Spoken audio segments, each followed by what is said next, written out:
Welcome to the MLB The Show 24 Championship Series. My name is Scan. I'm here with Scuffy, and we are here for our fall circuit playoffs. Scuffy, how are we feeling today? Feeling great. We got four great competitors competing today for the fall circuit championship. I'm ready to go. If anything from yesterday's games tell what we're going to see today, it's going to be an electric day here, Scan. Absolutely. These players have gone through a long way to get to this point. We're in the semifinals today. We'll have a 2 best-of-3 series in our semifinals leading to the finals. But if you missed the format along the way, this is what it's looked like. We had 2 different qualifiers, which got 20 players from each one. The top 4 from each of those qualifiers advanced to the group stage, which we watched yesterday, and those teams played each other once within each group. And then the top 2 from each group made it to our final 4 today. And those games yesterday were crazy. Oh yeah, they were electric. And as you see here from Group A, we have Wilsey and Ty Kai, and in Group B we have DiGiorno and Ty Plays. Now we are going to see the bracket momentarily, but just look at that Group A here, Scan. Both of them, it came down to the last game of the day for that group to determine who's going to advance here today. And from the Group B, Ty Plays was just he was on a roll. He was the only one that went undefeated in both groups. Absolutely. And even though Ty Plays went 3-0, he had 2 close games that he needed to win to get to that point. As you see, we have our bracket today. We have Ty Plays versus Ty Kai, and then Wilsey versus Diorno. 2 stacked matchups for our semifinals here today. And a reminder, both of these series will be a best of 3. If you were here for our summer circuit, the finals was the best of 5, but now it is a best of 3 series. So a little bit more pressure on each game here today. Oh yeah, definitely. And remember, we are using core and season 2 cards, just like from the previous in the summer circuit where we used core in season 1. So now it's season 2. So we'll see a lot of all-star cards, a lot of the new team affinity cards from this past drop. It's going to be fun to see how they structured their lineups here today, Sked. Absolutely, especially here in his later part of season 3. We've gotten a lot of great cards, a lot of 99 overalls, and even though there are some cards that you'll start to see kind of similarly in lineups, guys like Babe Ruth, who've been used all year for players, there are some minute choices they're making in the lineup and the bullpen where they have their own personal choices that they like, and those end up being a big difference in this tournament. And I think that's kind of like going to be a fun little send-off for season 2 here, since we have all these 99s and a lot of the cards we've used along the way with season 3 looming. So I think it's going to be kind of interesting to see what the lineups look like. Yeah, and then let's take a look at our first matchup that we got going for the semifinals. We got Wilsey versus DiGiorno in a best of 3. 2 heavyweights right here, Sked. Both of them have won a circuit before. Wilsey actually comes from a summer circuit championship, and DiGiorno won his own circuit come in 2021. Absolutely. And this is the lineup that we're looking at for Wilsey. You see the new Gary Sanchez over there at catcher. Big power coming out of him. And then these are the interesting choices I'm keeping an eye out. Rich Aurelia at shortstop, Vlad Jr. at first base, and then sending Juan Soto out in the outfield with his slightly slower speed. We'll see how those play out for him today. I am surprised you didn't say anything about Scary Gary with the being part of his catch. He is hitting tanks. Yeah, and as you can see, he's going to be batting 9th here after we go through the lineup. So Tatis, Babe, Chipper Jones, Thomas. It's very, I mean, he's kind of got righty-lefty, except for that 4-5 spot where you got Frank Thomas and Vlad Guerrero Jr. Back-to-back to righties. But either way, this is, I mean, we're playing with the best of best cards right now from season 2, and this lineup is absolutely stacked. Yeah, and keep an eye out on that bench. 3 lefties on the bench. 1 can play first base. 1 is going to be the catcher probably in Delgado. And then Jaron Duran would be an outfield option. So he's got all the bench options for late game matchups, which I will totally expect to see. I think he also had an at-bat where he did pinch hit Delgado in for Gary Sanchez. And that was Wilsey's lineup. This is everything you need to know about Wilsey. Make sure to follow him on that X account over there. He also streams on Twitch at Wilsey HD, and his favorite card is that Fernando Tatis Jr., who he has in center field. Yeah, that versatile card. He plays everywhere. We see him at short for some players. We see him in right field, center. It don't matter. He is impact on the bat side and the defensive side. Absolutely. And Wilsey is a great hitter, one of our best, most consistent hitters in this tournament. As we flip over to Diurnal, though, this is a similar lineup with Rich Really over at shortstop, too. Yeah, very similar lineup. We got Juan Soto on the right, Jaron Duran in center, Griffey. I don't think we saw Griffey in Wilsey's lineup, so we'll see. The Journal used Griffey here. We got Chipper at third. Carlos Segal is actually not coming off the bench here. Actually going to be the DH spot. And the Joe Mauer with the 125 contact both ways is always a treat to see. Yeah, and there are going to be a few cards that we're going to be seeing a lot for sure. That Lindor is going to be a big bet. Very interesting looking at the lineup here as you see a lot of lefties. Griffey, Soto, Delgado, Chipper, Babe Ruth, Lindor, Aurelia, Mauer, and Duran. This is the most lefties I've seen in the starting lineup in this tournament so far. 6 lefties starting for Diurnal this game. Just stacking the lefties, and it just 1 through 3. But you see the bench. He's ready to bring any righties there. You got 4 righties on the bench, including that Dylan Cruz, who just got released just this past drop. So that's cool to see. But yeah, this is definitely a different lineup that we typically see from these competitors. Yeah, I think there's some strategy with it because you look at the starting pitching and the bullpens that they have to use. I don't think there are too many notable season 2 and core lefties that are too high in the overall. So he's taking a shot by stacking his lineup with lefties and will probably pinch hit with those guys on the bench if necessary for those late game matchups. But I'm interested to see if Wilsey really picks up on that and decides to put in some lefties early into this game. Well, it's funny that you mentioned it because what do you think? Tanner Scott, and maybe if you're not using Johan Santana from your rotation, bring him in against those lefties. That could be a play, especially as we get into late innings in these games here. Yeah, I mean, I feel like if this is me being someone who would play in a sweaty game versus Wilsey, I would be considering, versus Diurnal, we're talking here. I would be considering after that first few innings with the starting pitcher, whoever he sends out, probably Roy Halladay, probably going to Johan Santana as your second pitcher. If you see that many lefties, at least go to that bench, or at least make him go to that bench early into the game and maybe get those pinch hitters out of the way. And then now you have to pitch a certain hitters late game. I feel like I would be considering doing that if I were Wilsey here. Yeah, especially with Santana could get multiple innings out of him, having that stamina there. Who knows how much you go. But I'm curious of DeJourno. Is he comfortable hitting lefty like that? Maybe he is. Maybe he has that in his back pocket. Here, give me the lefties and I'll show you what I can do with it. But either way, he has 4 righties on the bench. So we'll see how that comes to play. But like we said, these 2 players are just heavyweights in the MLB show community. They just absolutely. And what they showed yesterday is, pretty much everyone that could show so far in MLB show 24 is that they could hit, and they could hit on the highest difficulty. Remember, we are playing on Legend here, so it's gonna be fun to see how they strategize between each other because they are both so good at hitting. So I'm very curious on how much they'll leave their starter in, how they'll bring the bullpen in and go from there. Yeah, it's a very interesting dynamic. This series that we're going to be watching, Wilsey, Diurnal, like you mentioned, have both won circuits before. Wilsey has been phenomenal over the last year and a half of this game from MLB 23 into 24. Made some great runs last year. Won his first circuit here in 24 in the summer circuit. And then Diurnal has been in the esports scene for this game for years now. I believe he went all the way back in MLB 21, and he was young, and he's still at it here in 24, still getting to the Final 4. So this is an interesting series because these players have been here before. They're great hitters when they're at their best.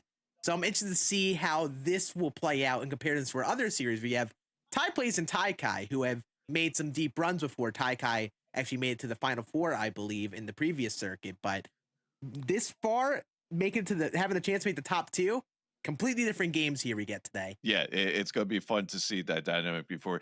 It feels like they might feel like they're the underdog in that other matchup. But however, Ty Place just went 3-0 yesterday against, and he beat the likes of Frosty.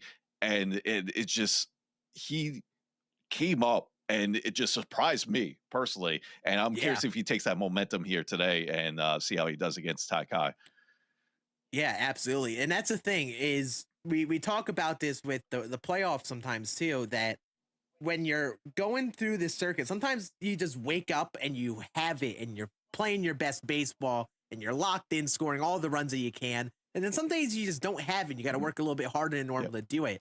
And Diorno in this series had been someone earlier in the year who had made some deeper runs, but just hadn't really had it. He just hadn't made that top 8 or top 4, and probably not as deep as he wanted to go.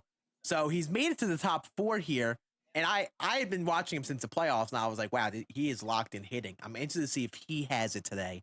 Yeah. Because that is like, it takes a lot of hitting to beat Wilsey, and I think you got to be on your game offensively. Now, let me ask you, since it is best of 3 here, they had to use a different starter for each game. So I'm curious, if you were going to the series, is there top 3 in your rotation that you would try to use? For me, it's actually interesting. I actually haven't used most of the 99s too often, but I would be sending out Roy Halladay for sure. I would definitely be considering Greg Maddux because I like my sinker cutters and control guys. And then besides that, I might try to get creative for a third starter because a lot of these players have faced a lot of the same starters over and over and over again. So I feel like if I were going for like a third starter, I would try to get creative. Probably I might try something like a Tom Seaver, honestly. Okay. I personally like him for his slow changeup. And he's not like the most meta pitcher or someone we really see in this, but someone who I've liked pitching with in the past, and I just like really slow changeups with that change of speed. And I'd probably try that, even if it just works for like 3 innings. Yeah, is really all I'd want. Well, you have plenty behind it. I mean, that's why we see Trevor Hoffman being so effective because of the pitch differentials and the speed differentials he has. That changeup is just absolutely dirty for that 99. And from there, the goal for these two players, because they know they both could hit, they both know they put up runs in bunches, is just to see how much they could limit that, how many zeros they could get across. I'm not saying they're going to get zeros, but how much zeros they could get in each inning. And here we go. First game of the matchup between DiGiorno and Wilsey. Take it away. Ball inside. Yeah, as you see Roy Halladay on the bump for Wilsey here. I assume Diorno is going to be sending out Roy Halladay too. And this is where that gamble might pay off for Diorno, stacking his lineup with 6 lefties, more than we've really seen ever in a lineup in this tournament, and looking to try to hopefully jumpstart his offense with the matchup favor here in the first inning and try to get Roy Halladay out of this game early. Yeah, it's going to be interesting to see, like you mentioned, how long he leaves Roy in, seeing how that lineup is constructed. And we'll see how effective the lineup is going to be for DiGiorno. Here's Juan Soto. The 1-0 pitch, he's going to take the sinker inside there to be his first strike. Yeah, and I wish I could just emphasize how stupid that 5'10" batting average is on Juan Soto here. It's thinking how these dudes are playing on mostly legend difficulty, and he's hitting 5'10" with the card. Is just insane. It's just unreal to see how great they are. The timing, the PCI placement is just, and not only that, I mean, we are mostly, I see, Laughing Mountain, so we'll have that high elevation as well. I believe it's around 4K, if I'm not mistaken here, Skin. Oh, that's a big strikeout. Makes it 2 outs here in the first. I believe the Laughing Mountain is basically max. It's a max, if I recall. Actually. Okay, there we go. Yeah, I think it's max if I remember correctly. But the thing with Laughing Mountain that separates it from, say, Shield Woods is the dimensions. You have some big gaps to the left and right center field, and it's 420 feet to straightaway center. So sometimes those deep fly balls that are hit around like 95, 96 miles an hour wouldn't go in the same way it would at like a Shield Woods. Yeah, and then from Wilsey right here, he's being very aggressive here, right from the start, throwing strikes. Here's a 1-2 pitch, and that's going to be strike 3. And the 1-2-3 against all those 3 lefties here. Yeah, I mean, I mentioned this while we were talking to each other before the show. I think the name of the game, early game, is to pitch aggressive, attack the strike zone, see if you can pick up any flaws in the opponent and see what pitches they maybe struggle with. We had Roy Halladay on one end. We flip over to Greg Maddux, and even though they have sinkers and cutters, they're slightly different because Roy Halladay gets a little bit more velocity on his stuff and has the splitter to mix in. Greg Maddux is more so sinker, cutter, and that slow changeup. And you're going to see a lot of strikes as well. I mean, the control, the par from 1 ball, 2 Greg strikes Maddux is just second to none. So you're going to try to see him hit the corners here, mix up the pitches, and look at there, that circle change is just, it just drops at the later half before it reaches the plate. Oh, and that is demolished by Fernando Tatis Jr. perfect to left center field, just over the scoreboard out there. And what a start for Wilsey. Gets a 1-2-3 inning in the top half. Starts off with a perfect tank. A 489-foot bomb from Tatis just does it all. I mean, righty. It's just, he has that swing that just feels so comfortable, righty. And it showed there, he sat on that cutter inside and just demolished it over the left field wall. Yeah, and one thing I'm just noticing a bit here from Diorno on the mound is that he's kind of nibbling around the strike zone. And even though Greg Maddux does have the good control, he hasn't really had the best location to start. And Willsey's doing a great job of working counts, making him throw something in the zone here. Already 9 pitches here with not even now. And another perfect. This time off the bat of Babe Ruth. Opposite field tank. 2-0 lead here really quickly for Wilsey. He is just doing it all. Started off with 2 perfect home runs to start off the bottom of the first, and he's just showing why he was the Summer Circuit champion, and he's here to go 2-time in this year of MLB Show 24. Yeah, and this is the thing with Greg Maddux. He has that sinker cutter mix, but since it doesn't really come into the zone as quick, sometimes it gives the players a little bit longer to sit back and read if it's going to be a ball and strike. So Wilsey's done a great job of taking the low stuff, not chasing and not over-committing to the velocity, and he's just working at bat after at bat here. And it's very impressive, like you said. He's working the counts right there. He's going to sing a sinker inside. That's going to be out number 1, but still, what is that?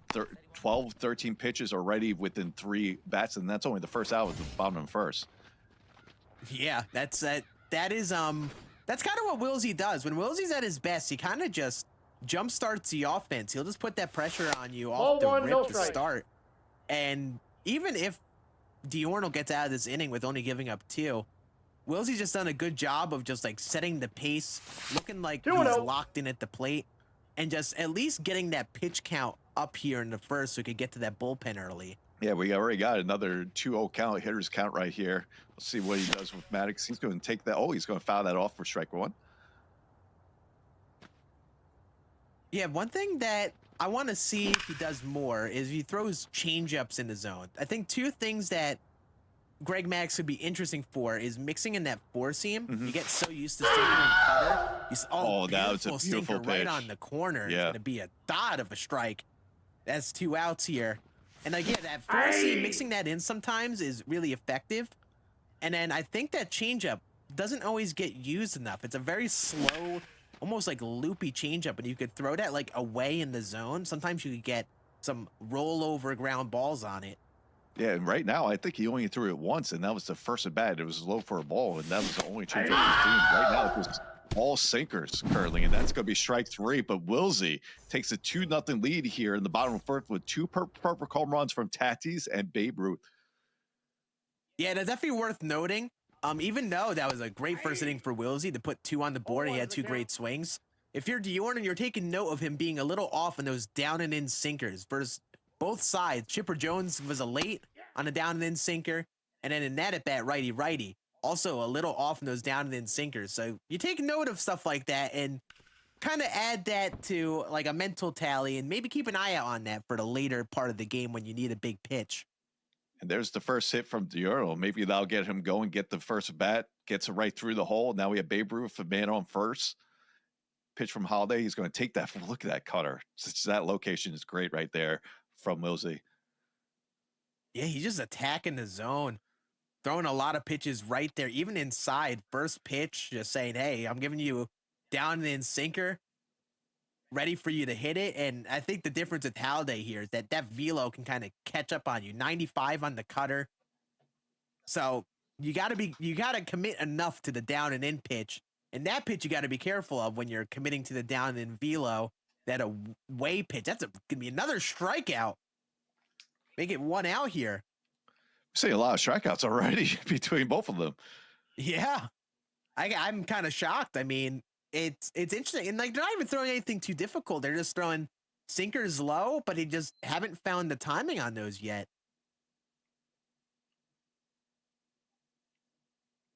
That's going to be a ground ball up the middle, though. The glove flip to second. That's going to be an inning-ending double play. And we saw a leadoff hit for Diorno, but very quickly that inning ends as we flip over to Wilsey at the plate. And I think it feels like right now, just the low sinkers have just been doing all the damage for both sides. And there's another one right there. That's going to be grounded right to Babe there for out number one as Juan Soto tries to do something with that down a low sinker, just rolls it right over.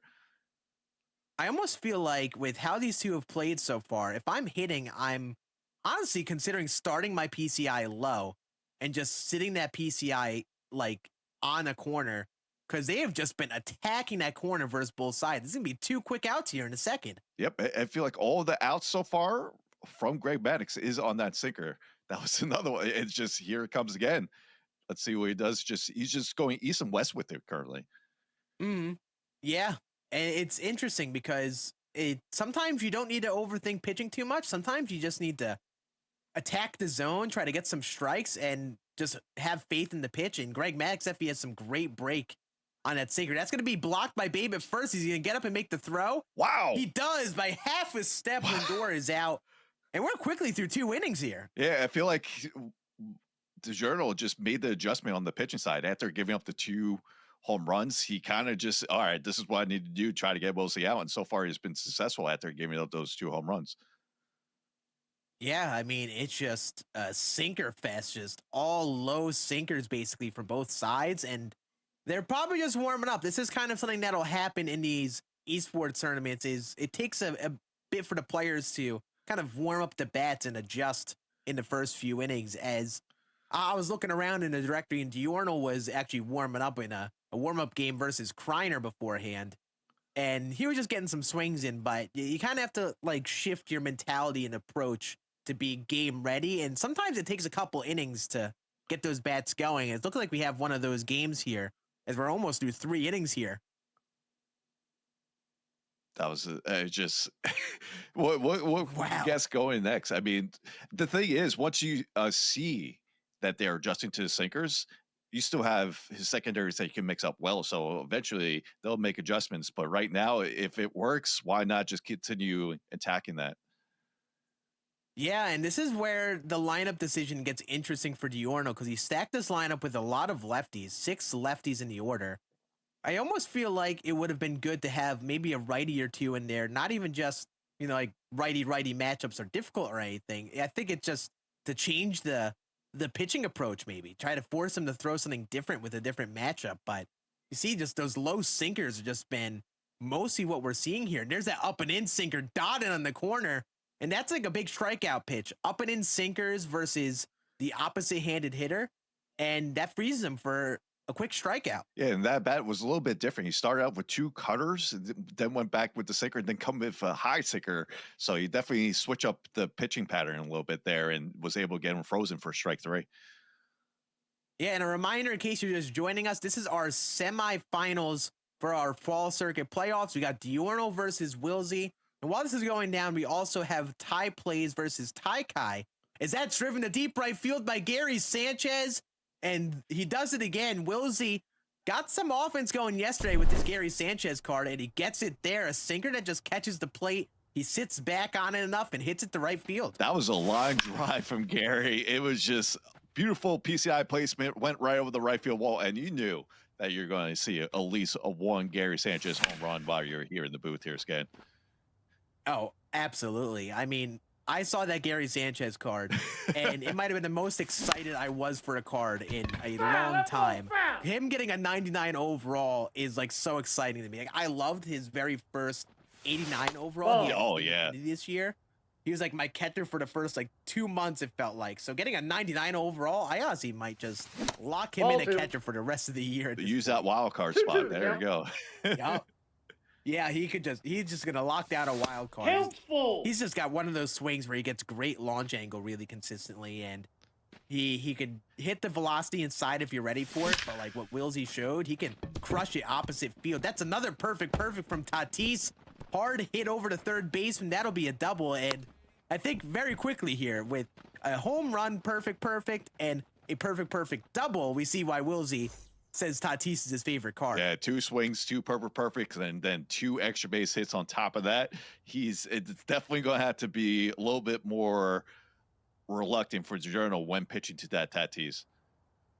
Yeah, that card is tough. I think the stride is a really big part of why that card is really good. I think for a lot of these hitters, especially at the high levels of the game where the velocity is fast, a hitter's stride is like a good mental timing indicator on what pitches are coming or just when to swing. So hitters who have big leg kicks like that Tatis are typically really liked by people. Cards like Trey Turner, Mike Trout are similar in that light. And I think that Tatis with those attributes and that swing he has this year is unreal.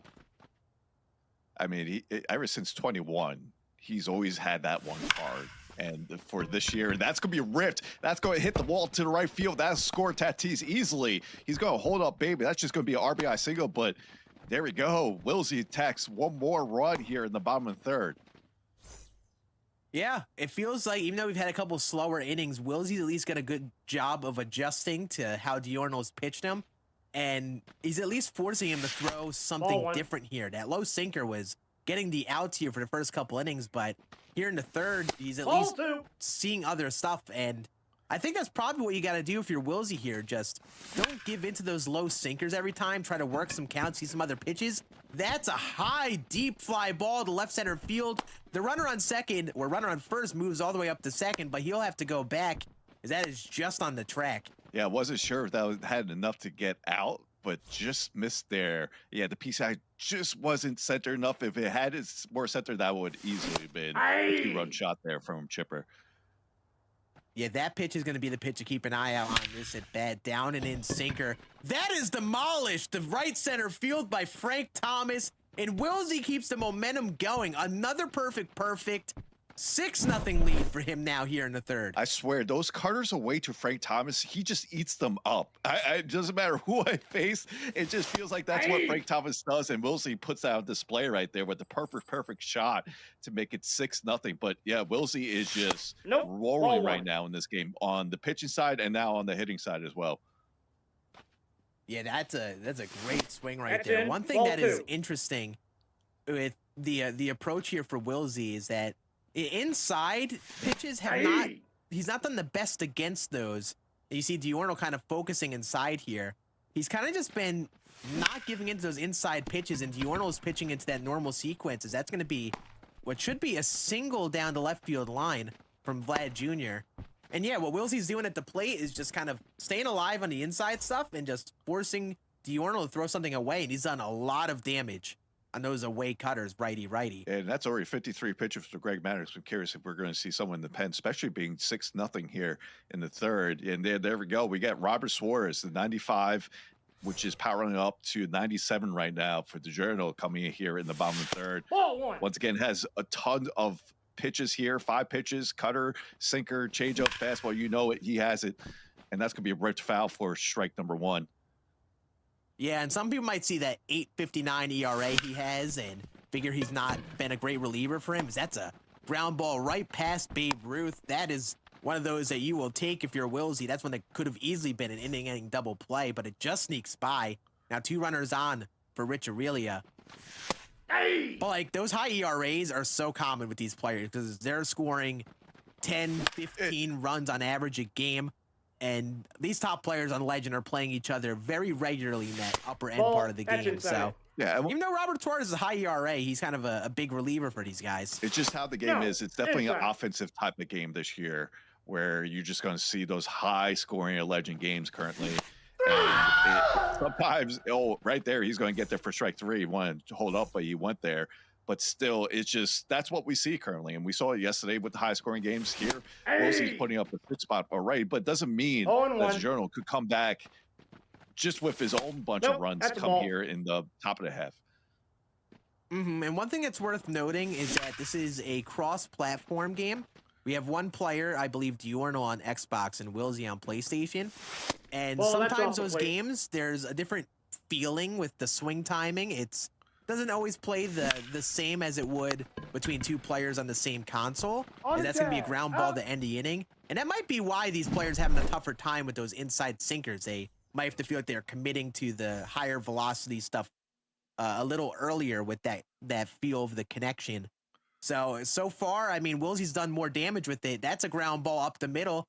And here comes Diorno again, leadoff single. Yeah, let's see if he can actually do something here. In this inning, he had a leadoff single. I believe that was in the second, but he got into a double play to end the inning. Right now, he has Griffey, and then he has Juan Soto and DeGatto.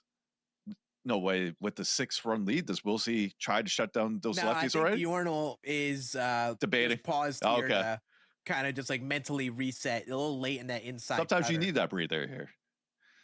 Yep. The players like to call it a Kreiner pause. Yeah, To Kreiner pause. That's take a quick little pause right before he hit bat. And I mean, in this game, you kind of got to do it. Hitters can't really step out like they could in the previous games. So you kind of sometimes got to take that moment to pause, breathe, like you're like a real life hitter stepping out of the box. And that's probably the first 3-ball count that we've seen from Wilsey here. And just going to get that fastball right there. But full count here with Juan Soto. Yeah, 3-2. What does he throw?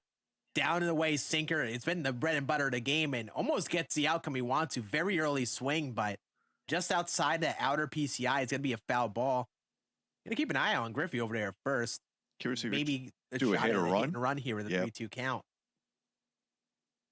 Goes away, four seam. That's hit to the right center field gap. That should score Griffey from first. It looks like Diurnal will have his first run of the game here.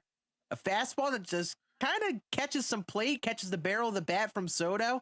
And here comes Diurnal getting going here in the fourth. Yeah, had a little too much plate there, and he took that right into the gap. And hey, this could be what DeGatto need. That's going to be ripped, and that's going to be gone. Carlos DeGatto follows up with a 2-run bomb opposite field and cuts the lead in half. It is now a 6-3 ball game.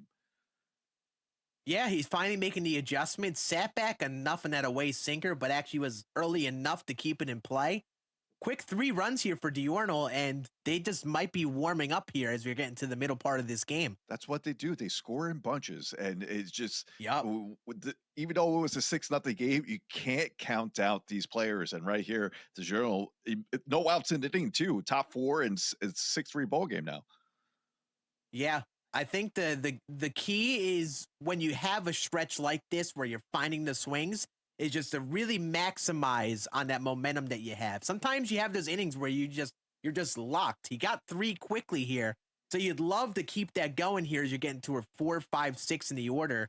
Because you could potentially tie this game in this inning, but that is going to be a chased cutter, fly out right to right field.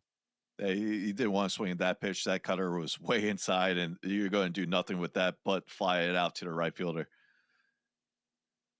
Yeah, I think that's why Roy Halladay is such like a big use in this tournament. He's got that cutter and sinker, but it really kind of is tough to read that cutter in on the hands. It comes in a little faster than you expect. He doesn't really locate it over the plate accidentally too often. Like if you get it in on the hands more often than not, and you get swings like that, and that's kind of I think been a difference with Wilsey on the mound. He's kind of got Diurnal chasing and a little off on the sinkers and cutters more so than we saw on the other end with Greg Maddux.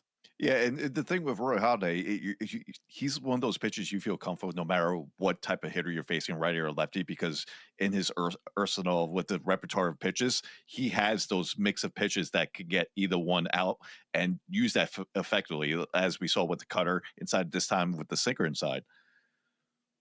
Yeah, Halladay just finding the zone. That's a perfectly located up and in sinker. That's another great located splitter. Good swing, but just not much you could do with a pitch right on the black like that. So Wilsey does a good job of minimizing damage, keeps it a 3-run ball game. But we do have a new ball game with DeGatto getting three runs, including that 2-run shot by Carlos DeGatto. What I like to see from Wilsey there, we didn't see the splitter until probably after he gave up the 3 runs, and he utilized that within the past 2 at-bats and set up the sinker inside for out 2, and then got out 3 with the splitter away. So that was cool to see that he's starting to now utilize that splitter from Roy Halladay a little bit more.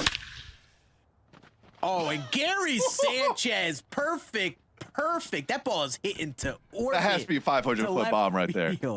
It's got to be close. Oh, it kept going. Yeah, 502. There it is. I mean, the Kraken. You heard that perfect sound, and you knew it was going to go a long way. But Gary Sanchez, 2 home runs already in this game, and gets one right back and responding from DeGatto's 3-run inning from the last half inning. That's a ball.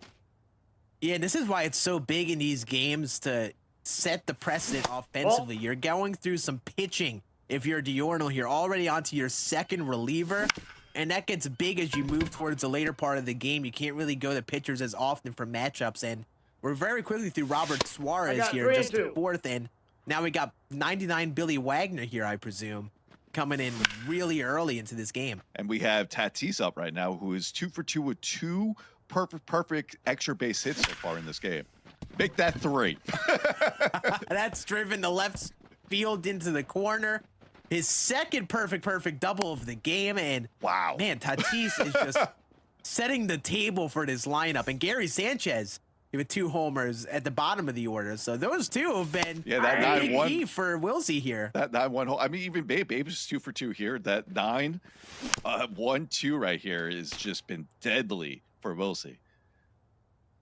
Absolutely. And this is probably why you bring in not Babe Ruth, you bring in Billy Wagner for his lefty-lefty matchup. But I don't know if it's just me, but I don't hate Billy Wagner for lefty-lefty matchups as much as some other pitchers, because he doesn't have something like a sinker or a cutter that I feel like effectively inside. When you do the lefty-lefty with Wagner, you're kind of like, you're telling yourself, all right, I'm going to sit on this pitch until I get 2 strikes, right? Try and look for that one particular pitch. Right there, he's going to mash that into the gap, and Chipper Jones is going to tack up another run as he gets this RBI double. And Wilsey already got 2 runs of the 3 that he gave up in the top of the half. Yeah, great response inning from him, as Diorno is already going to be checking in on that bullpen very likely. And yeah, back to what we were talking about. Oh, here comes Raleigh Fingers really early here in just the 4th. I think with Billy Wagner lefty-lefty, as that's driven to right field by Frank Thomas, Wilsey just doesn't want us to talk about that lefty-lefty matchup with Billy Wagner. There's another hit, 9-3 ball game. I feel like with Billy Wagner, I would just sit inside fastball, and then I know I'm typically only going to see the changeup and slider away when you're in a lefty-lefty match. I feel like that's all I typically need to do against him, which is why I guess I don't struggle against him. But yeah, he's out of the game really quickly here anyway. Vlad Jr. up, runner on first, and Wilsey looking to keep all the momentum his way here in the 4th. That's ball 3. I mean, he already got all 3 back. That I mean, it's tough, man. It's always the hardest inning to get. And that's another rip. That's to left field. And Vlad Guerrero Jr., the cutter athlete, goes yard with a 2-run shot. And now we have a commanding 8-run lead here in the bottom 4th. And we're in that territory now, Scan. Yeah. If Wilsey scores 2, he runs away with a Game 1 Mercy Rule win. And I think the thing that's really made the difference here for Wilsey has been his patience. He did a great job of taking some close pitches in that last at bat. Got a pitch that he could hit, a down and in slider, and he crushed it. But also worth noting, we have our other series between Ty Kai and Ty Plays going on the right side of your screen. As you see, Chipper Jones going to make a diving play, get the out at second, and end an inning. And Ty Kai stays on top with a 6-5 lead over there. Yeah, they're in the 4th as well, 6-5, very close game. We'll sure to see more action from that series later on. Yeah, but I think Wilsey has been almost clinical offensively this game. 11 runs in 4 innings. He's made the adjustments he's needed to. So if you're Diorno, I mean, the clock is ticking. That top of the 5th, you need a big inning of your own to get right back into this game, or you might be in some trouble. Yeah, right now it's definitely in both minds. With the Mercy territory being the 10 runs. I mean, if you're in standpoint, you want to end the game as soon as possible because you don't want the other player to get hot as well and don't want to give up more runs to cut this lead even more. So Wilsey's going to look for a clean inning here and try to get the last 2. But the Journal's going line drive. That's a 1 hopper to second base. That's going to be out 1 here in the top of the 5th. Yeah, I think that's the thing that Diorno struggled with this game. The velocity inside, he's just been a little off on. Down and in sinker, arm side there. Ooh. There's the velo inside. He was ready for it. Joe Mauer hits one deep to right field. So 11-4 ball game now. And I think that's what Diorno needs to keep doing. Just he needs to capitalize on those inside sinkers, cutters, and fastballs. Yeah, both catchers from both sides going yard. We saw Gary Sanchez for Wilsey. Now we're going to see Joe Mauer here. Yeah, and this is it's really interesting. We talked about how Diorno has a very lefty heavy lineup.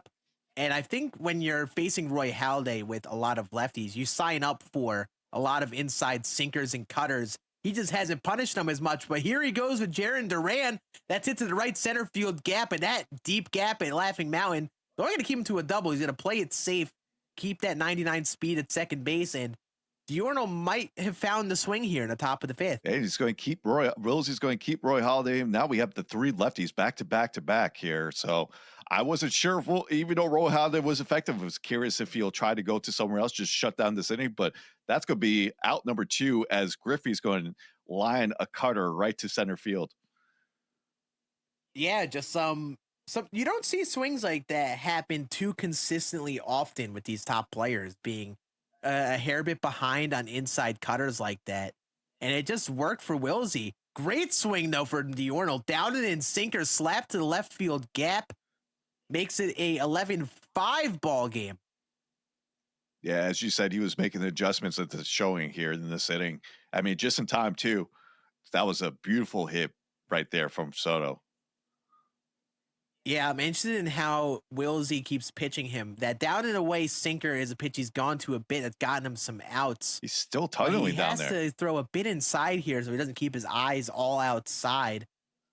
3 straight pitches down and away here to start off this at bat to Delgado.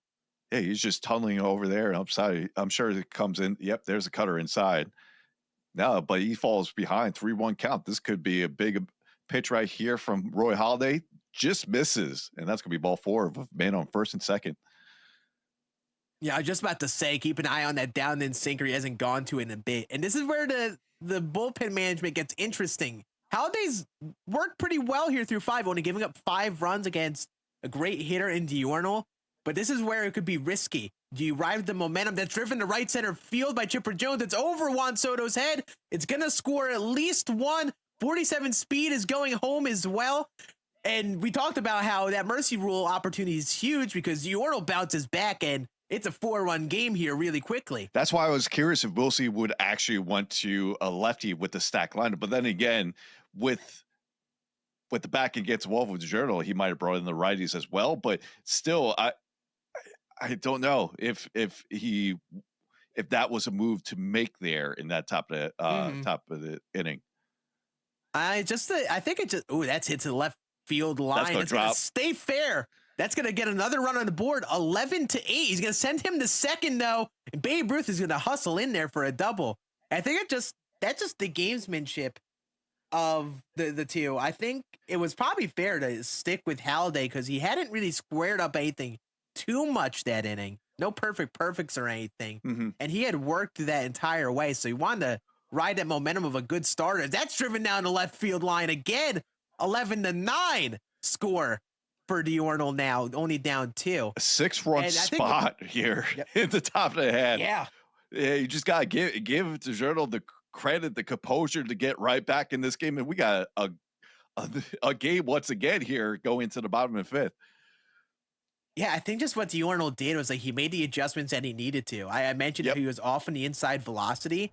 In that latter half of the inning, he adjusted and he punished all those pitches that caught in the zone that he wasn't earlier. And then Wilsey bounces back. Francisco Lindor, perfect to right field. Man, what a swing! And that's what you want to start off an inning with, just a Lindor tank. And here comes a guy who has kept things going for Wilsey. 2 solo homers on the game. Gary Sanchez in here in the 9th spot. And honestly, I mean, you can make a case that Gary Sanchez could be right in the heart of the order for Wilsey with how he's hit. Oh, hands down. I mean, 2 home runs already in this game. Here's the pitch from there. But that Lindor home run, it felt like he was just sitting on that forkball, knew that was coming. And you want that forkball a little bit more down, had a little bit too much plate on that outside play, and Lindor just took it and ride with it.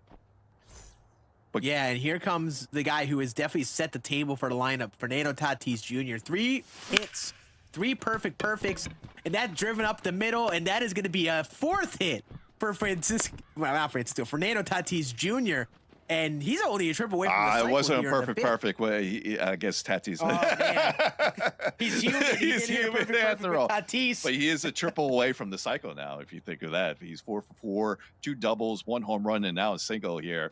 But this top of the lineup is just it's just been absolutely deadly here for Wilsey. Now we got Babe Inside, Ruth who ball has one. that 125 everything here against this Trevor Hoffman, who we know has that speed differentials. There's that circle change of his, but that's gonna be a perfect right to Juan Soto. And that's just unfortunate there for Wilsey. 114 off the bat.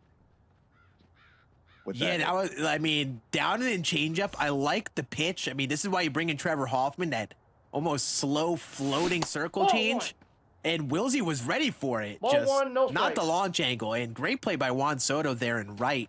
And underrated on that Juan Soto card is, I believe he gets up to 90-something reaction in right field there. So even though he's a little slower, he can get the jump on a ball like that. That's probably the biggest we ever seen. That's going to be a huge second out for Diorno. Yeah, that's probably the biggest reaction we've ever seen for a Juan Soto card. I'm not sure if that finest card had that reaction from a couple of years ago, but yeah, you like to see that I think reaction probably makes a bigger play in this game too. So like the 94 reaction, and I think it really does make a big deal. A lot of those slower fielders are tough because they typically don't have great reaction, but Chipper Jones hits that straight away up the center field.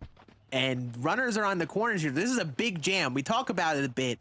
Pitching is tough in games like this, but the clutch pitching comes in situations like this. Can you get out of a big jam with 2 runners on to keep yourself in the game? And Frank Thomas destroys a down and in circle change over the scoreboard again, 483 feet.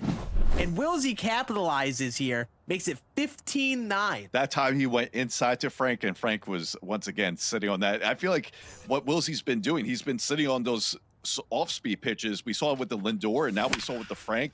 And here again, he's just locked in right now. Vlad Guerrero Jr. to go and get another extra base hit. That's going to be a perfect double to continue this bottom and a half. And all this with 2 outs so far. Yeah, Wilsey's swings have just been phenomenal these last few innings. He's got some crazy, he's got a big tally of perfects building up here through this game. And yeah, like you said, it started off with those down and in changeups. Oh, that's over the head of the center fielder. I thought that was going to be a routine out, but it just kept flowing. Duran didn't get there, and that's going to be a 2-out double. And here we go again. Wilsey is just padding on here. Now we batter around the lineup with Rich coming up here, and Arilla is going to round that to second base. That's going to be out number 3. But once again, it feels like the Journal got a 6-run inning. Feels good. However, Wilsey continues to respond, and it's just it's hard. It's hard to keep up when Wilsey's able to respond like that. So we need to see more from the Journal's pitching wise to shut down Wilsey's bat here in the late innings. And that's why it's so big to get that first lead in these games. And in some games, there's like almost an away field advantage to be able to hit first and set the pace offensively for the game. Wilsey was the first one to really build up a lead versus Diorno, and Diorno's just had to play catch up, and every single time Wilsey's responded. And here comes the pinch hitter here in the 6th, Dylan Cruz in here to try to maybe do something against Andrew Miller. Here's a 10th of it. Dylan Cruz, I mean, we just mentioned this is a recent release card. We see, remember, was his prospect series card or the it was the spring breakout card, the 87 or 89 card was, I mean, his swing is great, but he's going to get them looking with that sinker up and in from Andrew Miller. Now here comes the righties. This is where the strategy gets interesting. All the pinch hitters coming in now. Adrian Beltre pinch hitting for Ken Griffey Jr. here late game, and we talked about how Diorno had 6 lefties in his lineup, and Wilsey brings in the lefty, and yes, he does pinch hit here, but now I feel like this gets tough because you only have I don't think he had any right-handed bench bats. He might have maybe had 1, but that's it. I mean, he had 3 lefties and 1 righty. Yes, you're correct. So like, it's a tough position to be in because now you have less versatility with the bench, and you don't have as much choice with the matchups. You're kind of just going to a righty, just hoping it works out. I mean, he's batted a good 500 with the spell trade, so you got that matchup in your favor here with the 125 contact, 107 power here. Tries to come back inside with another fastball here, but misses. Watch out for an up and in sinker here. He went up and away 4-seam, gets a late swing though, and a great response inning for Wilsey there. Gets a little shutout inning, and he only needs to score 3 for a mercy rule win here. Yeah, that was a rare zero that we've been seeing here later in the innings. And Lindor leads off again here, punches one up the middle there for a single. Yeah, and that's kind of how this game goes sometimes. Sometimes you just get some positive momentum your way, and it feels like all those things go your way. You just see those CNI singles just come through for you here and there. Some things just, that's just how them show gods are. And it makes you feel worse. You're like, man, like I can't get anything going. He's gonna start off the inning with that hit. And now Gary Sanchez gets another hit, and here we go. Fernando Tatis Jr. comes up with 2 runners on, triple shy of the cycle, but already 4 for 4. You really can't put him on the base either, because you got Babe Ruth Loomy on deck here. Oh man, this is a tough scenario here. Bringing in Andrew Miller, going to the lefty here. Tatis with a bit less power versus lefties, but still not a favorable matchup. Still got the clutch on 113. That's more than doable. That is definitely plenty. Yeah. Oh, but that's gonna be a ground ball up the middle to flip the second one out. Wow. Gonna get the big double play. Lindor's arm there. And Fernando. Yeah, that's a great play from Lindor to get the out at first. Beats him by half a step, and now you got 2 outs here, and this is where the clutch pitching might come in. If you could respond with a shutout inning for Diorno, then hopefully you could bounce back in the top half. But there we go, another seeing high single up the middle for Babe Ruth this time. Now a 9-17 ball game. And one swing does it all here.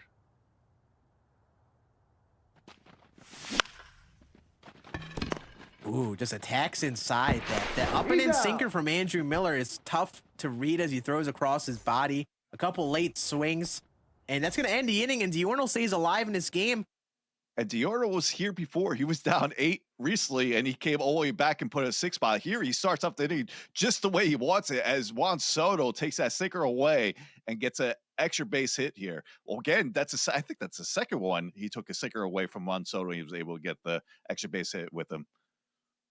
Yeah, and we talked about beforehand, if he was comfortable hitting lefty-lefty, that might be something that he has in his card. And with Juan Soto, he's definitely one that he loves lefty-lefty. He does it there with the opposite field double. And then comes Mariano Rivera here in the top of the 7th, and Wilsey is trying to keep Diorno here with an 8-run lead. And we still got Teoscar Hernandez. That's a 125 against righties. So this is still a good matchup for Diorno to have here.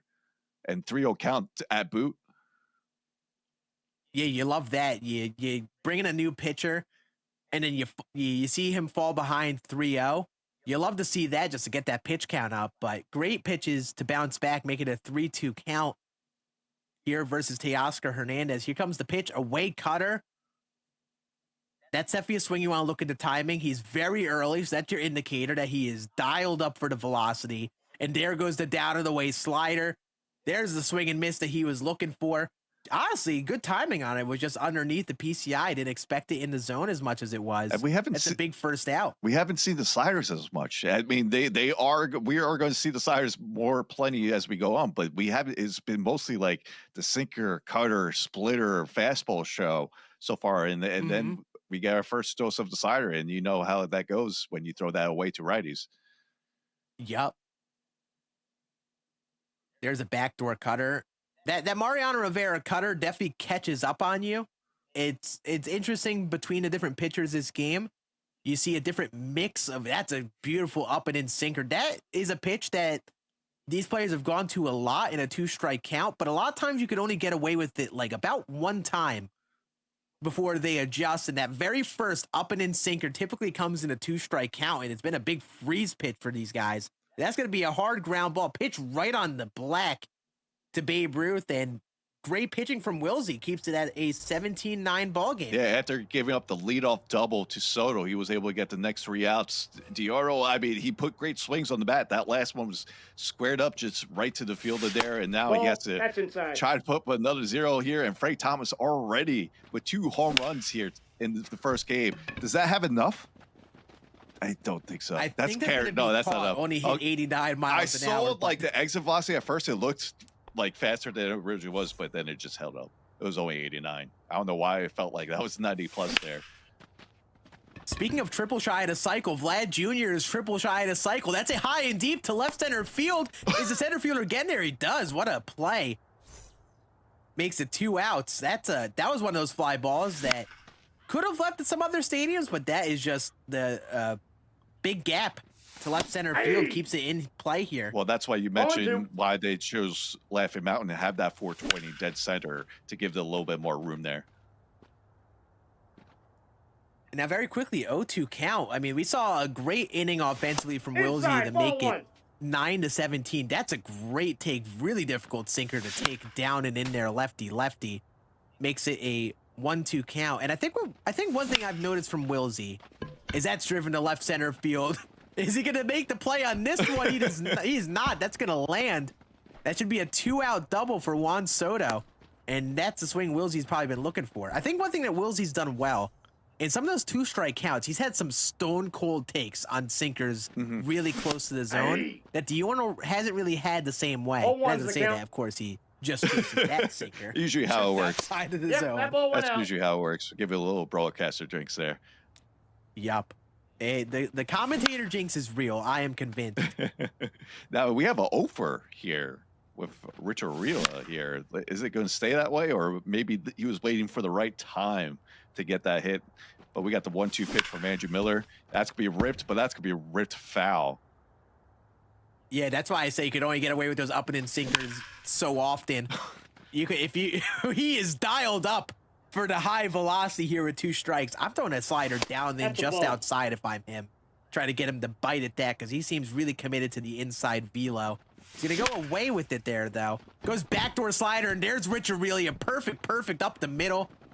That should be a 2-out double here. And yeah, well, Richard Really hadn't really been much of a factor, but he showed up here with a big 2-out hit, and that winning run is over in second base now. Yeah, you got the winning run at second. I'm sure he's going to bring a righty here because Francisco Lindor just mashes lefties. Now we got Rob Nen. I'm sure we're going to see a dose of splitters inside. Fastball. That's going to be a fastball away. Oh. That was close. Yeah, one thing with Rob Nen is his slider. I think his slider is his key pitch. He hits 93 on that boy. So you see a lot of those inside to lefties. And that's probably why he's in here. That's a splitter away, and he gets him just underneath it. So Diorno stays alive in this game, but is down 9 here as he head into the top of the 8th. Yeah, you're looking for something here for Diorno. See if he can get something going. You need to get some more runs here, especially you only have 6 outs to work with. But Mariano Rivera has been very effective for Wilsey, as we saw in the last top of 7th. I was just about to say, I want to see if Wilsey mixes in that changeup with Mariano. And there he goes. A lot of people overlook that changeup. A lot of it is sinker, cutter, 4-seam, and slider with him. But that changeup is a little slower. It's a good pitch to mix in.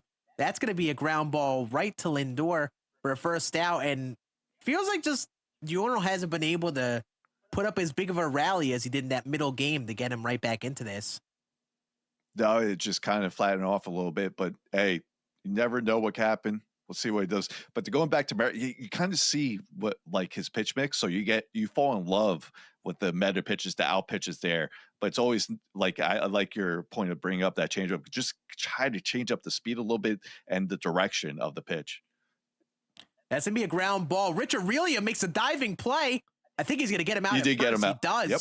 Look at that game, 13-12 in the top of the day. It's just like a totally different game. Look at that from our first matchup between Wilsey and Diurno, and then both Ty Kai and Ty plays 13-12 here. Ooh, and if you just saw in our left game versus with Wilsey Diurno, a hard line drive off the bat of Joe Mauer to left field, but Babe Ruth boots it. So this might be the 2-out runner that Diurno needs to maybe start a rally, keeps his inning alive, and then Wilsey might stretch Mariano Rivera here as he gets to that mid to high 20s pitch count. This is an opportunity to do some damage if you're Diurno. Maybe catch him keeping in Mo too long, get a couple runs tallied here. Yeah, just take advantage of what's just been given to you. So try to get something going. Ooh, there's that slider. Chase is just below the zone. Diorno's just chased a little bit outside of the zone to start off this series here. And as that pitch count gets a little high for Mo, in the 2-strike count, in comes Raleigh Fingers, and I'm expecting either inside sinker or forkball. Oh, there's a slider. He went slider there. Would you dare go to forkball inside? Goes it He away. went away with it. Yeah. Gets him to bite. And yeah, I just think that's been the difference. Arnold just had a tougher time being patient on those low pitches. I think it's been a factor of him not being as comfortable with the velocity. He's just been a tick behind on it for a lot of this game in comparison to Wilsey, who has punished a lot of the velocity in the zone. And that's kind of what happens when you tell yourself you have to catch up to the fastball and the higher velocity stuff. You sometimes get a little too early and too overcommitted to low changeups and forkballs. As Gary Sanchez does it again, slapped to the left center field gap, and another hit for him in the 9th spot. And now he's a triple away from the cycle. Man, it just, the lineup 1 through 9 for Wilsey here is all done damage. And it's all started with Tatis here. It was 4 for 5. Setting the table for the lineup, and there it is, triple shy of the cycle, as you see in the bottom right corner. Yeah, for all of the right center field gap, I mean, I don't even know if he'll even have a chance to get a triple with that runner on second. No. But it all started from him, from the first at bat in the bottom first. Tatis taking that inside cutter for a perfect. 2 strikes. And it just, like you said, it set the table for Wilsey. Here he's going to get the 2-2 pitch. That's going to push it to right. I don't think you send Gary here with the 38 speed, but the winning run is now 90 feet away at third base. Absolutely. And you would love to get out of this game with the mercy here. Just kind of send a message, all the offensive momentum going your way. That's a fly ball to deep center field. This should do it. Runner from third will score, and Wilsey picks up a 19-9 mercy rule win in game number 1.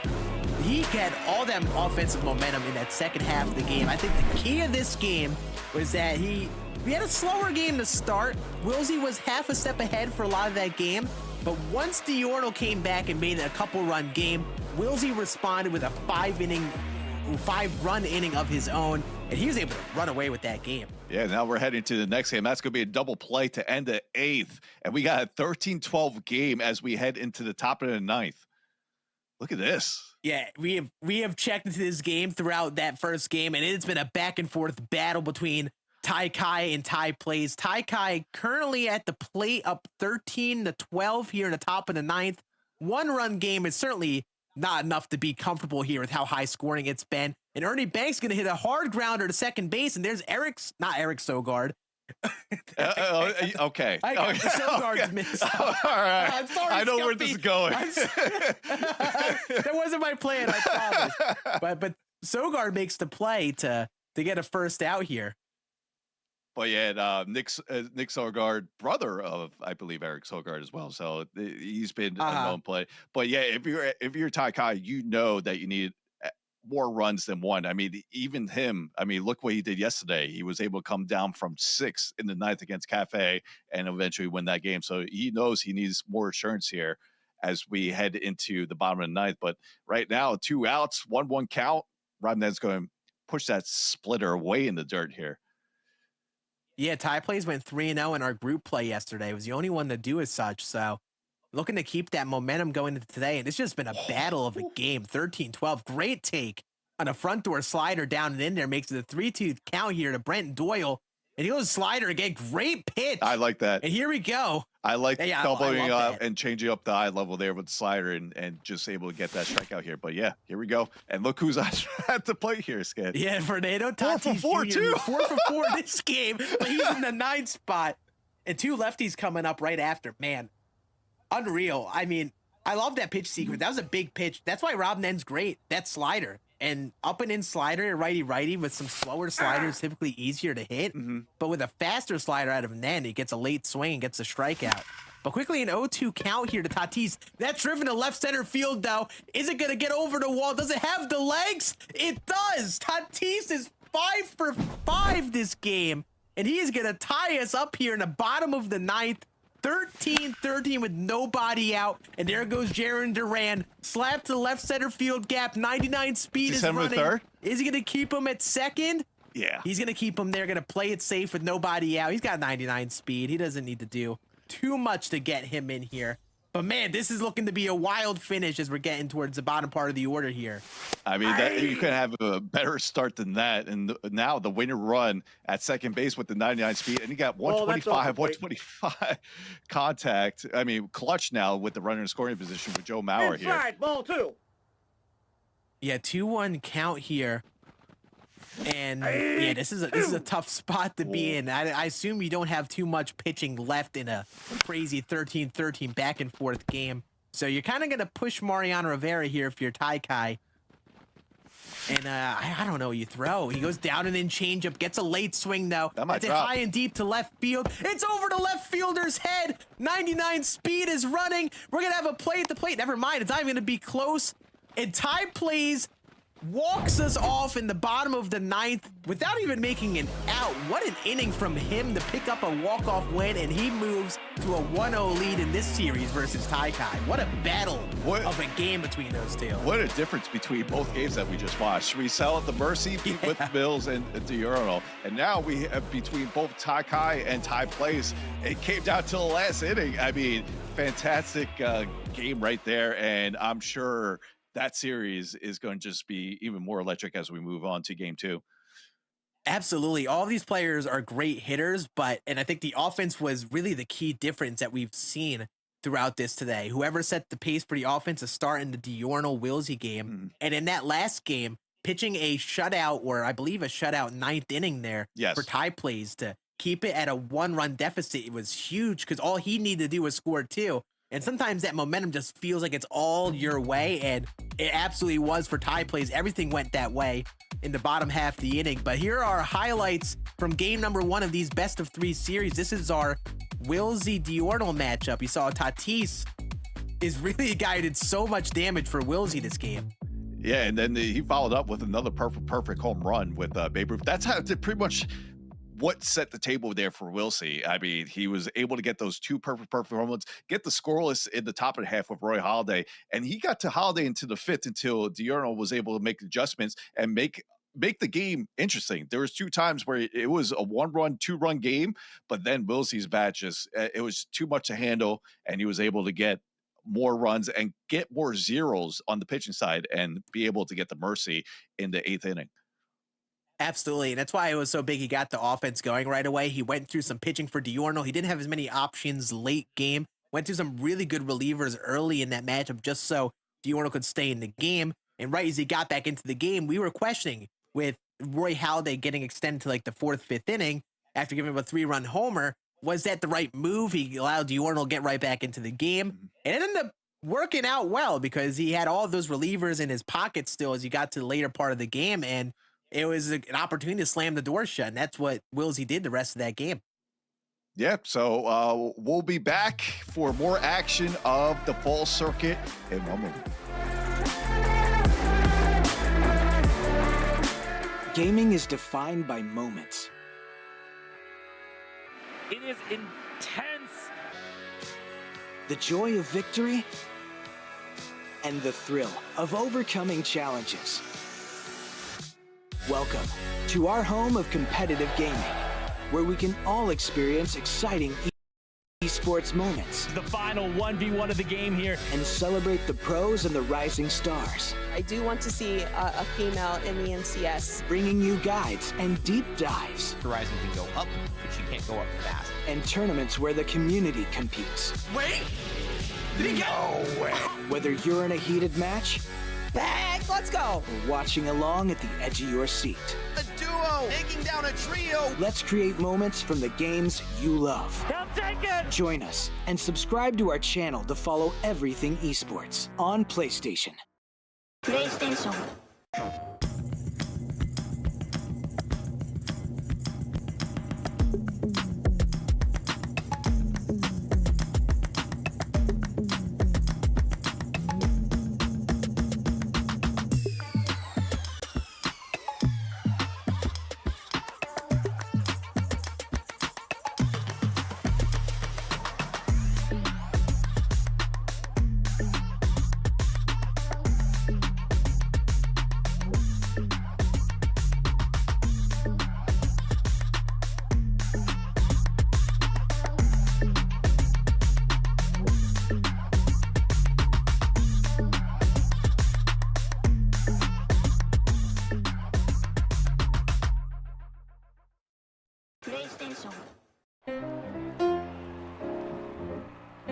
The story of Rickwood Field embodies the romantic spirit of baseball. Willie Mays would begin his career with the Birmingham Black Bears right here in this very ballpark. And I am excited that you will have an opportunity to play at Rickwood Field as Rickwood comes to MLB The Show 24.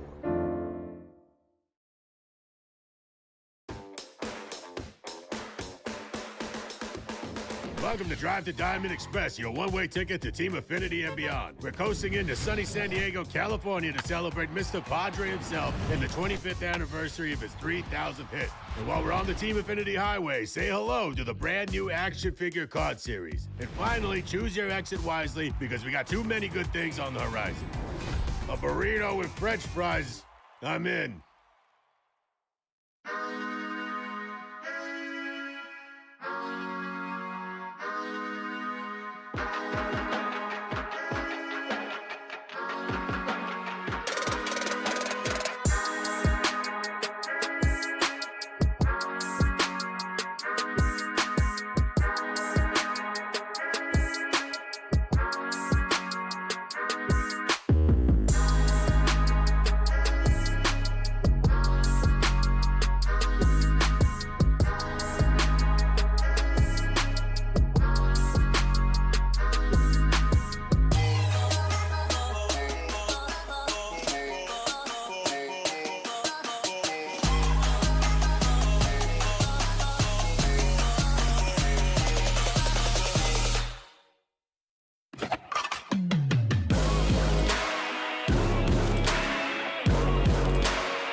Hello, everyone, and welcome back to the MLB 24 Fall Circuit. My name is Scan, and I'm here with Scuffy, and we just saw some crazy game number ones of our semifinal. Scuffy, what are the things to take away from those first games? Hitting is definitely there.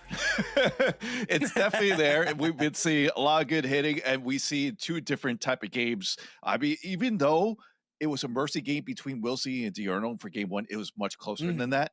Than it tells, because Diurno was right in the game come the fifth to sixth inning. Just Wilsey was just too much on the sticks and was able to get a big enough lead to close out the game in the eighth. And then on the flip side of there, we saw it was just back and forth action between Ty Kai and Ty Plays, and then Ty Plays remaining undefeated going to day 2 of the fall circle finals. So it's we'll see how much momentum he could take that into the next game.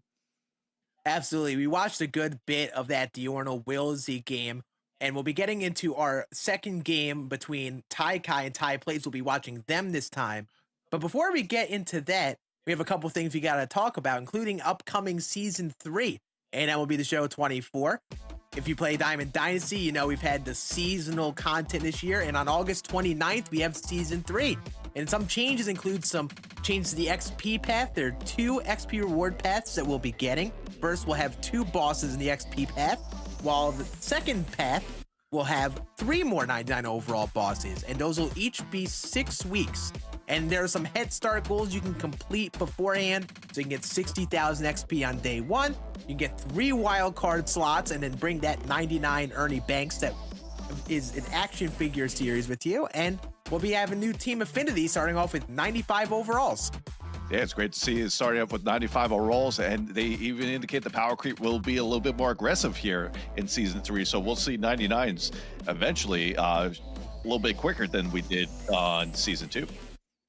Yeah, and you can find that dev blog on MLB The Show's site, and if you read it, you can see that they have a card art for 95 Randy Johnson, which will be a card we'll be getting alongside Mariano Rivera will be one of the cards that we'll be getting. So very exciting.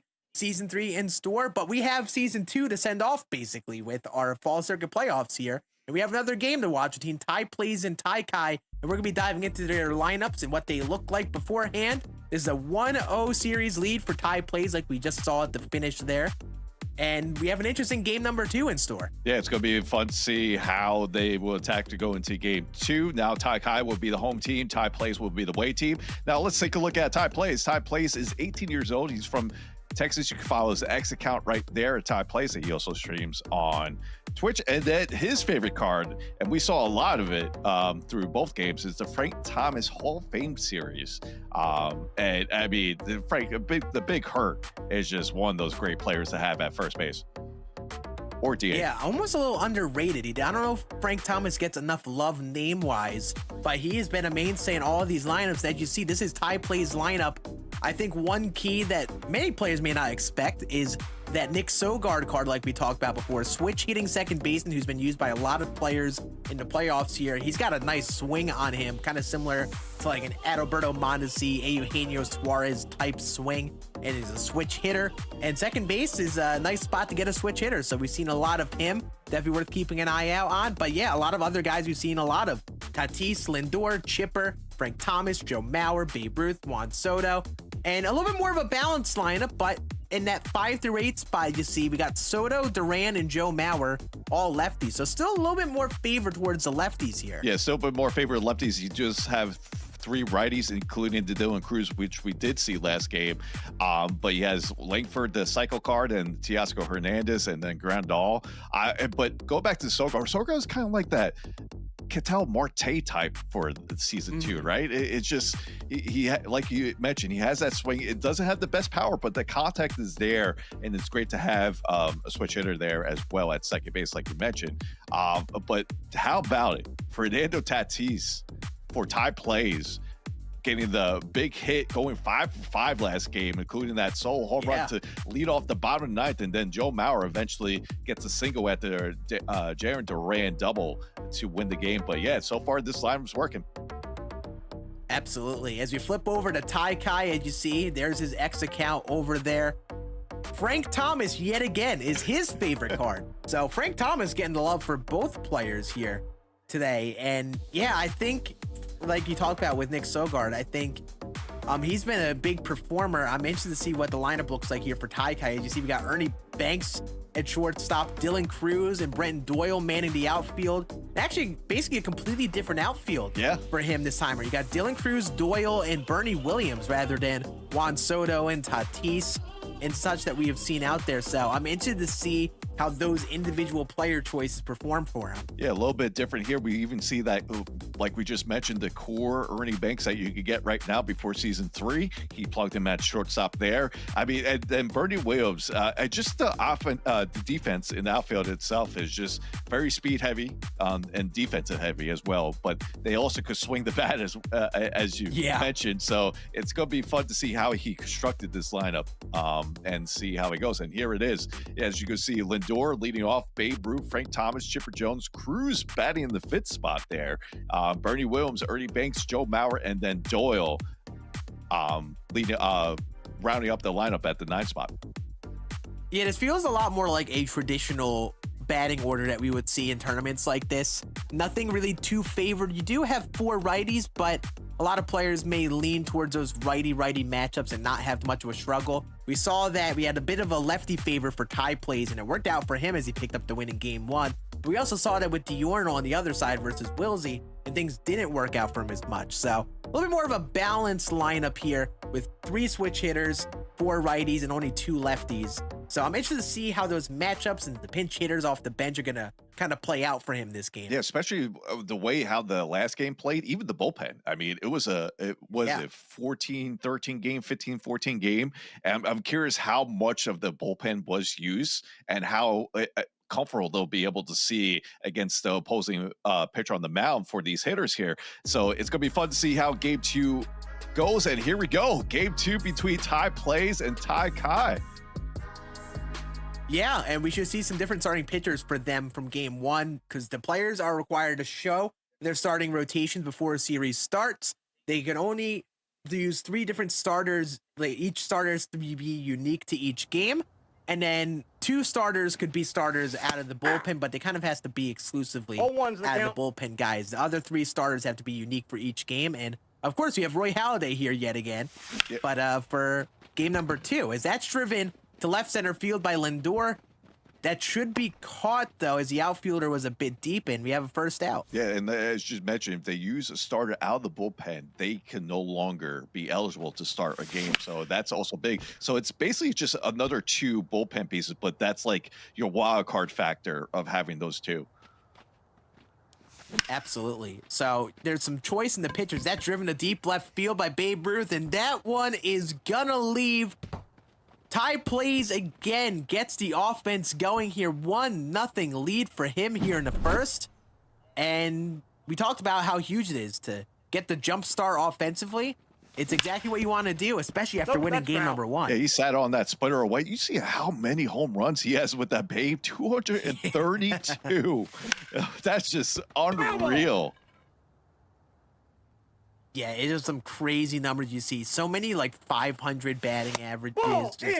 It's insane how good hitters are, and just how like someone like Babe Ruth is just going to be in the lineup for the rest of the year too.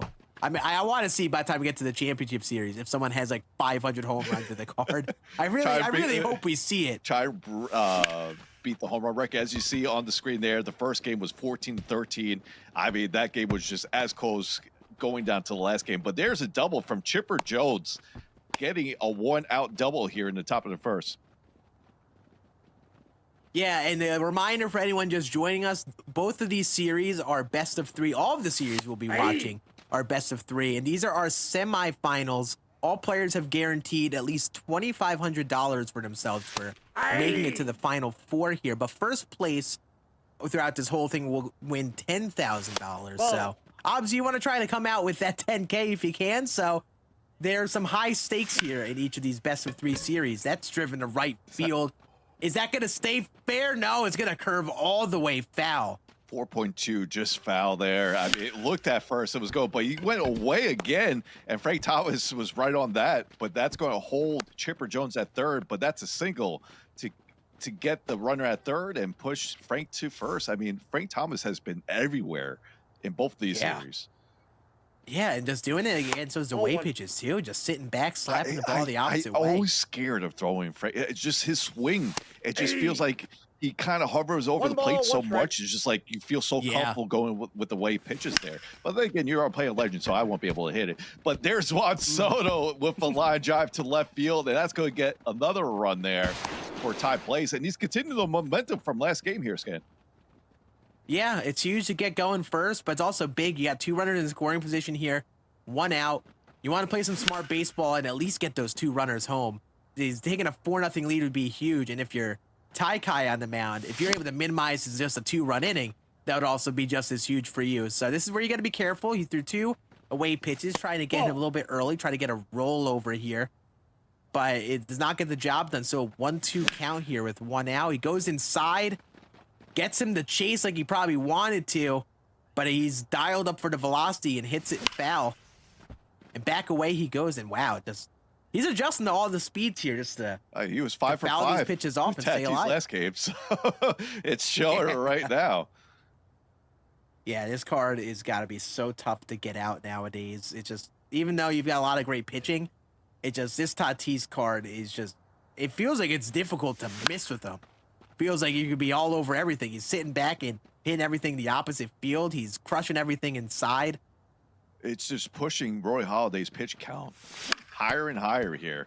And that's going to be another foul ball right there. Oh, that's one that you wished was in play. You got the very late swing inside, got a little off. He stays alive, and that's driven to deep right field.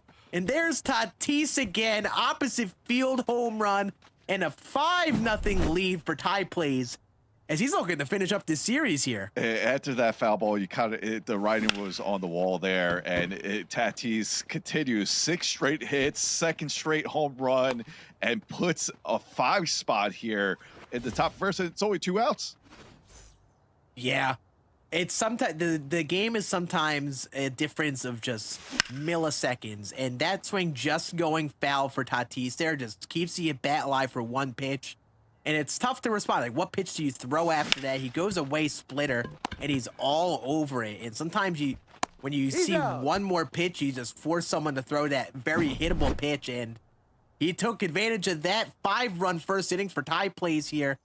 And here comes Tai-Kai. And I feel like being down in this series just adds more pressure. I feel like you got to respond like right away. Yeah, you're going to want to get some momentum going, whether it's hit here or run there. He's down 5, though, and we'll see what happens here. And once again, Roy Halladay on the mound for both, and he's going to push that sinker inside. But starting off 0-2 against Lindor and comes right back with the sinker high. You mentioned it sometimes catches these guys off guard and gets them there for the strikeout. Yeah, I like the aggressive pitching. You take a 5-0 lead, you won game 1. Maybe pitch a little less scared here in game 2 and just attack the zone. Make Tai-Kai hit something. He's going to get 2 quick outs here in the bottom of the first. Yeah, and we see him with Roy Halladay. We saw with Wilsey with Roy Halladay being very aggressive using him. Now we're going to see with Ty Plays here being very aggressive. Already 5 pitches, 2 outs. Now we got Frank Thomas. That's going to be a rip, though. Is that going to be another foul ball? No, that should stay fair, and that's a solo home run for Frank Thomas as he just gets it between the foul pole there and gets the first run on the board for him. Just a beautiful swing to just, after being late on an inside fastball, the last at bat. I mean, we talked about how Frank Thomas does damage to right field with those cutters away, righty. He just turned on an inside sinker and kept that fair. Just an unreal swing. But you want to keep this going. It's a promising swing. Want to try to keep capitalizing here. I mean, the great takes this at bat to make it a 2-1 count. And I think if there's anything you want to do this inning, you want to drive that pitch count up, look for some hittable pitches. That's a backdoor cutter, catches way too much plate, and Chipper's going to hit that to the gap. And Tai-Kai looks like he's getting going this game. I mean, we had a back and forth game last game. He definitely kept up offensively and looking to do that the same here in game 2. Yeah, it shows that 5-0 doesn't mean anything for Tai-Kai because, I mean, we saw what happened last game. Look at that. That's going to be ripped as well, but that's going to be right to the left fielder. But take that. I mean, that was a great swing. Just went right to the left fielder, but he does get one back. So at least you got some response there in the bottom of the first. So you know that, hey, I took a hit. I trust in my ability. We'll just keep on moving forward. Yeah, and I think if you're Tai-Kai, I think this inning you just look, it's scary to pitch aggressive, especially down 4. But I think the key is just to get ahead in the count. That was a big first pitch to get a late swing foul ball there. But I think he's just got to attack the zone here. I think what Ty Plays has done well is seen a lot of pitches in at bats, fouled off some pitches in some 2-strike counts. If you could just get ahead in the count and just put that pressure on him, that'd be huge. And he's got a 1-2 count here to Nick Sogard. And we haven't seen Sogard the first game we watched, but here with Ty Kai using Singard, we'll get to see a little bit. But we see Sogard throughout the fall circuit. We saw all yesterday, now we're seeing the first glimpse here in this series. Like you mentioned, that two-handed swing is always very, like we said, glitchy when it comes to Muda's show. And they're always loved it. That's a fly ball to left field that should be an out. And yeah, like players like Adalberto Mondesi, Eugenio Suarez, they're guys that have like that two-handed flat swing and like the Seager. Does Seager looks still like have it's the on the two-handed screen swing? through the zone. Seager, I think he did have it at some point this year. I don't know if he still does. I think at the beginning of the year he might have had that swing too. But they have like this very like flat swing animation, and those players are typically so loved for some reason. You get a little. It feels like you get like a little bit. I don't know. You see that swing, you feel comfortable with it. You feel like you get that little extra velo there. Yeah. Ball one.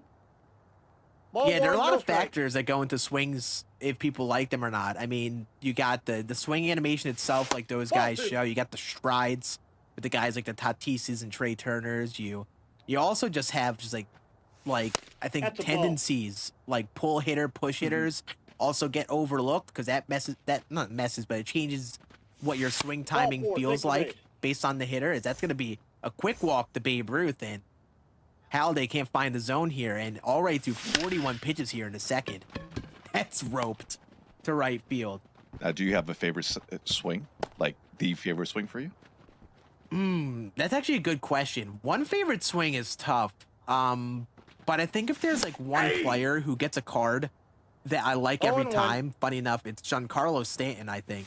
Yeah, I like his swing, but there's Frank Thomas here that just misses. Oh no.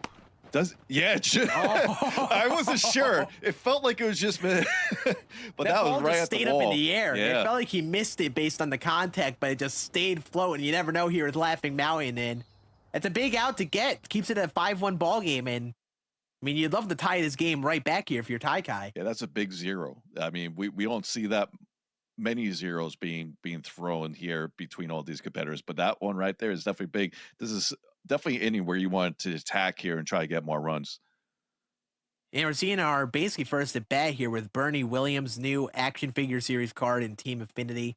Nice switch hitter, really good on the contact. So that's why you definitely see him a good bit on the legend here. But the inside cutter is going to get him to bite. He's going to go down swinging. It was just tacking inside there. It was able to get that cutter inside enough, and he swung right over that.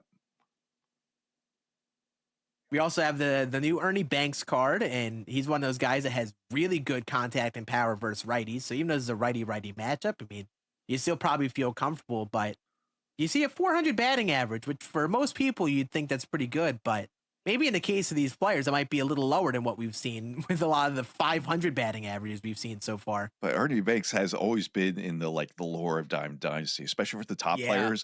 One player in particular, Be True, used to just something with him and Ernie Banks cards was just absolutely. It felt like he batted like 1,000 with them every time, and we seen Be True play. I believe it was Darius in either 19 or 20. Where they had like a 19-18 game, won the circle finals, and I believe Ernie was like 4 for 4 or 5 for 5 in that game. It's just like we saw with Tatis last game.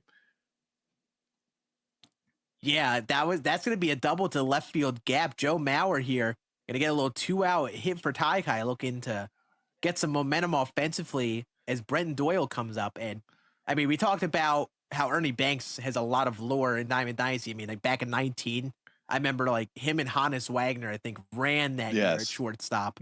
But someone who is new to the lore of Diamond Dynasty, Brenton Doyle, who would have thought this man would have gotten a card with 124 power, but that is the beauty of this game. You got a crazy 99 overall Brenton Doyle here in the 9th spot. Yeah, it just puts like the 5-tool type of player with him because we know what you could do in the outfield there, and he has the speed as well.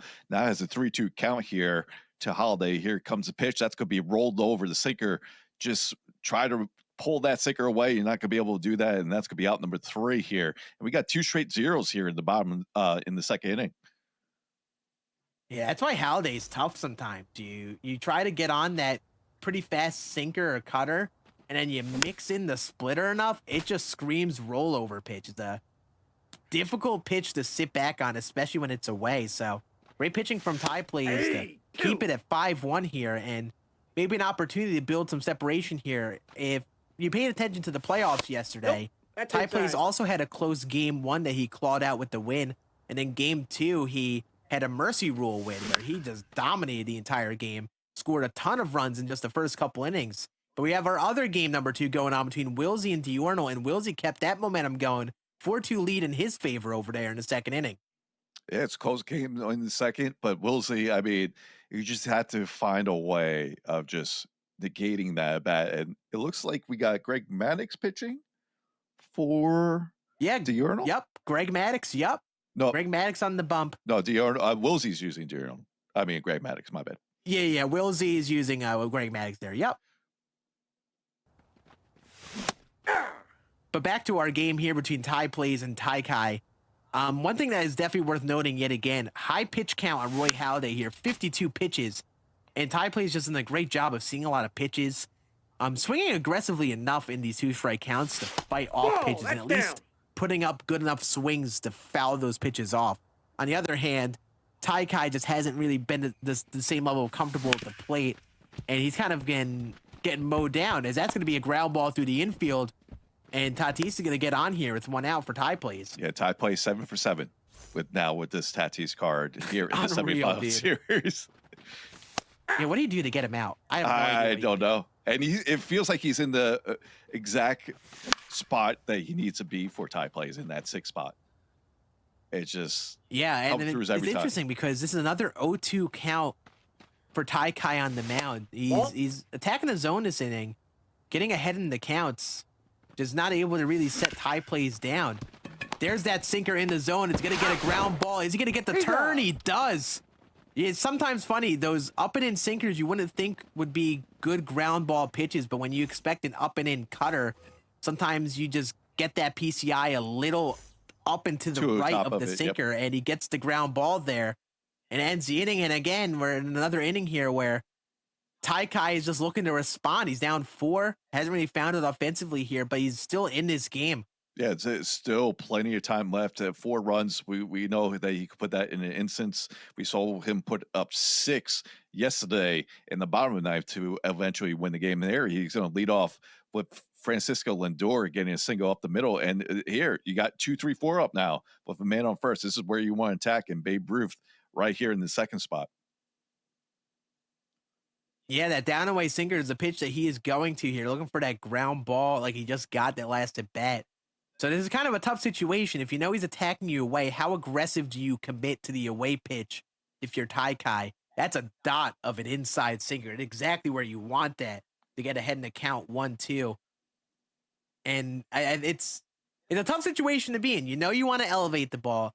You know he's pitching for the ground ball double play, but you also want to look for a pitch to hit. So it's these at-bats are sometimes a little tougher than expected with that runner on first. There's that up and in sinker, and he was looking for that as it's a 2-2 count now. Yeah, he was very early on that, saw that ball maybe a little bit too well. Comes right back with the sinker. So that's sinker up top. I mean, set up to the cutter. I mean, inside there, and able to get the strikeout. Now he's going to roll it over, but goes under Babe's glove and keeps. And that was a tailor-made double play, I thought, especially with the lefty of Babe Ruth, be able to get that throw easily and quickly to second base, but that goes under the glove and sets first and second, who has Chipper Jones already has an extra base hit in this game. We're getting some chaos ball here at Laughing Mount, but that's a hard ground ball right to the second baseman. That's going to be an inning double play. You know, the MLB The Show gods giveth, but he also taketh away. Yeah. That is a prime example of that. The runner being held on in first by Babe Ruth allows that little chopper through. The next pitch, hard hit ground ball right to the second baseman. And to start off the top of the 4th, another hard hit ground ball right to the second baseman. Yeah, right now those cutters down below, they're getting good PCI, but it's just going right to the fielder. I mean, yeah, that was basically evened out pretty much in that last half inning. But man, let's see what Nick Sorgar could do. 0 for 1 so far. Let's see if he can roll over the lineup, get the top of the lineup going. He's going check swing for the strike 1 there for the first pitch from Halladay. Inside, ball 1. Yeah, and I know that there's a reason I'm in the commentator booth and not a top player playing in this tournament. But I feel like if I'm in a situation of dealing with these low sinkers and low pitches inducing grounders, I'm totally camping that PCI low and just sitting on a low and inside sinker. I'm camping that thing low. This is high and deep to right field, though. It's going to stay in, almost leaves here at Laughing Mound. Almost an 84-mile-per-hour homer. That's what you sign up for here. Similar. Like, yeah, I'm camping that PCI low. I'm expecting that pitch. Are you putting the anchor there, though? Or you just react? No, I don't like to anchor in that scenario. I'm just manually keeping it there because I want to be able to react to other stuff. But with me nowadays, I don't have that same reaction time to just drop that PCI on it exactly. And, like, they're getting the PCI there, but... That's a ball. Not exactly where they want to elevate that pitch. So for me, I need to like camp that PCI low and like expect it. I need to just press X and hopefully it makes contact because I won't be able to keep up at all. But yeah, it's just I marvel how great their reaction time here is. As Francisco Lindor is going to pop up to center field, that's going to end the inning there. And we got still ever since the first, it's been scoreless. And we head into the bottom of the fourth. Let's just see if Ty Kai can actually get some runs back here as we have a 5-run game. And that might be a line drive right to center field. Great PCI placement, just right to the center fielder there. Yeah, like a hair, like it's a good timing swing. Just a small hair behind on it hits in the center field. And this is what I love watching the players do. I don't love watching them get upset, but I like watching them make the mid-game adjustments or making the slight changes that they need. And like, you wouldn't think maybe a PCI change would help mentally. That's a hard grounder to shortstop. Yeah, that was. But he's changing just the center only PCI here. Yeah, we'll see if it works. Some placebo effect. But although that was another great swing, just right to the fielder. Yeah, this is one of those tough cases where you feel like you're reading the pitch as well. You're timing the ball. You're getting the PCI there. But you're chasing some sinkers that are just below the zone that are nearly impossible to get up. You're just kind of hoping you find the gaps, and you certainly have not here for the first 2 outs this inning. And I mean, we talked about some high pitch counts and stuff. Roy Halladay is pitching pretty efficiently here, but that's driven to deep left field by Ernie Banks. Perfect. And that might be the swing Ty Kai needs to get going here. That ball is crushed 501 feet. Wow. And he was able to elevate that sinker right there. Ernie Banks, I mean, it just annihilated that ball and get one run back. Let's see if he can continue attacking. Just try to get one run here, one run there. He's been pitching well. Yeah, I mean, he was all over those low inside sinkers. That one had just caught the zone, and he was ready for it. So good adjusting to those low sinkers this inning for Ty Kai, and he gets one to go his way. But looking through the bullpen, deciding who he's going to put in, looking like he's going to go to Bob Gibson out of the bullpen. I don't think we've seen much of Bob Gibson throughout this so far. No, I think I've seen him at least once, like in the qualifiers, but nothing from yesterday. I haven't seen him, but that's going to be out number 3. But Ernie Banks gets one more for Ty Kai and makes it a 5-2 ball game as we head into the top of the 5th. Yeah, and one thing that's worth noting is they can have 3 starters designated as their starting pitchers for the beginning of games. 2 starters can be used out of the bullpen. Now, the question will be who those 2 starters are going to be, because one of them is the captain, Justin Verlander, and then the other one is Johan Santana, who I don't know if we saw in Game 1. I don't know who started for either of these teams in Game 1 since we were not watching it, but I'm interested to see if there'll be a situation where he has to pitch with Justin Verlander this game, late game. We'll see. Now we got hitters. But Roy Halladay, we got the Roy Halladay battle here through the 4th inning. Yeah, not bad. I mean, if you tell me, how many innings you want out of start to have like a quality start, especially for how MLB show 24 plays with hitting just being just the dominant force of the two between that's going to be in there for a single there, a C9 single for Babe Ruth. But if you could get 5 innings, I think that's a successful, like, quality start there, especially if you only gave up like 4 or 5 runs. That's inside. Yeah, if you can get a starter in, if your starter just keeps you in the game through 5 innings, that's a really successful start. Yeah. You don't see that often. A lot of times, these starters get pulled in the first couple innings if someone just gets going offensively. You have all of your pitching staff to work with. So getting that starter through a bunch of innings, riding that good confidence is huge. That's driven right past the first baseman. So now runners on first and second, and Ty plays looking to respond here. with another great swing there. And here comes Frank Thomas. Yeah, when getting a run here in the bottom half, the hardest to do is trying to negate that and not let your opponent be able to get that run right back. And right now, this is what Ty Plays wants to do here. First and second, Frank Thomas already with a hit here, and again, there's that cutter away, and that's going to be a 3-run bomb from Frank Thomas. 108 off the bat, and gets the 3-run shot here, puts it up 8-2 now here in the top of the 5th. Wow. I mean, those cutters away to Frank Thomas. I'm telling you, it's tough. Oh, and he follows up and Juan Soto.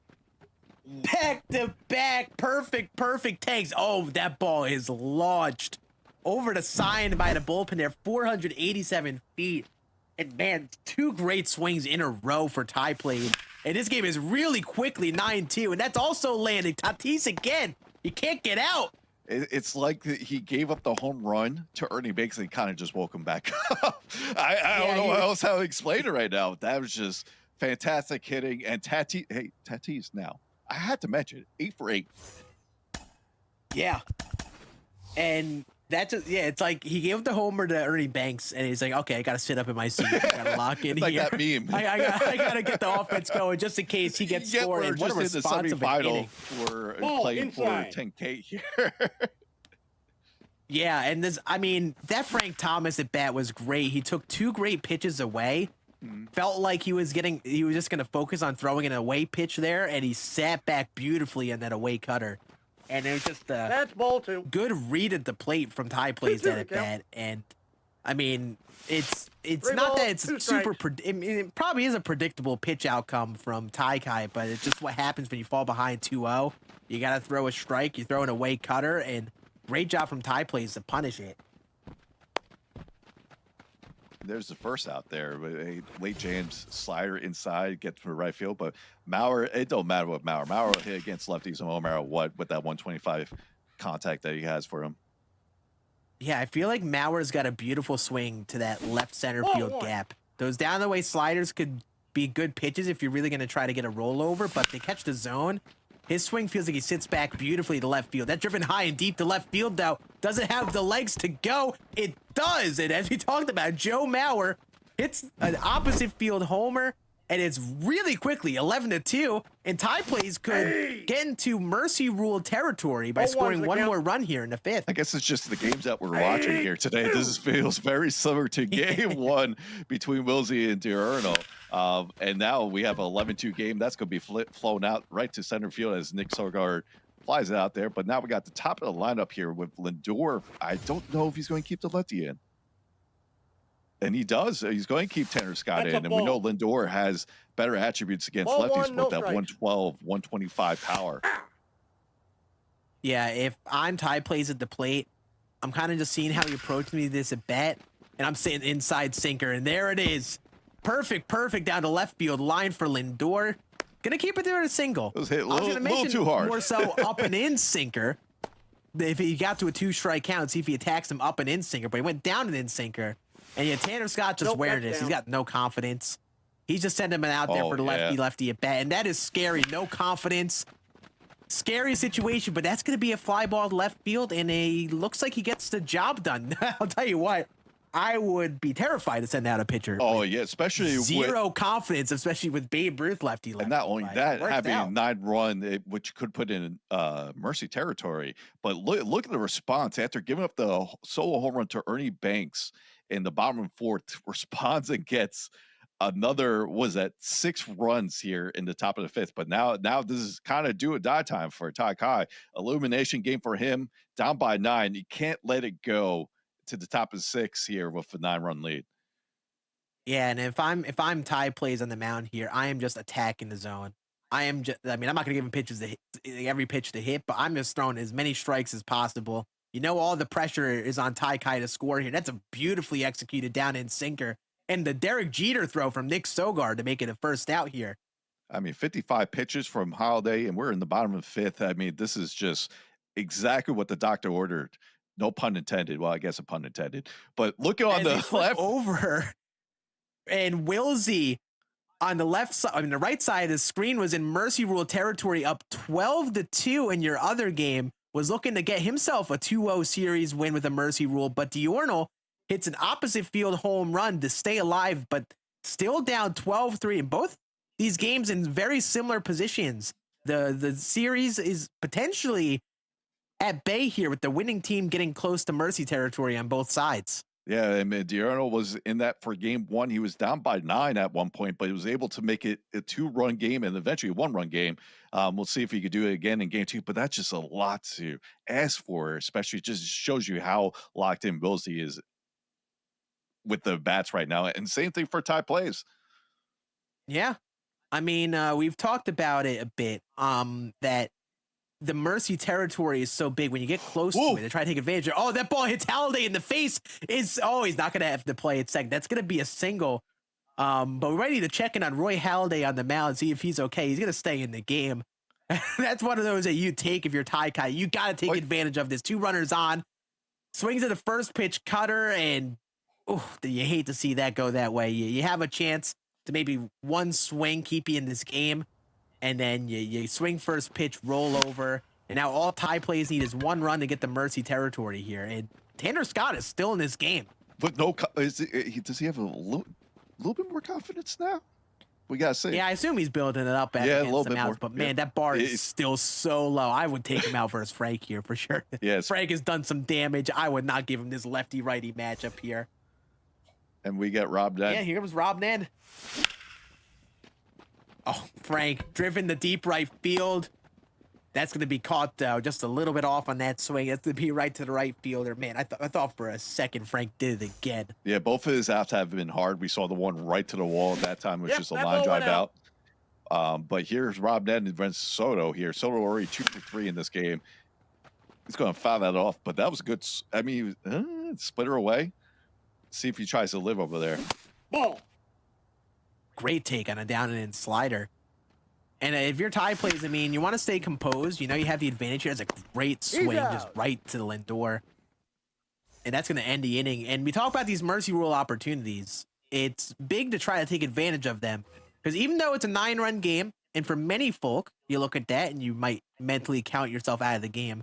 These players are all the best hitters in the game and have put up 9-run innings plenty of times. Or even more than that, have just fought back and came back down like 7, 8, 9 runs. So when you get that opportunity for the mercy rule, it really is big to take advantage of it and get your opponent out of the game. And Ty Plays has not done that yet here in the last couple innings.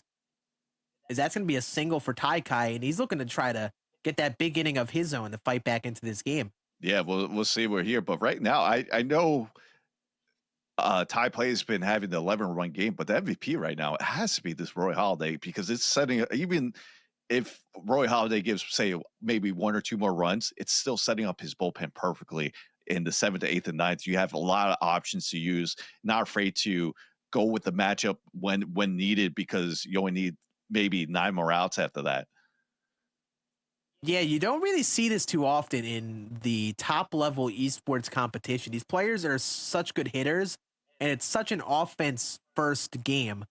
But a starting pitcher, keeping you in a game is so huge. Like, having a pitcher with really high confidence is really a big advantage. It makes sure those PCIs don't ever get too big, helps with some consistent pitch locations. And when you have this momentum, it's big to ride with that starter as long as you can, and Halladay's gotten the job done here through 6. That's driven to right field, though. Hit and run is going to get that runner over to third. The runner slid into second base, though, so he's not going to get any further.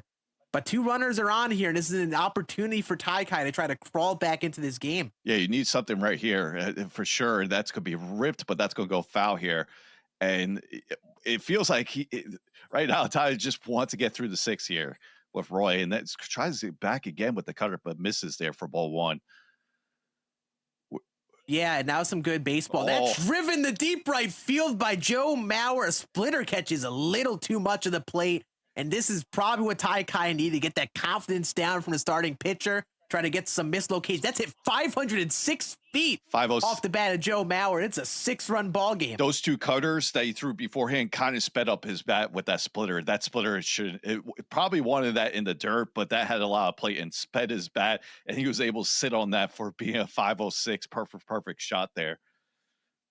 Yeah, and I want to look back at that previous double he hit with Ernie Banks. It's the type of thing that you got to do when you're struggling to get going offensively. He predicted an away pitch, which is why I assume he did the hit and run there with nobody out or 1 out. Try to maybe get that second baseman to cover on the throw. If you hit a ground ball the right side, it should sneak through on the hit and run. But nonetheless, it helped him get 2 runners in scoring position, and he's got a rally here. And now, I mean, seeing how they extended here after giving up some runs is really an opportunity for Taikai to try to get a couple more here while the starter's in. You're getting that confidence down. You're getting that momentum go your way. And this is where you really can get back into this game with a couple good swings. Yeah, and it already started. He already has 3 back. That's going to be strike 3. But still, I mean, this is what you're right there in mercy territory to at least get like 3 back, make it a 6-run game. 6 runs is doable. I mean, we saw him do it. I know I sound like a broken record from yesterday when he put up 6 in the bottom of the 9th against Cafe to win the game in the round robin. So it's not territory he's not used to, right? He's used to this being this down. He's able to make that adjustment and be able to come back. And that was a successful inning there by getting 3 runs there. But now he just has to keep on holding. And look who's up right now, 3 for 3. Fernando Tatis, who's 9 for 9 now. Unreal. It's just absolutely crazy to talk about, especially at this type of level and in this full circle here.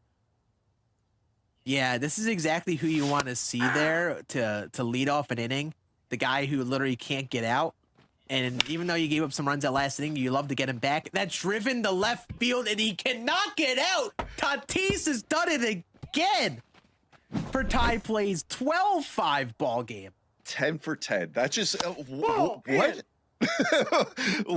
were we talking? And we saw last time with the Ernie Banks solo home run what happened with Ty Plays. He put up the big 6 spot. Now gave up 3 in the last half, and look what he did to start at the top of the 7th. The solo shot with Tatis here, and we'll see if he continues here. Ball 2. Yeah, just Tatis has just been impossible to get out. It's just been so crazy for all these games we've seen. And there's another crushed ball off the bat of Ty Plays. Looking to get that. It's like we talked about it before when he gave up the Ernie Banks homer. Felt like he just sat up in his seat and focused. This might be another case of that where he gave up a few runs and he's just looking to respond and is putting up some more quality at bats. And Danny Colombe, I don't know if you pronounce his name properly. His never name I've actually heard Colombe announced in the commentator booth.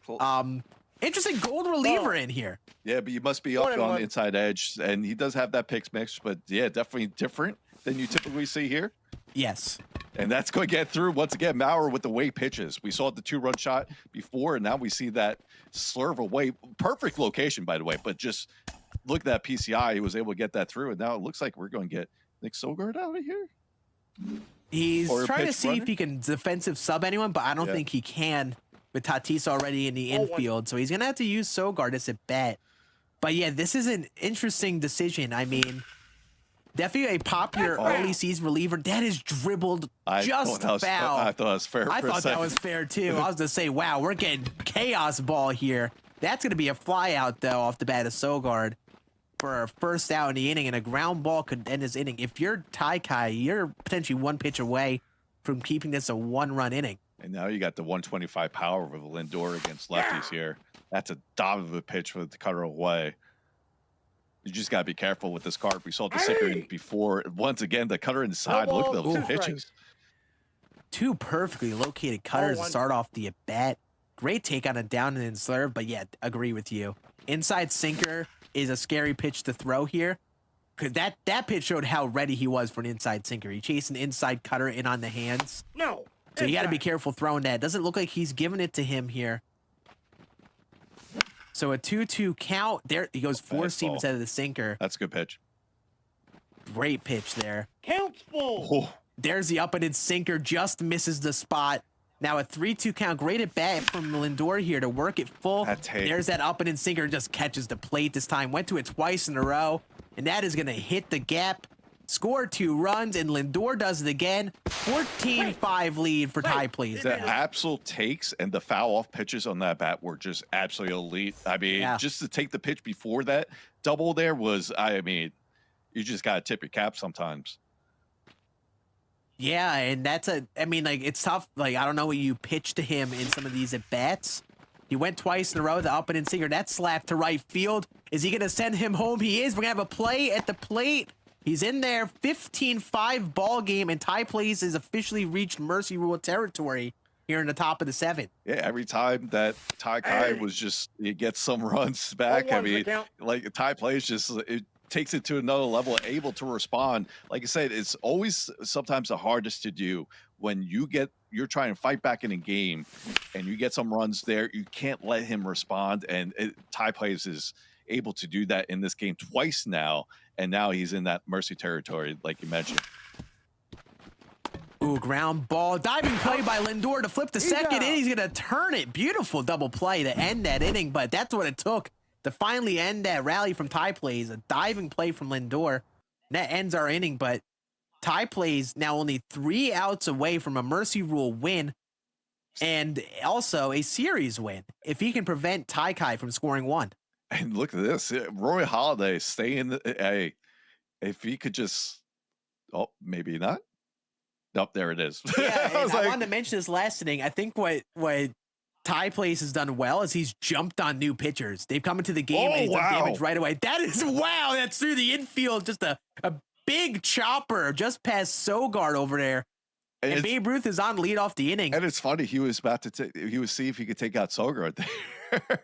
The last, and look what, oh boy. Yeah.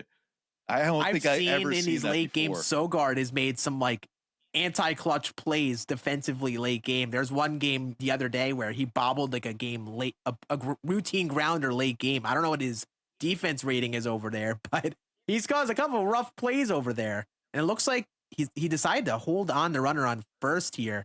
I'm looking for a ground ball through the right side here if he throws an away pitch here.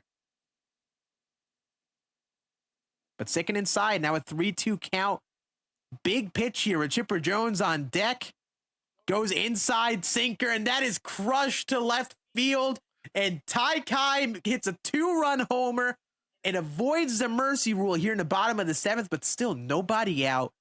And he just brought in Andrew Miller, and that confidence has to be getting low real quick for him. But he has the full bullpen left. I mean, he could do whatever he wants with the matchup, especially if this is the 7th inning, right? He needs 9 more outs. That's going to hit hard. That should drop. I'm not sure if that'll get out, but that'll definitely drop in there, and that's going to be a double. So back-to-back extra base hits here for Ty Kai. Yeah, and that's a beauty of the pitching, like you mentioned. He could take out Andrew Miller with the minimum here. Doesn't have to push him any further than necessary with that good start from Halladay.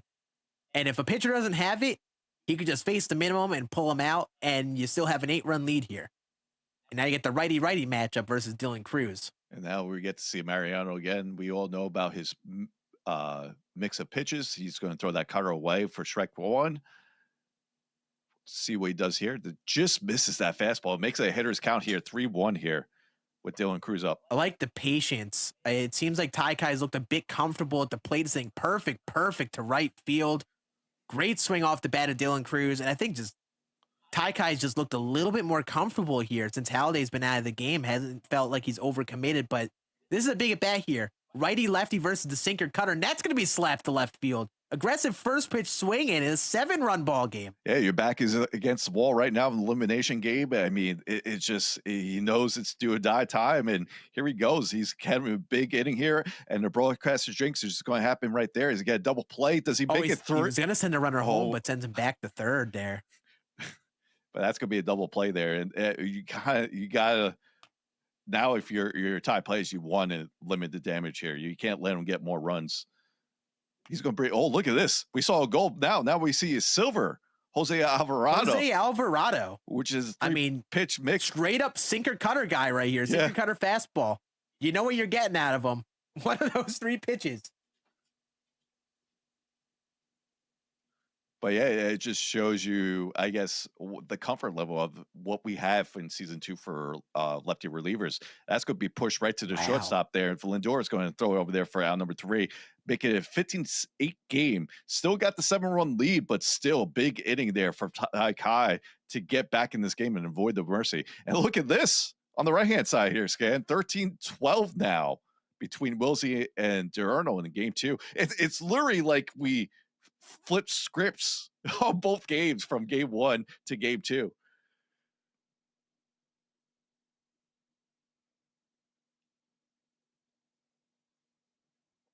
Okay, no worries. Now, looking on the right-hand side, we have Gary Sanchez, who was big for Wilsey. He had the 2 home run game. He looks like he's 3 for 3 in the right-hand side. On the left-hand side, Ty Plays gets a solo shot here from Juan Soto to make it a 16-8 game. He responds once again, make an 8-run lead. So there we go. I mean, Ty Plays once again responds every time that Tai Kai, and look at that, back-to-back shots. Fernando Tatis is now 11 for 11 in this game 2. And Ty Plays, it's a 3 home run game for Tatis. You should just not pitch this guy. Do not pitch to Ty Plays Fernando Tatis. Just walk him. Why don't you? I mean, he's just automatic right now for Ty Plays. And then on the right-hand side, we still got the top 6, and Tatis now up for Wilsey. Fouls that off, still 2-2 count over there. We'll see what the next pitch here for Billy Wagner for DiGiorno, and that's going to get him with the strikeout as he throws the changeup inside there. Now going to right-hand side. Oh, look at Dylan Cruz now going yard and make it a 10-run game once again. And Ty Plays is not playing around here. Whenever Ty Kai tries to get some runs, gets the 10-run lead right back here in the top of the 8th. And now it's a 2-0 count here. Robert Suarez now pitching here for Ty Kai. Misses inside there for ball 3. Now we have a 3-0 count here to Joe Mauer. We got some interesting developments. I'm really interested in how that other game is going to go while this goes down. That's driven to right field by Joe Mauer, but caught right on the track. Man, 18 runs. That's a tough one to keep up with. Is Ty Kai, every time he's scored, Ty Plays has responded every time. It's been very impressive to do that for the length of this whole game. And I mean, you don't have much time here if you're Ty Kai. You like need a big inning right now. Did you catch the Fernando Tatis home run? Yes, I did. Oh my God. Unreal. You got to give him the Barry Bonds treatment, really. He's feeling like just the MVP of today so far. In both these games, he has just been on base basically every time.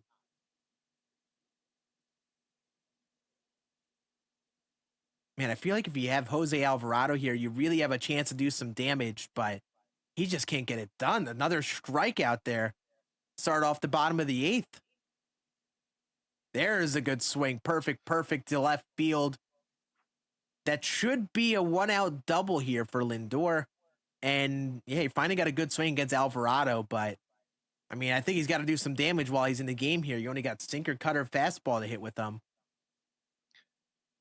Yeah, it seems like he's fine with who he's putting on the mound right now. That's going to be jammed, and that's going to be out number 2. He's going to move the run over the thirds, try to negate the mercy with the run at third and being 90 feet away, but he's down to his last out. Do you walk Frank Thomas? 4 for 4. I mean, if you're going for the mercy, I don't hate the idea because he's 4 for 4 and he's definitely been the co-MVP of today. But a quick 0-1 count as he chases a low sinker. I mean, I'd probably be pitching around him. I'd probably go like intentional. Yeah, try to get him a strikeout. Yep. Now a 1-2 count. Potentially 1 strike away from a Ty Plays win here to take the series. High 4-seam driven to center field, and it's gonna land. Ty Kai yet again stays alive, preventing the mercy rule, but still down 9 here with only 4 outs to give here in the 8th. And we'll have a full game here now. That definitely guarantees that. It's been one of those games, kind of like we talked about in the previous game we watched, where every time Ty Kai has gotten a couple runs, Ty Plays has responded, and he's just been hovering around that mercy territory here for a bit, but just has at least done a good job of responding every time Ty Kai scores. That's a fly ball to deep right field, and here we go. 2-run homer for Chipper Jones. make it an 18-11 ball game here. Just gotta keep on moving. Keep it moving. Yeah, I mean, you can't really view this as you being down now 7. You kind of just need to go one at a time. Try not to do too much. Try not to get too aggressive. Down in sinker that he's just behind on. That's going to end our inning. As Taikai is still down 7. I mean, I think if this is the most anyone has needed a 0 today, you need to keep this at nothing if you're Taikai. Keep it down 7, because any more than that, you're making it way more difficult. He can definitely put up a 7-run inning, but that's driven the left field, and that is going to be a first out in the inning. Yeah, we'll see what you do. We have Babe Ruth up now. He's probably going to bring the lefty. Brings in the Chapman, the Cubs card. Yeah, we haven't seen too much of this Chapman so far in this tournament, but he's sometimes effective if you mix in his stuff right. Outlier four seam. He's got that pretty good slider there, especially in lefty at bats. And I believe this one has a changeup as well. There it is. That's gonna be the strikeout. Yep. Yeah, it's going to be a quick strikeout. 3-pitch at bat versus Babe Ruth, and it's a quick inning. That's the 0 that Taikai needed. All right. Let's see what we can do. Taikai, remember, I came down from 6 at the bottom of 9th yesterday. Let's see if he can do it again. But this time, it will be a 7-run game. Yeah, giving himself at least the best chance to come back down here. Put up a great swing versus Raleigh Fingers to end last inning with a big 3-run homer. So looking to kind of keep that momentum here while Raleigh is still in the game. I mean, every single out matters here. You got to try to be, you got to swing aggressively, be ready to swing at something in the zone, but you also got to be selective enough and not be caught off guard here. Taikai is going to kind of pitch. I mean, not Taikai. Ty Plays is going to pitch around the zone, try to see if you're a little too aggressive. Now makes it a 2-2 count. I'm looking away here. Goes down and in again. Hard hit, just right to the second baseman. Had to swing at it right on the corner. And there's your first out of the inning. Yeah, that was great PCI right there. Just, I mean, I guess the pitch was good enough to be inside enough to just roll over right to your second base. Yeah, just couldn't get that PCI enough to the corner. Jackson Holiday comes in for the pinch hit and perfect tank to left field. Beautiful swing on a down the way sinker there. 18-12 ball game. But remember, Ty Plays does have his full, basically still has a lot left in his bullpen, and he's going to make a change. Joe Nathan, did not expect. Yeah, I think he was in a close game yesterday where he had to pitch with Joe Nathan to finish up the game, and Joe Nathan slammed it shut, and he's going right to him, and very aggressive swing from Taikai, just a bit behind. And Brenton Doyle currently 0 for 4. You don't see that type of thing often in games like this. Looking to get it going here in the 9 spot. Oh, okay. Great takes. Yep. Good patience to make it a 3-0 count. I mean, you'd love to get the 99 speed on base here just to do something. There is swing a throw middle 3-0. Hard ground ball right to Lindor, and Ty Plays picks up a 2-0 series win versus Taikai. Some hard hit contact there in that last inning, but man, just clinical offense out of Ty Plays. If we flip over to our other game, Diorno was working a crazy comeback, was nearly mercy ruled, but has fought back to make it. It was a previously 13-12 ball game. But here in the top of the 7th, Wilsey has added some more separation, made it 17-13, and Tatis again up at a big spot, looking to give some big insurance for Wilsey at the plate here. He was sitting on that fastball for sure right there. I mean, we've seen the Chapman once again. We just saw it before. Once again, throws a fastball inside, 101, but that's going to be fouled off to keep it at 0-2 here. But 3 for 5 with Tatis. I mean, this card, like you said, has been everywhere for what we saw from Wilsey, and now, of course, we saw with Ty Plays being 11 for 11. That's a great take. Tough pitch to take on that inside slider, just in on the hands at 91. Inside fastball, roped down the left field line. It is just Oh, no, it's foul. not. Oh, broadcaster's drink. Yeah. Inside, man, he is just attacking him with these inside fastballs. He is establishing that. 2-2 the count. Great take on a low changeup to make it a 2-2 count. Probably wanted that a little bit higher, closer to the zone. Inside fastball again, and that is one that you really wish he did not foul off. He just flails the bat out there to stay alive. 2-2 count again, and man, he just said, you know what? I'm just going to keep on throwing these inside fastballs. I'm waiting until you eventually get that contact and play on it. And he's spitting on the slider. 3-2 count. 2 outs with Babe Ruth on deck. There's the fastball again, and again just early on it. So we'll see another 3-2 pitch. Goes away with the fastball. Fouls it off, so another foul ball here off a fastball. 3-2 pitch here with 2 outs. That one is up the middle. It's going to get by. It's going to score 1. 38 speed on third now, though. Makes it 18-13, and man, you just could not get tired. That bat, man. I mean, started 0-2 too. So worked it back to full count and then just kept on fouling off those pitches. And then got outside pitch and was able to push it over the middle for a C9 single and get the run there. But wow, just great staying in that bat there from Wilsey. Yeah, this is one of those. That was one of those at bats where it was so frustrating to pitch, and he just kept going to the fastball, and he got a rollover on the way like he probably wanted. It just found the gap. That's driven high and deep. The left center field, though, does it have the legs?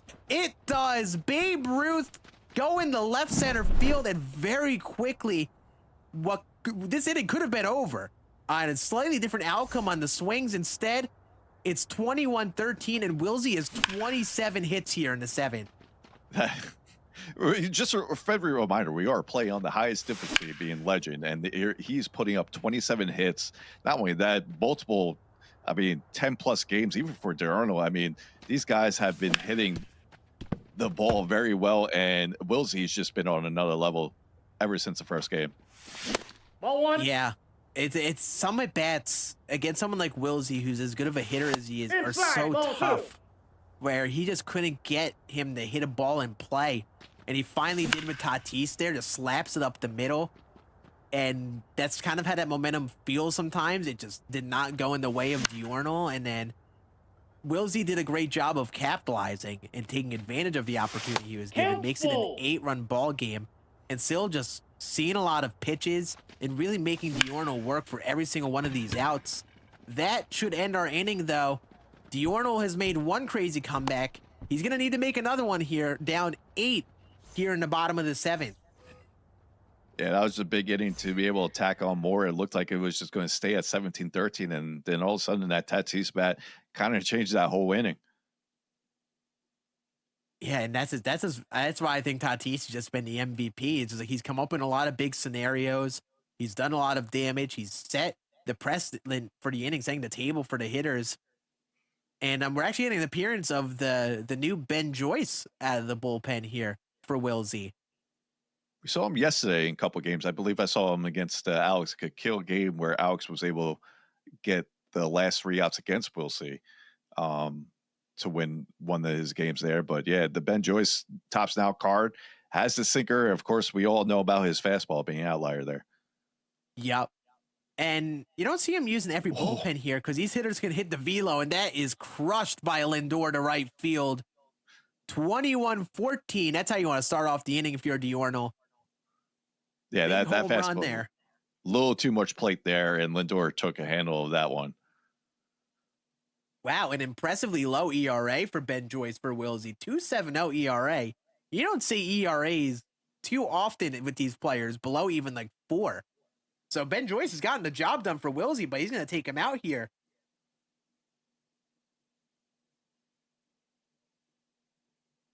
Interesting to go to Rob Nen, too, another high-velocity pitcher. But said you're going for the high-velocity slider, and that's going to be a ground ball. Right to third base, and that'll be our first out of the inning.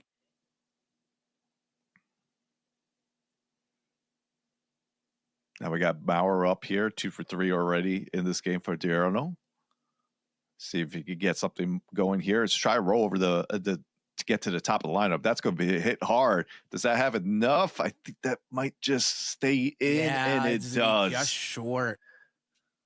Joe Mauer just a little bit soft on that contact. Pretty solid swing, but those are the type of swings that can be tough with Mauer sometimes. Doesn't always hit the ball with consistently high exit velos. That was kind of like a not really hit hard enough to really get out here. That's a perfect right to right field. So Jaron Duran gets on in the 9th spot. And I mean, you would love to find a way to at least get 2 more here this inning if you're Diurnal. You're putting up some good swings. You'd love to capitalize and at least just carry some momentum into the 8th.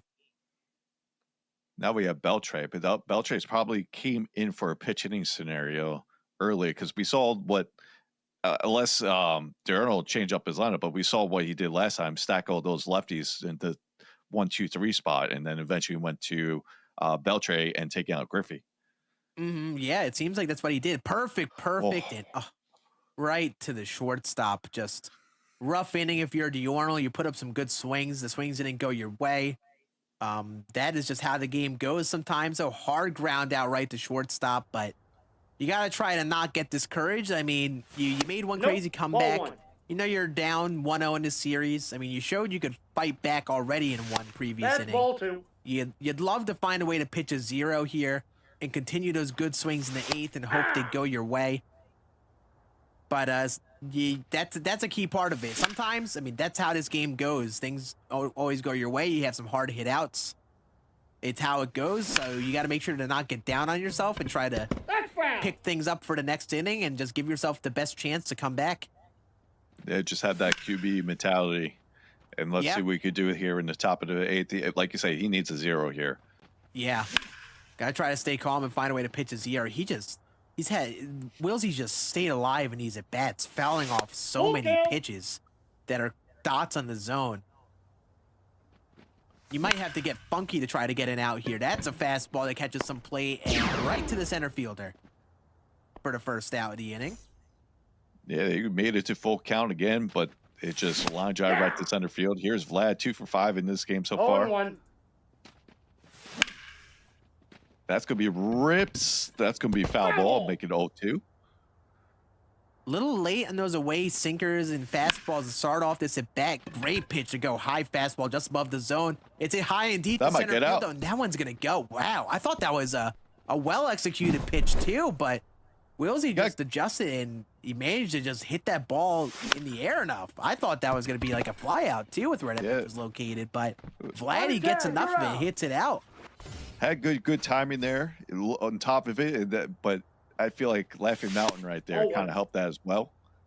Helped that carry, especially with the max elevation that we're at. But yeah, it still had a good swing on it. I mean, that's an even better swing as Richard Ria hits a solo shot, and that's going to make it a 23-14 game.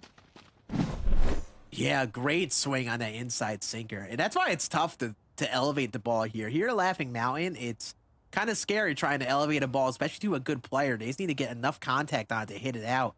And up comes Francisco Lindor, who's 4 for 5. Just a double shy of the cycle for him.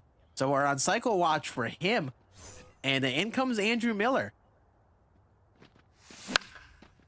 And to remind you all, this is a 23-14 lead for Wilsey, who's currently up 1-0 in these series. These series all today are 3-game series. We saw a 2-0 series win for Ty Plays versus Ty Kai. And that's going to be a hard ground ball right to third.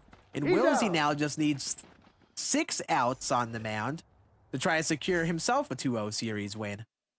And then a chance to face in the finals. We already have one finalist with Ty Plays, so far undefeated in these 2 days of the fall circuit finals here. And now Wilsey might secure his spot with getting those last 6 outs. He's almost have 30 hits here in this game. Unreal. I just noticed that. I mean, we were talking about it just before he had 27, but 30 hits. 30 hits on Legend.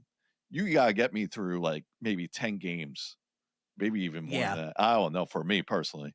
Yeah, you know, like I'll just load up play versus CPU versus the Rockies on rookie difficulty, and you know I could maybe get 30 hits in on a good game when I'm actually focused locking in. But this guy's out here hitting 30 hits on Legend difficulty. It's just so insane. And like to give full credit to Diurnal, he's playing well. He's got 13 runs. Yeah, he's been making good. Just Wilsey's been another level offensively. It's so difficult to keep up with. Yeah, like you said, DiGiorno's been having good PCI placement throughout. I mean, from what we're watching, it just some hits didn't go his way, but it just you're hoping those fall eventually and try to get something back. But Wilsey is just every time he just attacks. Not only that, just the way he works the pitcher. And we saw that in Yeah. game one, from the start, how he worked that Greg Maddux in game one and be able to kept the pitch count going up and up and up, and then eventually take advantages of that. So you just got to credit Wilsey for that approach. Yeah, I mean, you see it a bit from some of the players, especially the guys who've been down. One thing I've noticed they've tended to do a little bit more has been in the case of being aggressive and working pitches and all that. They'll in an 0-0 count, they'll probably be ready for like a down and away sinker in an at bat like this. But they swing first pitch, like exactly like that. What I'm saying, he was ready for a down and away splitter, but just swinging aggressively first pitch and inducing outs. And those outs kind of add up over the span of the game. Even if you're ready for the pitch, sometimes what I think what Wilsey's done well is he's been a little bit more selective and forced his opponents to throw a little bit more. Albeit he's had a good amount of foul balls too. And fighting off pitches in 2-strike counts, he's doing a great job of just seeing more pitches too. That's a great swing from Teoscar on a down and away slider he was ready for. My boy Teal, he just takes that slider away and that follows up with another good hit, and that might stay. That might stay in. Oh no, it's out. There we go. Okay, so there we go. Back-to-back shots there for DiGiorno, and let's see what he has left in him. 7-run ball game. I mean, he's gonna put it all out right here. He got emptied the series for him. Yep. And he is the home team, so it's like if he puts up a good couple innings here, then I mean, I guess you never know what happens. He could call a game if he wants to, if he gets close enough. But still got 7 runs to come back from. Make that 6 runs to come back from. Great swing off the bat of the great Bambino to make it a 6-run ball game. And I this might be a hot take.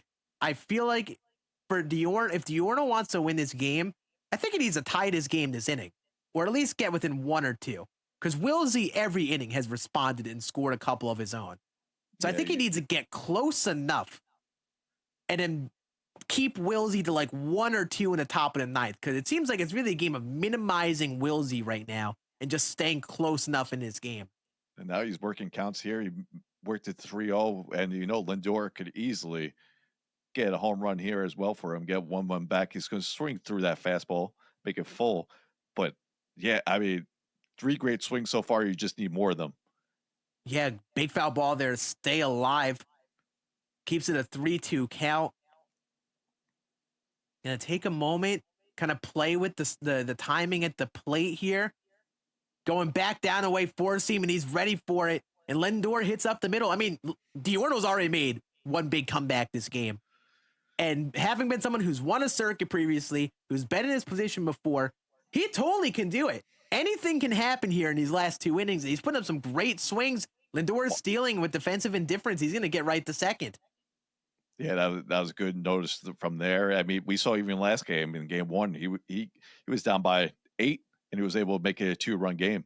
That's going to be ripped hard. That should stay in there. That's going to be caught by the right fielder, but Lindor will tag to go to third. Well executed slider down and in there. Just a hair bit behind on that. And that's a bread and butter from Andrew Miller right there, that across the body slider.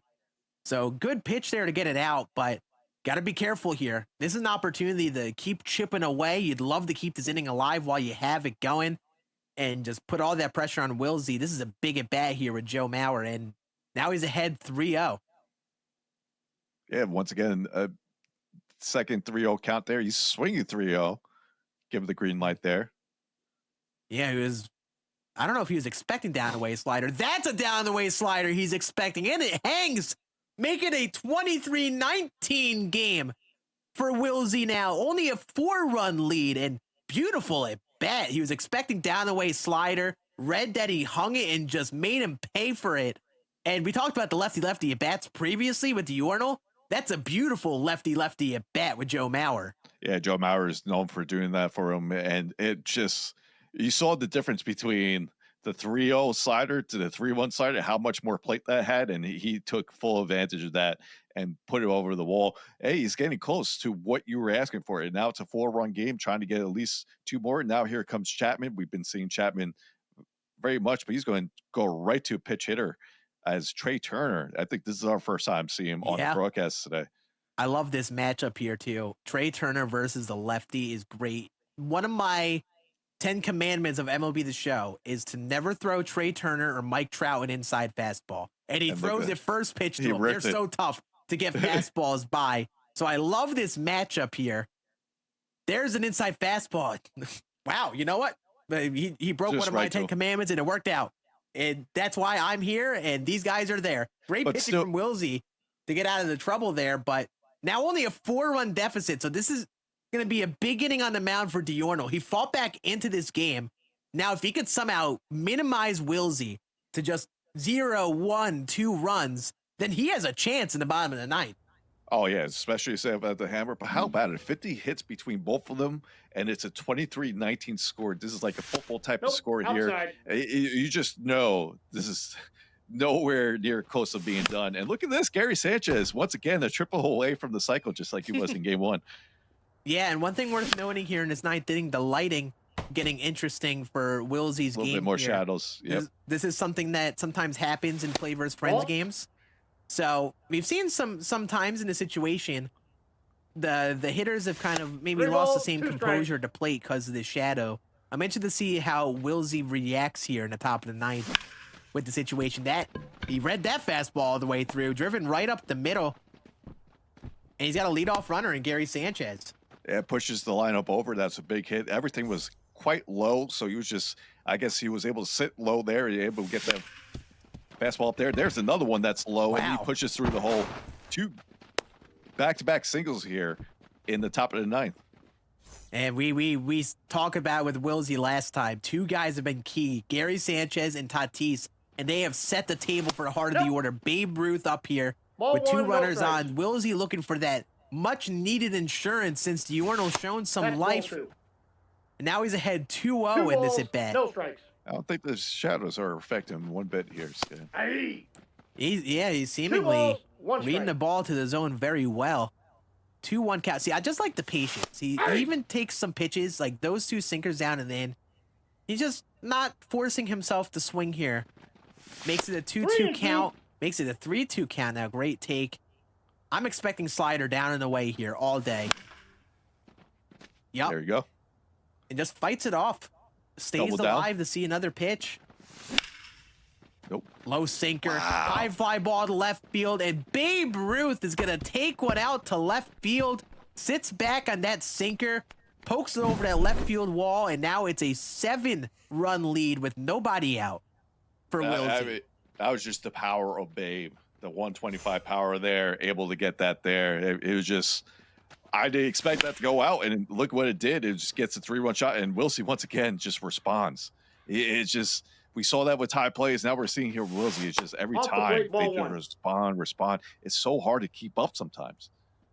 Yeah, and this is Wilsey's game here. Get into a lead and just put up nonstop runs. We talked about Diorno. Diorno has shown some incredible tenacity this game to stay in it, score 19, and has kept himself in this game. Like, he still can come back with a great inning in the ninth. Yep. But, man, it is so tough because Wilsey is just relentless. And when he gets that lead first, you're just playing catch-up with him all game. It is so difficult to come back. And when he's at his best like this, he is so tough to beat.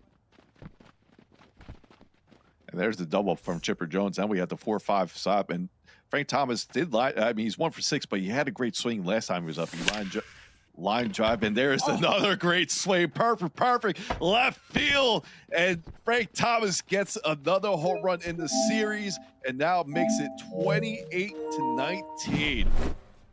He's gonna clip that too. Just a beautiful homer. Went front door cutter there, which you don't see these guys go too often, but holy, he was ready for it. What an inning. He is all over everything in the top of the ninth. Everything's squared up right where you want it to be, and it's just hard to get outs right now if you're Diorno. Yeah, I mean, Diorno's attacking low in the zone, So he's seemingly expecting some of those low pitches, I would presume, because he has been attacking low a lot this inning, but he's just punished everything. It's like, this is just unreal, and also just so difficult to do on Legend. Like, he hasn't even gotten out in the ninth, and this game was within reach. It's a 9-run game. He's close to a 30 spot. But commentator Jinx, that'll be a ground ball double play to make it a 2-out inning. But this is exactly where we were in the top of the 8th, and he was able to get those runs right back. It's tough because this was a 4-run game before the inning started. Now it's back to being a 9-run game, and that's going to be how it is. Ground ball to end it. 28 as of now is all that Wilsey will score. He needs to keep this lead for one more inning. Diurnal down 9, series on the line. Top of the lineup. I'm really interested in how Diurnal starts his inning, how aggressive he is at the plate. Because as you got a big deficit, you put up some big runs last inning, but you really don't want to force things here. And in comes the defensive sub at second. Diamond defense up the middle for Wilsey now. I like the patience. 2-1 count to start off the inning. 3-1 count.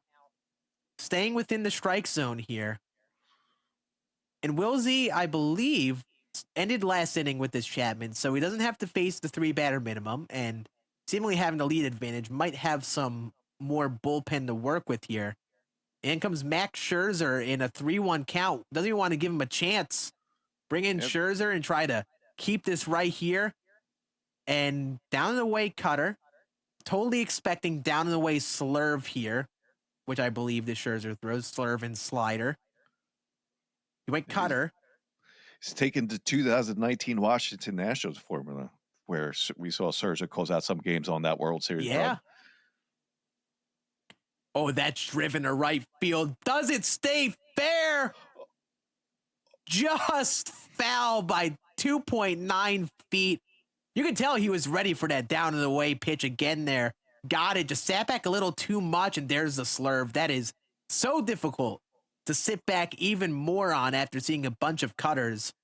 So that's a first out here in the ninth. And that difference between two pitchers right there. One that we thought was going to be a solo home run, and the next just rolled over to the shortstop. And once again, Juan Soto is going to do the same thing.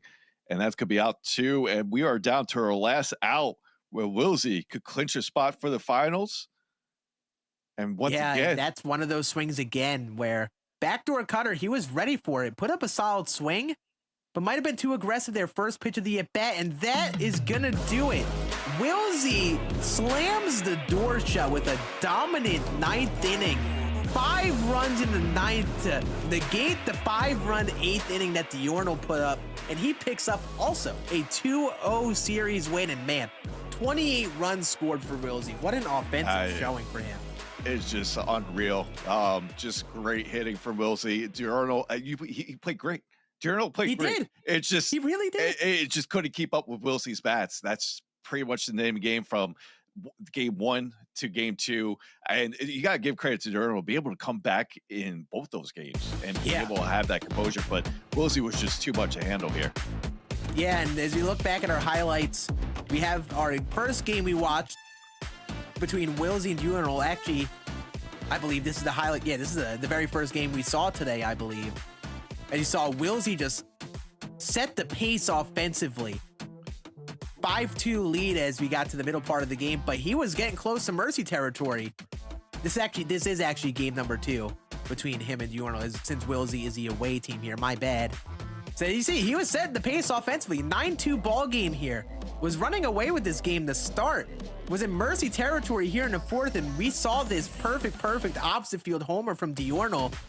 And this got Diurnal some momentum to fight right back into this game. Big rally. Made this a ball game as he got to the middle innings. Remember, this game was 12-2 at one point. And very quickly, Diurnal got right back into it up into a 13-12 mark. And man, you really thought Diurnal fought himself right back into this game and had all the momentum his way. Yeah, it just shows his composure, be able to come fight back, and look at that 3-run shot to make it a 1-run ball game at a time. but then Wilsey was able to get more runs. We saw what happened with the Tatis bat, able to get the 3-run home run after working that count. I mean, it was like 10, 12 pitches. He started 0-2, then went to 3-2, and then able to get the 3-run home run. And then Wilsey just kept on tacking on more after that. And it's just a great series between two heavyweights in this MLB show esports community, as we mentioned on the top of broadcast. So you just got to tip a cap to both of them. And we are not done here, Scan. We got the finals matchup ready to go. Ty Place, who's undefeated so far in these 2 days, and now we got Wilsey, who is the summer circuit champion as well, and trying to be now the full circuit champion.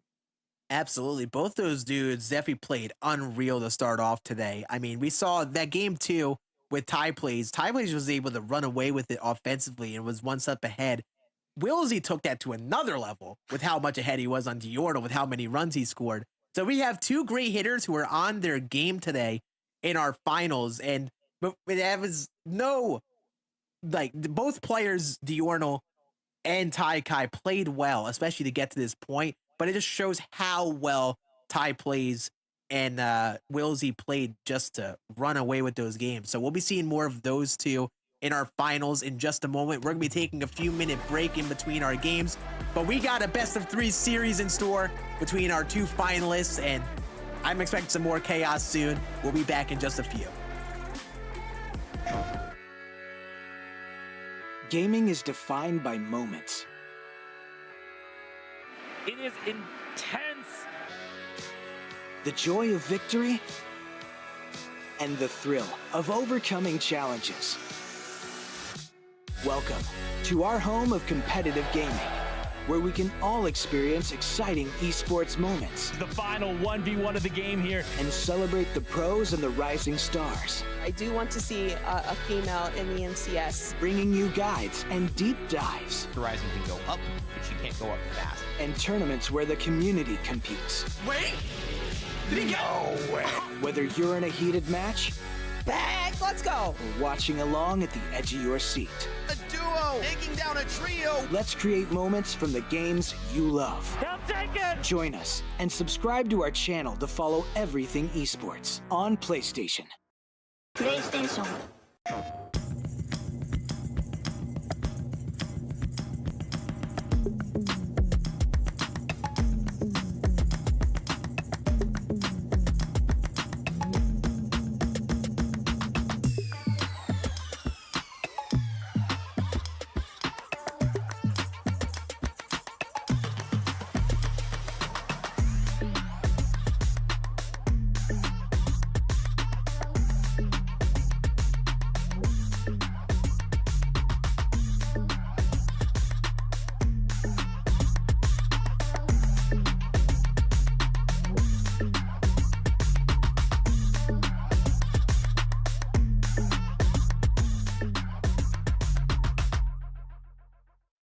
プレイステーション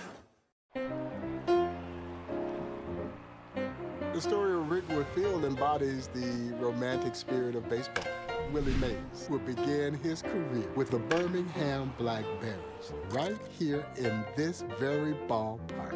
And I am excited that you will have an opportunity to play at Rickwood Field as Rickwood comes to MLB The Show 24.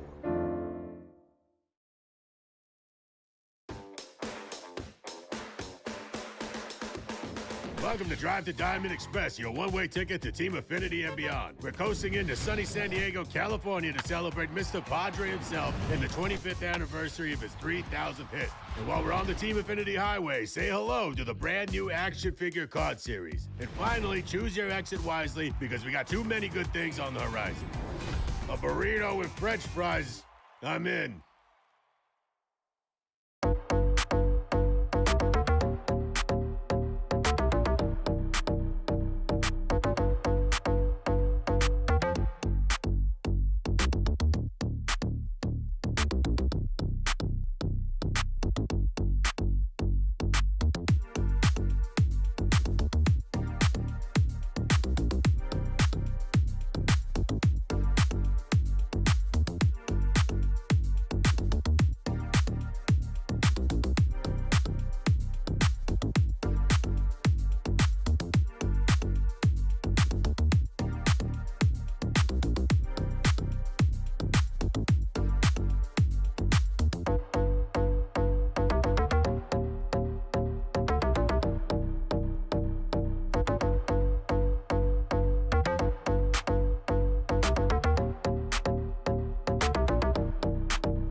Hello, everyone, and welcome back to the MLB 24 Championship Series. My name is Scan, and I'm here with Scuffy. We just witnessed some crazy semifinals action between all of our players here in the fall circuit. Man, what a first set of games we had, Scuffy. Yeah, I mean, it was definitely some high scoring games that we saw, especially the two that are advancing between Ty Plays and Wilsey. They put on a display, and you can't even say for the other two opponents. Ty Kai had a great run, and so did Diurnal. All four competitors have been fantastic to watch, but now we get the final two between Ty Plays and Wilsey. And if it's anything that goes to what we saw between both these guys from the first series in the semifinals, we're going to see a lot more hitting. Absolutely. And I mentioned this before. I think a key is going to be for whoever is away game one to get going offensively first. We talk about it a bit. When hitting is really at the forefront of these games, whoever can set the pace offensively gets an advantage. So I low-key want to see that away team jump off to the offense first and set that pace. But I'll tell you what, Ty Plays has hit phenomenally over these last 2 days, including the group play. But right now, if Wilsey hits like he hit last game, he is going to be very difficult to beat. Yeah, for me, the key factor is if you get a lead or you get some runs, how do you let your opponent respond? Both these guys, when they gave up a lead or let someone, not a lead, but gave up runs, they came back with a force. Yep. Can they limit that damage? I want to see who could do that the best, and I think whoever does, obviously, is going to win the series. But either way, I expect fireworks throughout the series, and it's going to be fun to watch. Absolutely. If Ty Plays gets off to a jump offensively and gets a little bit of a lead, I'm interested to see how Wilsey responds being behind, trying to get some runners back or get some runs back. Because the dynamic changes when you're the person who's behind trying to come back down a bigger deficit. It's a completely different dynamic than you being the one in the lead just looking for some more insurance. You know that pressure is on you to come back. So I'm interested to see if Ty Plays can take that early lead. If he puts that pressure on Wilsey, what Wilsey has to do. Ty Plays has had some close games, and so has Wilsey, especially previously. But today, both of them have had some great offense. So I'm interested to see how either of them really react to being in some pressure and being down a bit. One card that both of these guys have been using is none other than that Fernando Tatis. We saw what Wilsey did when we watched game one with that Tatis, even game two. And then we saw what Ty Plays. He hasn't got out with that card yet. In both those games, hasn't got out with that card. If you ask me to do that on Legend at this type of level, I'll never be able to do it. Yeah. I saw Ray hitting 300 something on Legend, you know? Like, I'm like, these dudes are getting 9 straight hits with the card. Like, that's how locked in they are. So, like, I'm interested to see if that changes. Like, is Fernando Tatis going to be human in a series for them? I really don't know. I mean, they've both been killing it for them. Yep, and we should see the same thing for pitching side. We'll see Roy Halladay. We saw from both these guys. I'm sure we'll see Greg Maddux as well. Yeah. I'm curious if we'll see someone different that they might not have seen in Series 1 to try to see, get them a little off balance. But we'll find out. And here we go. First game of the grand finale between Wilsey and Ty Plays. And look at that. You can't write a script any better. Tatis leading it off with a hit. Who would have thought? Wilsey's the away team. Oh, my bad. I'm thinking Wilsey's the away team for game 1 and 3, and then we'll have Ty Plays being the home team. Wilsey leading off this game here with a single. Roy Halladay on the bump for Ty Plays, and oh my, perfect off the bat of Babe Ruth. Ah, man, I'll tell you what, not the way you want to start off the game if your Ty Plays. Just 2 beautiful swings off of Roy Halladay. 2 pitches in, and he's already given up 2 runs. This is legit how game 1 happened with the semifinals that we just saw between Wilsey and Diurnal. We saw Tatis go and Babe Ruth go back-to-back perfect shots. This time, Tatis gets a single and follows up with a Babe Ruth perfect shot to make it 2-0. But wow, what a statement to start. And here, you got your lead as the away team here, Scan. This is what Wilsey does. This is what he does. He almost like ambushes you. Like 2 aggressive swings to start off the game. He's all over. Another perfect to left field. That's going to get off the wall and should be a double. And now 3 really good swings. A 3-0 swing on a well-located down-the-way splitter. Actually, that one caught a little bit too much plate. That's aggressive swinging from Wilsey, and it pays off. 0-1's the And as you count. see on the screen here from the second game from the series, we saw Wilsey had 28 runs on 35 hits, and Ty Place had 18 on 22. 28 runs on 35 hits. 35. That is just unreal. 35 hits. Like, this is not an exaggeration. He scored more in that one game. Beautiful strikeout from Ty Plays to respond on the mound there. He scored more runs at one game than a fair amount of people probably do in a single ranked season on their way to World Series. Like, that is an insane offensive showing from him. Ball, that's off the It plate. just shows you how this kind of differentiates from what we see in real life baseball. It's just how offensive side this MLB show is currently, and just how talented these guys are with the PCI placements. Ball 2. 2 balls. Yeah, it 2 just strikes. when it's to be clear about this too. These players who are in this, that's driven to deep right field. It's gonna stay fair. 4-0 lead now for Wilsey here in the top of the first. And the thing is, when you watch these players, it's really attributed to their consistent PCI skills and their consistent timing. It's what makes them the 1% of the 1%. This is not what the average legend difficulty game looks like. But when you see Wilsey coming up, hitting another perfect to make it 5-0, it's just a credit to how good of a hitter he is. 5 runs here in the first, the very beginning of this game. I don't think I've ever seen him this locked in currently. Ever since I just this is unbelievable. Start with a 5 spot here, only 1 out, and just great swings over even these foul balls. I mean, he's squaring up these PCIs. The timing might not be there, but PCI placement is. His worst swing was on a down and in sinker with Frank Thomas at the plate, and this time he takes that with Rich Aurelia. Doesn't chase outside his zone. Besides that, he's just been all over everything. There, that's a well-executed cutter. Gets a check swing, strike 3. So 2 outs now. You'd love to keep it at a 5-run deficit because you could definitely respond with 5 of your own if your tie plays, but you would just love to stay in this game here in the first. You don't want to let him run away. That's a great cutter. Bloop to right field, and Nick Sogard does not get there, and that's gonna bloop in for a single. And that is a very, very lucky hit if you're Wilsey. You would love to take advantage of that. Ball, that's out. Yeah, there's nothing you could do there if you're Ty. It found a place, found a hole there, and able to drop. Let's just 1-1. take that bat, forget about it, and try to get this last out here for Gary. Ball. But Gary has been, like we mentioned before, a table setter for Wilsey in the 9 spot. Yeah. You know, when it rains, it pours sometimes. You would have loved for that to end your inning, but you got to stay cool. You got to find a way to get this out. And there it is, little rollover ground ball right back to Halliday. Gary Sanchez grounds out. But a huge first inning from Wilsey, and talk about sending a message to start off this series. He scored a lot last game, 28 runs on 35 hits like we mentioned, and he's looking to keep up that pace to start off game 1 here. 0-1's the count. And they both have Holiday here on the mound. Now, this is not the first time these two face off. They faced off yesterday as well. Oh, no, that's my mistake. They're both from different groups. Mm-hmm. I'm thinking of different starts, so I apologize on that. But there's a single through the hole for Francisco Lindor, and see if he can get something going. And then here's Babe again. That's a ground ball right to Lindor. He's going to get the out at second. Is he going to beat it? Yes, he's going to beat it out.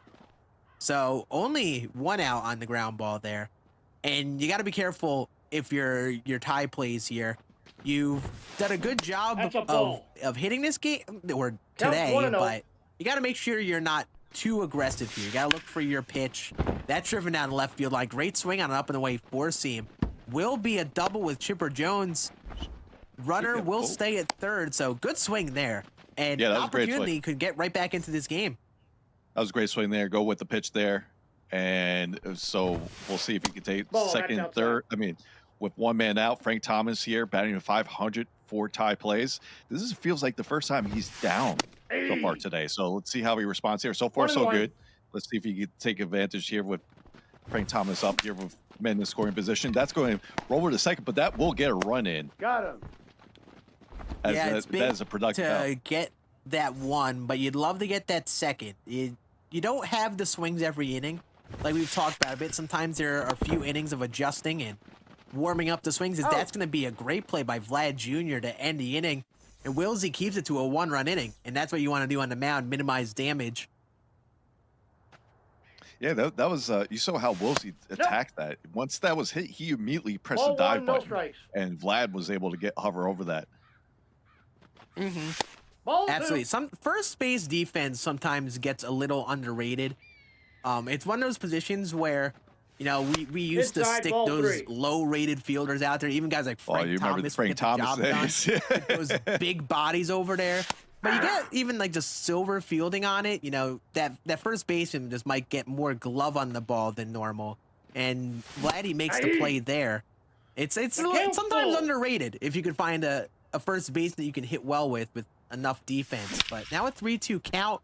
And oh my goodness, he goes up and in splitter, and he is all over it with Tatis. Another perfect for Tatis. 6-1 ball game. I'm just, yeah, that's what Tatis. I'm speechless. I don't know what you say to that. I don't know. It's just Tatis has been on a roll for both of these players, and now he starts 2 for 2 for Wilsey here. Nope, ball 1. Yeah, that is unreal swing. I mean, I think for tie plays, he tried to go a little funky with how Wilsey's hitting. He probably tried to throw something a little different to induce an out. But man, he makes him pay for that. Now you still gotta be careful here with Babe up. 1-2 count. So he tries to go with another cutter inside. Don't have any play. He does that, gets a swing, but just this is what Wilsey does. He just keeps the bats alive, and he wears it down to your pitcher. Look at that. This is his 40th pitch from Roy Halladay. That's driven to center field. That should be an out. And I think one thing with Wilsey that is very underrated, some people might look at the game and figure, you know, there are a lot of foul balls. They might attribute it to the game itself, just giving him more foul balls. That's driven to deep center field by Chipper Jones. That's also going to go. But what he does so well is even on those pitches that are just outside of zone that they're trying to get you to chase on, he gets the PCI out there. But he also gets the right timing for it. If it's inside, he's getting early enough on those to hit it hard foul, and vice versa on the away stuff. He's sitting back enough on them, so he's on the right side of the timing a lot of the time in those pitches. Which is why he's getting a bit more of those foul balls, and it just keeps him in these at-bats. That's a good swing from Frank Thomas. About all he could do with that down away cutter, just right to him. Making it 2 outs here in the inning. That's out. But you see the difference between game 2 from tie plays Roy Halladay to this start with Roy Halladay. Remember, he got up to what, 6-7 innings with Roy Halladay. Now we're only in the second, and he has 47 pitches. We'll probably almost hit the 50 mark here. Man, Wilsey just is doing a good job of adjusting. He got a down away splitter there, saw it 2 times in a row there, and just sat back on it perfectly to hit it up the middle. Keeps his inning alive here with 2 outs with that single. And now this is a scary at bat. Juan Soto hit a ball into orbit that I'm sure didn't even land yet in his previous at bat. Now he's up here with 2 outs, and that's inside. We could get a little interesting here if he puts up a good swing with him. 2. That was a good pitch there with the sinker inside. And there's that cutter inside again. Just early on, it fouls it off. Ball inside. Takes that one, makes it a 2-2 count.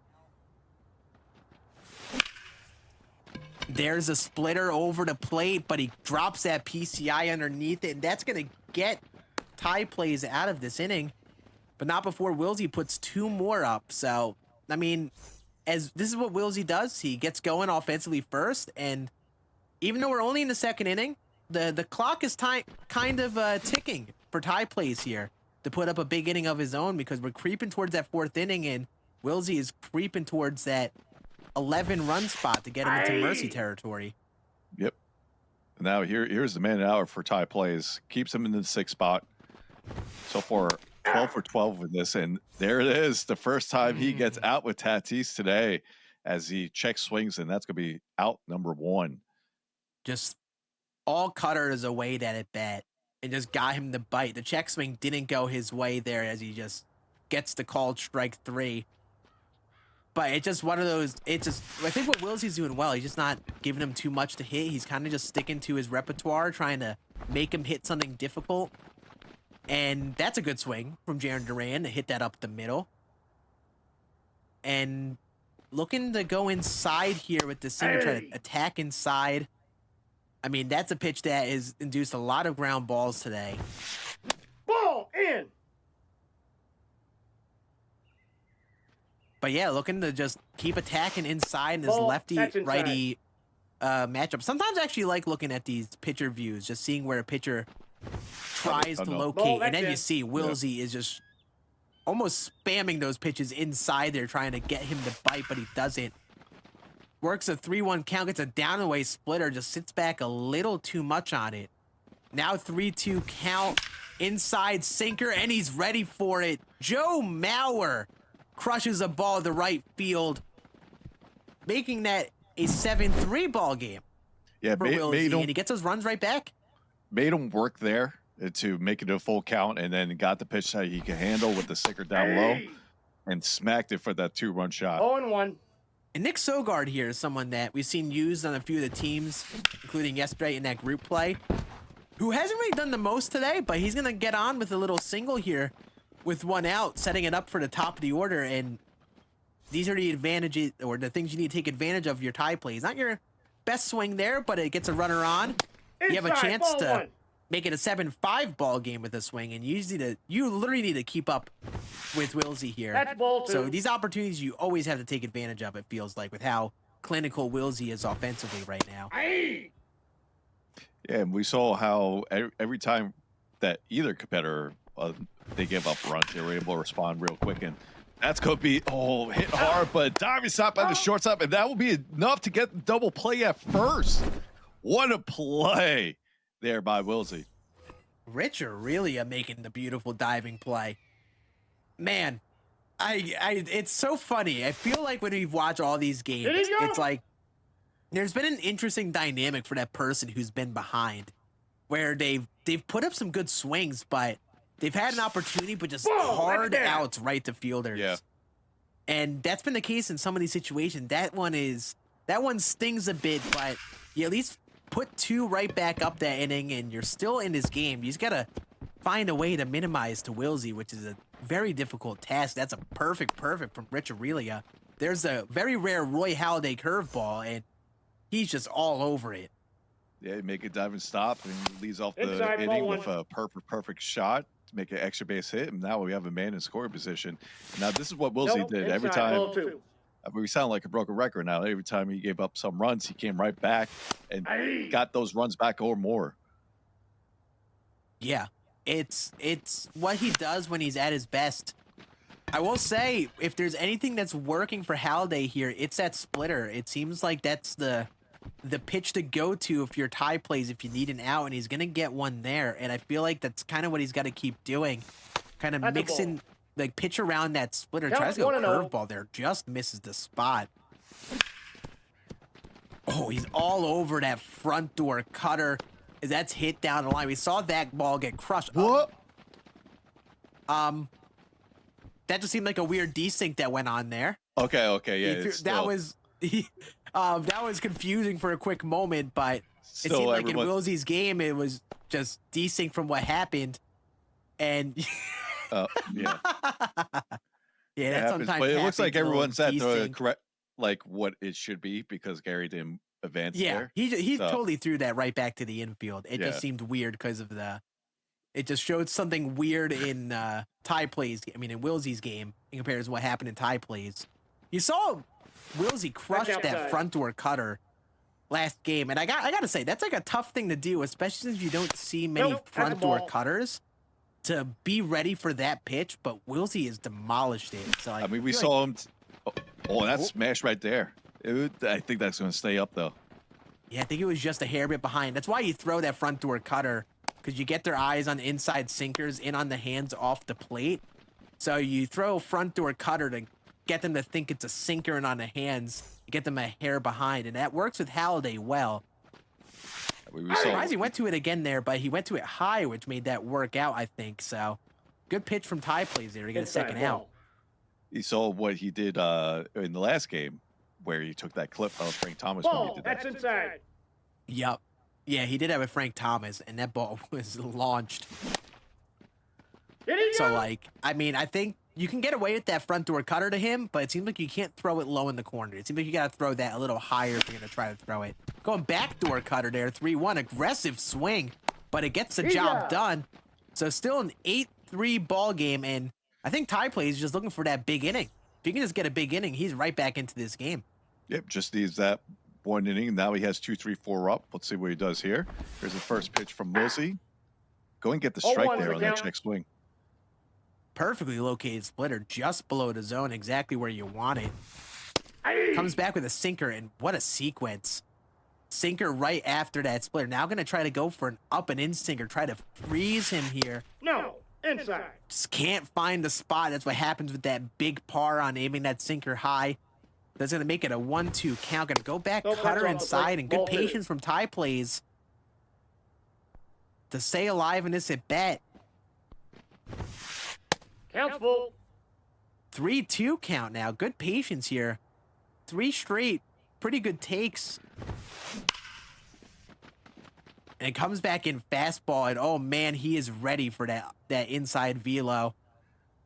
So 3-2 pitch. He's going to try to get a rollover swing, but sits back. Man, that's why these players are so good, man. If that were me, if I was ready for an up and in fastball and I was so early, I'd have gotten a down in the way sinker and I'd have just rolled that thing over to the second base. That is a perfect right to the shortstop. Backdoor cutter that's very well located in. We have our first out of the inning. Yeah, it was back-to-back perfect outs for Ty Plays, but this time he gets it through as Chipper Jones gets to first with a 1-out single. But yeah, that's what happened to last. That's how the double play started in the bottom of the second. Yeah, I think what Wilsey's doing well is he's attacking low in the zone, and he's getting the ball to land in spots that are perfectly located by the corners, like right on the spot to induce a grounder. That's dribbled up the middle. That's going to get through. So now Ty Plays his 2 runners on, and these are the opportunities you got to take advantage of. One swing, and then you're right back into this game. I think the key for him here, I think he's going to have to hit an inside sinker on the black. He took one after the first down and then splitter on the corner. I think he's got to hit one of those and be ready to hit it this time. Now we got Juan Soto. Now we have Tatis also looming on deck, so you'll like to at least get Tatis up here too. Great spots from Roy Halladay on the mound. Going to try to go low down and then sinker here. Great take. 2 strikes. Going to try to go down and in sinker again to at least keep the ball on the ground.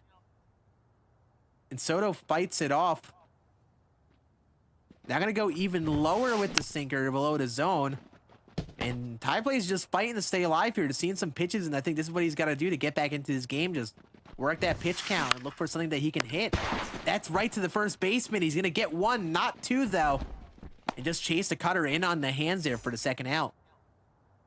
Yeah, it was close to being 2 there, but yeah, switching up the spot there, switching up the pitch, was able to get the swing there and line drive to first base. Now we got Tatis up, and that's going to be first pitch swinging, and he's going to put up a 0 here after having first and second on with 1 out. Yeah, and those are the opportunities that we talked about. You want to take advantage of. He had a little rollover ground ball up the middle that got 2 runners on. And it just feels like right now Wilsey is throwing the right pitch at the right time. That's driven to right field, though, and that one is going to go. 9-3 ball game. And, man, it's like compare and contrast to both sides.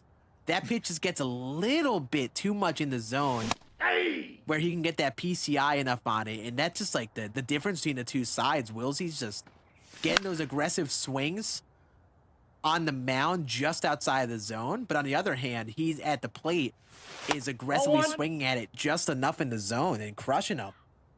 Yeah, and it shows the difference right there. Now he has a 9-3 lead. Frank Thomas 2-2 the count.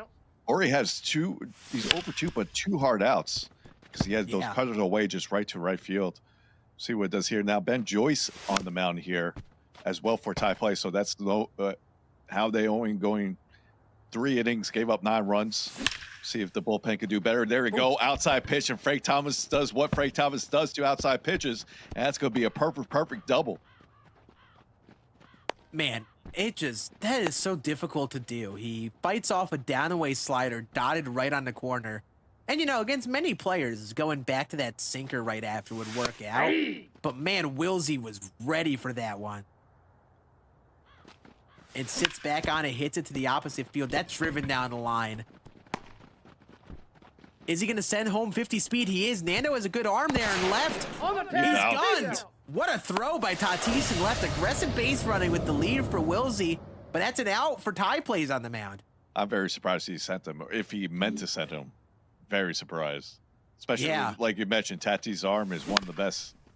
And there's a ground ball. This should be an inning-ending double play. So if you're tie plays, you'll take that. He put in some solid swings, but you manage to minimize it to that solo homer. And again, this is your opportunity to get right back into this game with a good inning. He just needs to find that good inning for himself.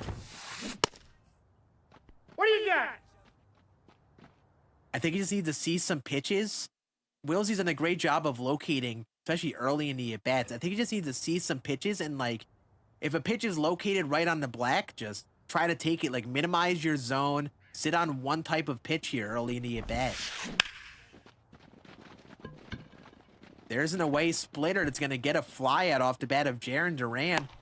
Little bit in front of it, and man, I'm going to keep on saying it just feels like Wilsey's throwing the right pitches to get the outs here on the mound. I mean, we don't talk about pitching too much because there's so many runs scored, but it feels like Wilsey's just done a good job of keeping tie plays on his toes, getting him to chase, or just swing at pitches that aren't easy pitches to hit.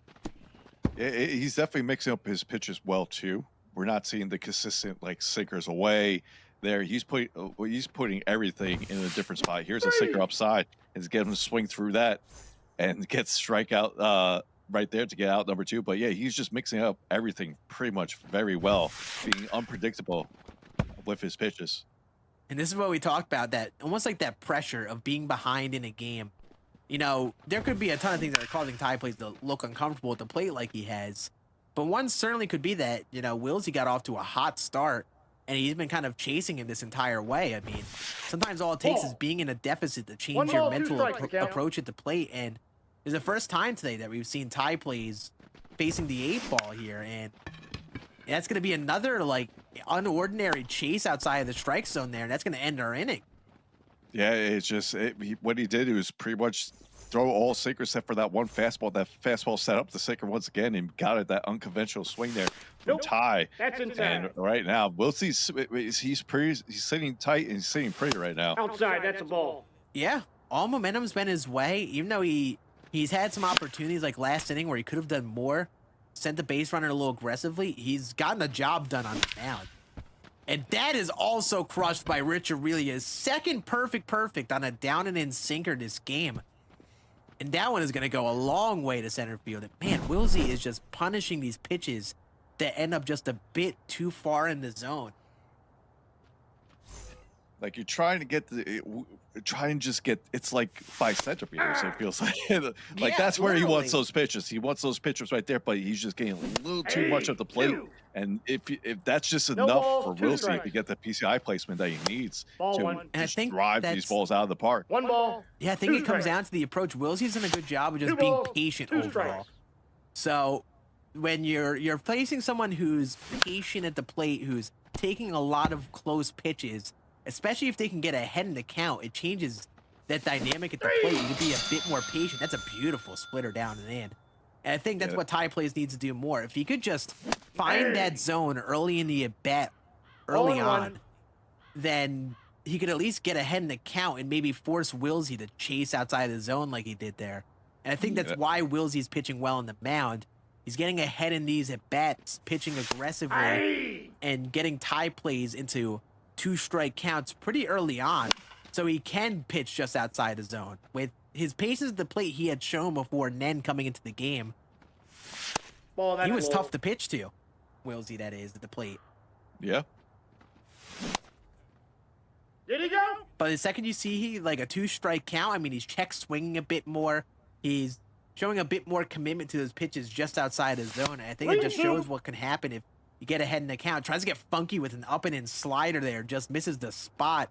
So a 3-2 pitch here again, and that one just catches way too much plate. Finds Gary Sanchez's barrel, and that is again an extra base hit for Gary Sanchez here. And Wilsey is looking to creep up to that 13-run mark to get into mercy territory as we get to the middle part of this game. And now he turns over the lineup once again, like Gary Sanchez has been doing all today, to the top of the lineup. And we saw Tatis 2 for 3 already with a single and a home run. Just swinging right through that slider. No Make it balls, 2 0-2. strikes. Ball. But this is what you're saying. This is where Wilsey's kind of tough. Try to get that last strike. Try to get that out pitch. Ball. And look at that take right there. That I is mean, such that's a difficult pitch to take, man. 93-mile-per-hour slider, and then he gets a fastball down the way and crushes it. It's like unreal, and like it's probably very easy for us to break down and analyze how he could be pitching well, but genuinely Wilsey is taking some very difficult pitches. Like that slider inside just set up the whole bat. But I mean, that take right there is just you can't ask for anything better from that. Yeah, and it's so interesting. I would love to find out if it's just like an approach thing and he's just taking a pitch in that zone, or if he's just reading that ball out of the hands and he's like, yep, ball, I'm taking that. Because it is so difficult to take pitches like that. And I think like this at bat is probably an aspect of him just being patient. He took a thought of a splitter on the corner and then took a fastball low. It seems like he sometimes just commits to taking pitches and is assuming that Ty Plays is going to throw something outside his zone, and it seems to be working in his favor so far. It's another hit, 12-3 ball game. Chipper Jones 4 for 4 in this day on this game. We always saw last time at bat Frank Thomas get the perfect hit. Kind of, you got to get this out here. You got to keep it to 9 right now, but that's going to get through for a C9 single. And we have first and second on with 2 outs. Yeah, I think it's we talk about how good you have to have like reaction time and PCI placement to be such a good hitter on Legend. But I really think one thing that really is separating Wilsey right now is just the approach to plate. He's just punishing mistakes. Look at that first pitch changeup down and in. Crushed the deep left center field, and that one is gonna go. 15-3 lead for Wilsey, and he has just got the foot on the gas right now here in the 5th inning. It took from what happened in the last game in the semifinals against Journal, and he's just taking. And now we have 15 runs here in the top of the 5th and 20 hits. He had 32 just last game. It's just the 5th right now. He has 20 hits, and now he's 3 outs away from taking game 1 in this grand finale for this fall circuit. I feel like all we could do is just look at it and laugh. In the last game and a half, he's gotten over 50 hits. Like, that is just so insane, especially here on Legend. And yeah, it's just like that pressure just keeps on building up for Ty Plays. I don't know. I think if you might see this inning, which is the gamesmanship of a 3-game series, you might just see Ty Plays just try to find some swings, try to see if he can get a couple good swings before the end of this, but he might not put a lot of energy into trying to come back and staying into this game here and just try to pick it up in game 2 as the road team himself. But wouldn't you want to try to just get some good swings, get some momentum though? Yeah, I mean, he's definitely gonna I think it's just more so just like you're not looking into this inning in the perspective like I gotta put up 3 runs to stay in this game. Now it's 3-2. You're just going 1 at bat at a time, trying to see how he pitches you, try to see if you could find your own approach into play, and if you don't come back, it is what it is. I don't think you can really get too pressed on a rough on whatever happens this inning. Yeah. Because you got a tough potential 2 games to come back from here. And we still got Roy Halladay. He's probably just going to try to finish this game with Halladay, not to get him any looks of the bullpen. That's going to be a solo shot. And Lindor gets 1 right back here for Ty Plays. Now he just needs 2 more runs here to make him continue this game going to the top of 6. But that's a good start there from Lindor's solo shot. Yeah, I mean, good at bat there. Worked a good count. Got a hittable pitch and made him pay for it. And I feel like that's what you want to do. Just like try to see if you can gauge how he's attacking the zone. That's driven to left field, but just a hair bit behind that fastball. That'll go right to Babe Ruth for a first out in the inning. He still needs 2 to avoid a mercy rule here.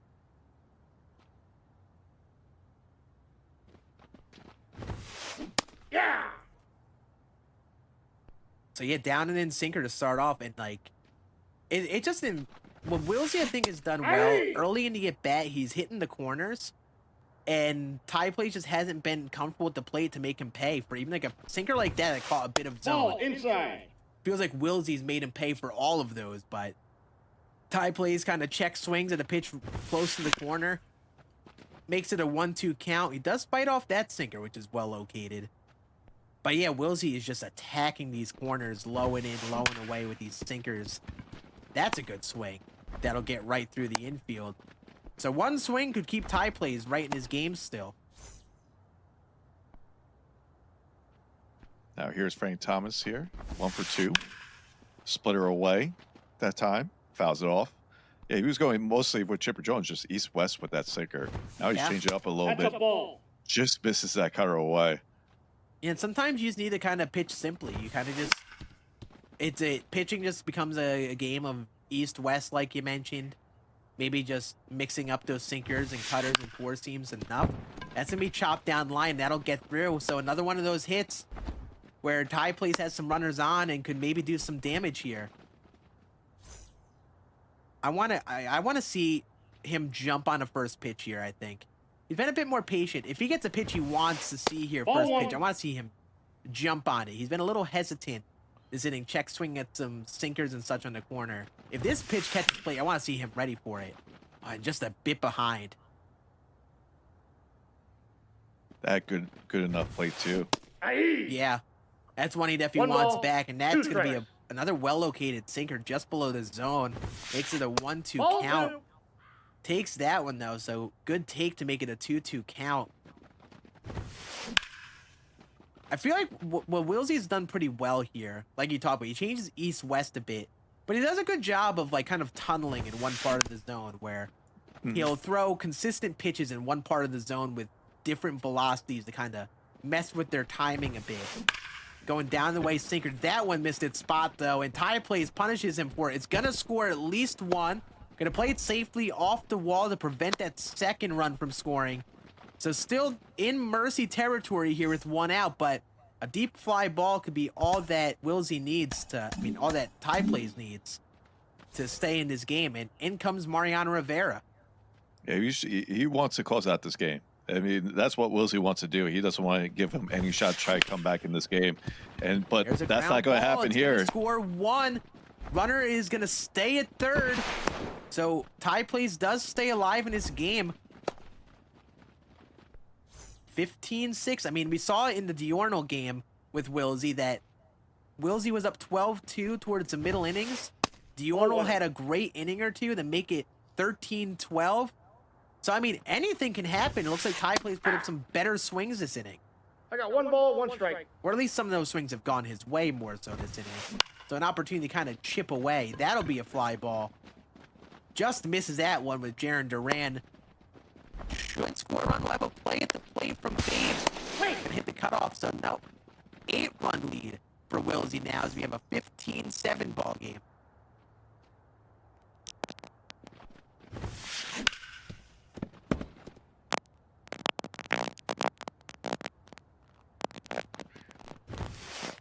Ball, that's in.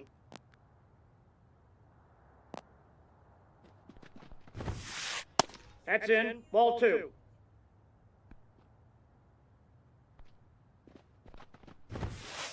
Ball 3.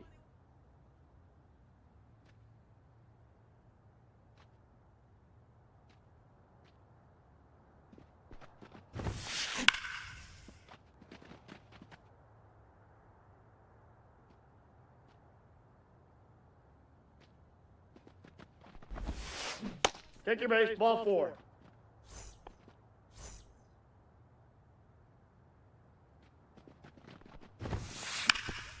Foul!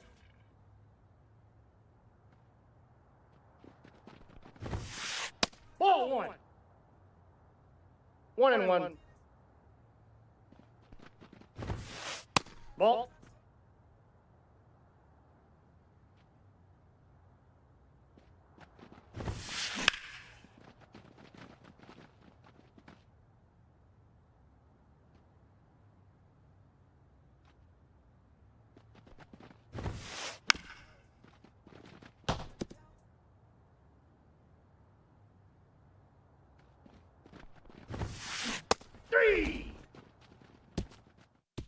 He gets out of trouble. So even though tie play stays alive, he at least minimizes that inning to a couple runs. So still 15-7 lead for Wilsey. That's out.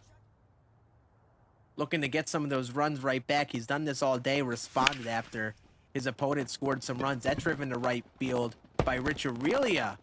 And that'll be off the wall. Really, I mean, 3-3, right? In this game, home runs, double, Yeah. single now. Ooh, but right after, fly ball right to left field for a first out. I mean, if Wilsey doesn't score anything, I mean, tie plays can make this interesting. So you definitely gotta lock in on the mound if your tie plays. Find a way to keep this here. Wilsey's chasing some pitches like he probably wasn't beforehand. Nope. Outside.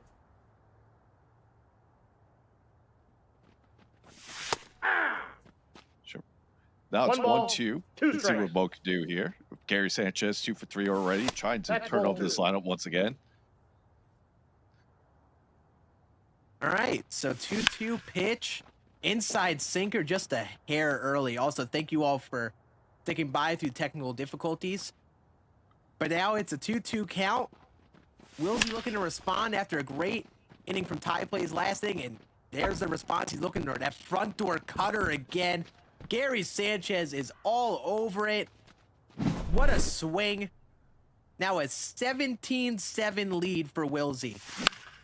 I mean, it just shows you. I'm curious with people watching this, like, oh, Joe Mauer's there. Should I give that Gary Sanchez a try? I think you should, even if because look at what Wilsey's able to do right now with the Gary Sanchez. I mean, it's 3 for 4 here, had multiple hit games in the semifinals, and it just sets the table in the 9 spot for him, especially with the 125 power. Hey, now's the time. You got the moonshot event going on. Might as well try to get that Gary Sanchez. One ball. Now here we go. Babe two Ruth, strikes. 1-2. Here comes Mo inside with the sinker. Gets some looking, and that will be strike 3 and the third out. But we do have a 17-7 game here in the bottom 6 with the top of the lineup here for tie plays. All he needs is 1 to keep this game alive. But right now, Tatis is going to hover over that ball from Lindor, and that's going to be out 1. And Wilsey is 2 outs away of trying to secure game 1 if he doesn't give up a run here. Now the first pitch to Babe. That's going to be in there, and that's going to be rolled over. Aggressive here in the bottom 6 by tie. That's going to be out number 2. Make that 1 out away now. But we do have 3 for 3. Chipper Jones here, and he's going to come right back with the cutter inside, and that's going to be a 3-pitch inning right there, felt like. And Wilsey takes game 1 of the grand final of the fall circuit. And now he has home field advantage now going into game 2, especially being the home team. So fantastic showing from Wilsey. It shows how much he took from the semifinal game 2, just continue into game 1 in this grand finale. Put a 5 spot in the first, which is he was right on it with no outs, by the way. Just a 5 spot. He got 5 runs right off the rip, and then he just took the momentum and continue throughout the game and able to get the mercy here in game 1 of the grand final. Yeah, I mean, we talked about it before how since both tie plays and Wilsey had some pretty good offensive showings in their first series, what was going to happen when the other team was facing the 8-ball if someone took an early lead. Wilsey did exactly that, and just tie plays was never able to get comfortable and come back. But tie plays being the road team here, will have an opportunity to take an early lead if he can focus up in that first inning, and I think that's what he needs to do. Not only just to, keep up with Wilsey with how clinical he's been offensively. I think he just needs to take an early lead to maybe put some pressure on Wilsey. So he could maybe change up that approach to play, get him to chase some more pitches like he was. because what Wilsey did that game was every single time Ty Plays scored, right after he would score. And I think that last inning where he hit that homer with Chipper Jones was just the icing on the cake. That was really all he could really do for the rest of that game. That's why he swung at everything in that last inning. And Wilsey did a good job of taking advantage. But now, if you're Ty Plays, I think you want to do that exact same thing to Wilsey next game. Yeah, we'll see what we do here as we see the highlights from game one.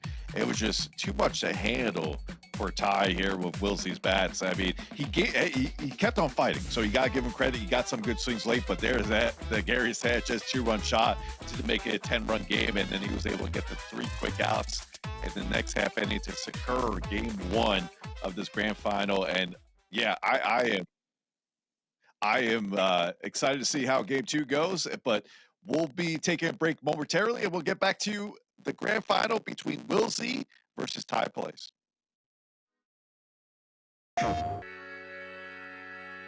Gaming is defined by moments. It is intense. The joy of victory and the thrill of overcoming challenges. Welcome to our home of competitive gaming, where we can all experience exciting esports moments. The final 1v1 of the game here. And celebrate the pros and the rising stars. I do want to see a female in the NCS. Bringing you guides and deep dives. Horizon can go up, but she can't go up fast. And tournaments where the community competes. Wait! Did he get? No way! Whether you're in a heated match, Back, let's go. or watching along at the edge of your seat.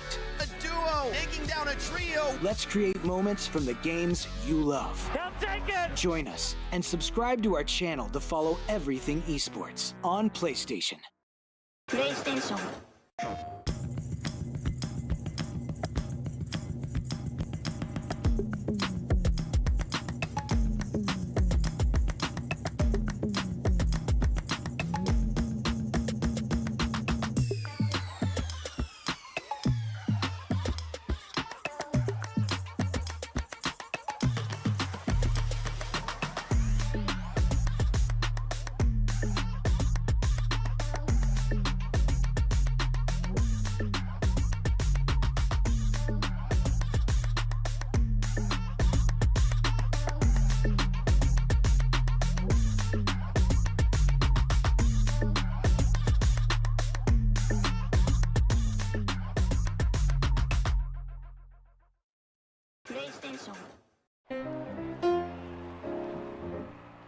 The story of Rickwood Field embodies the romantic spirit of baseball.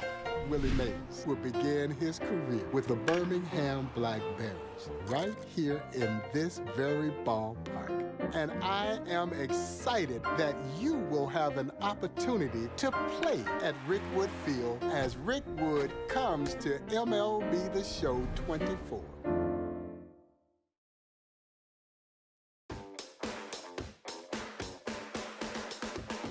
Welcome to Drive to Diamond Express, your one-way ticket to Team Affinity and beyond. We're coasting into sunny San Diego, California to celebrate Mr. Padre himself and the 25th anniversary of his 3,000th hit. And while we're on the Team Affinity Highway, say hello to the brand new action figure card series. And finally, choose your exit wisely because we got too many good things on the horizon. A burrito with French fries, I'm in.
and welcome back to the MLB 24 Championship Series.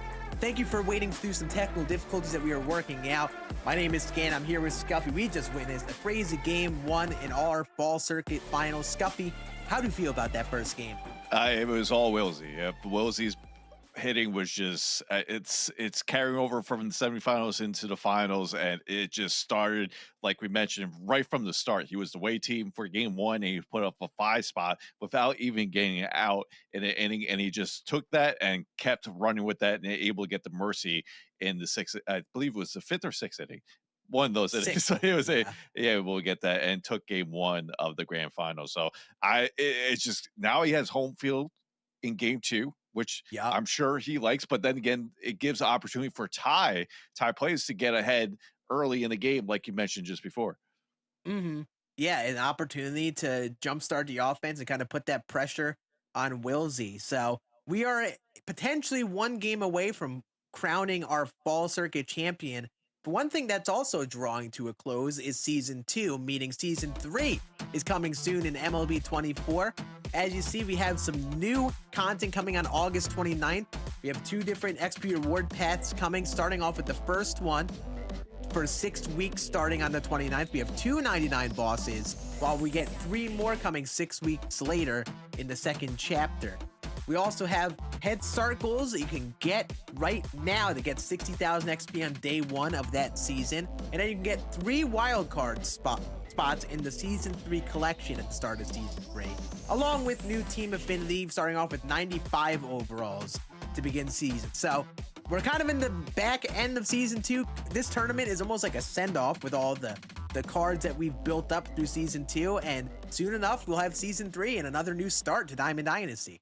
It should be fun. They start from 95. They'll have the power creep be a little bit more accelerated this time. We'll get to 99 in no time. And I believe it leads right into the postseason. So it's going to be a lot of fun to see how, what type of content we'll get for season 3.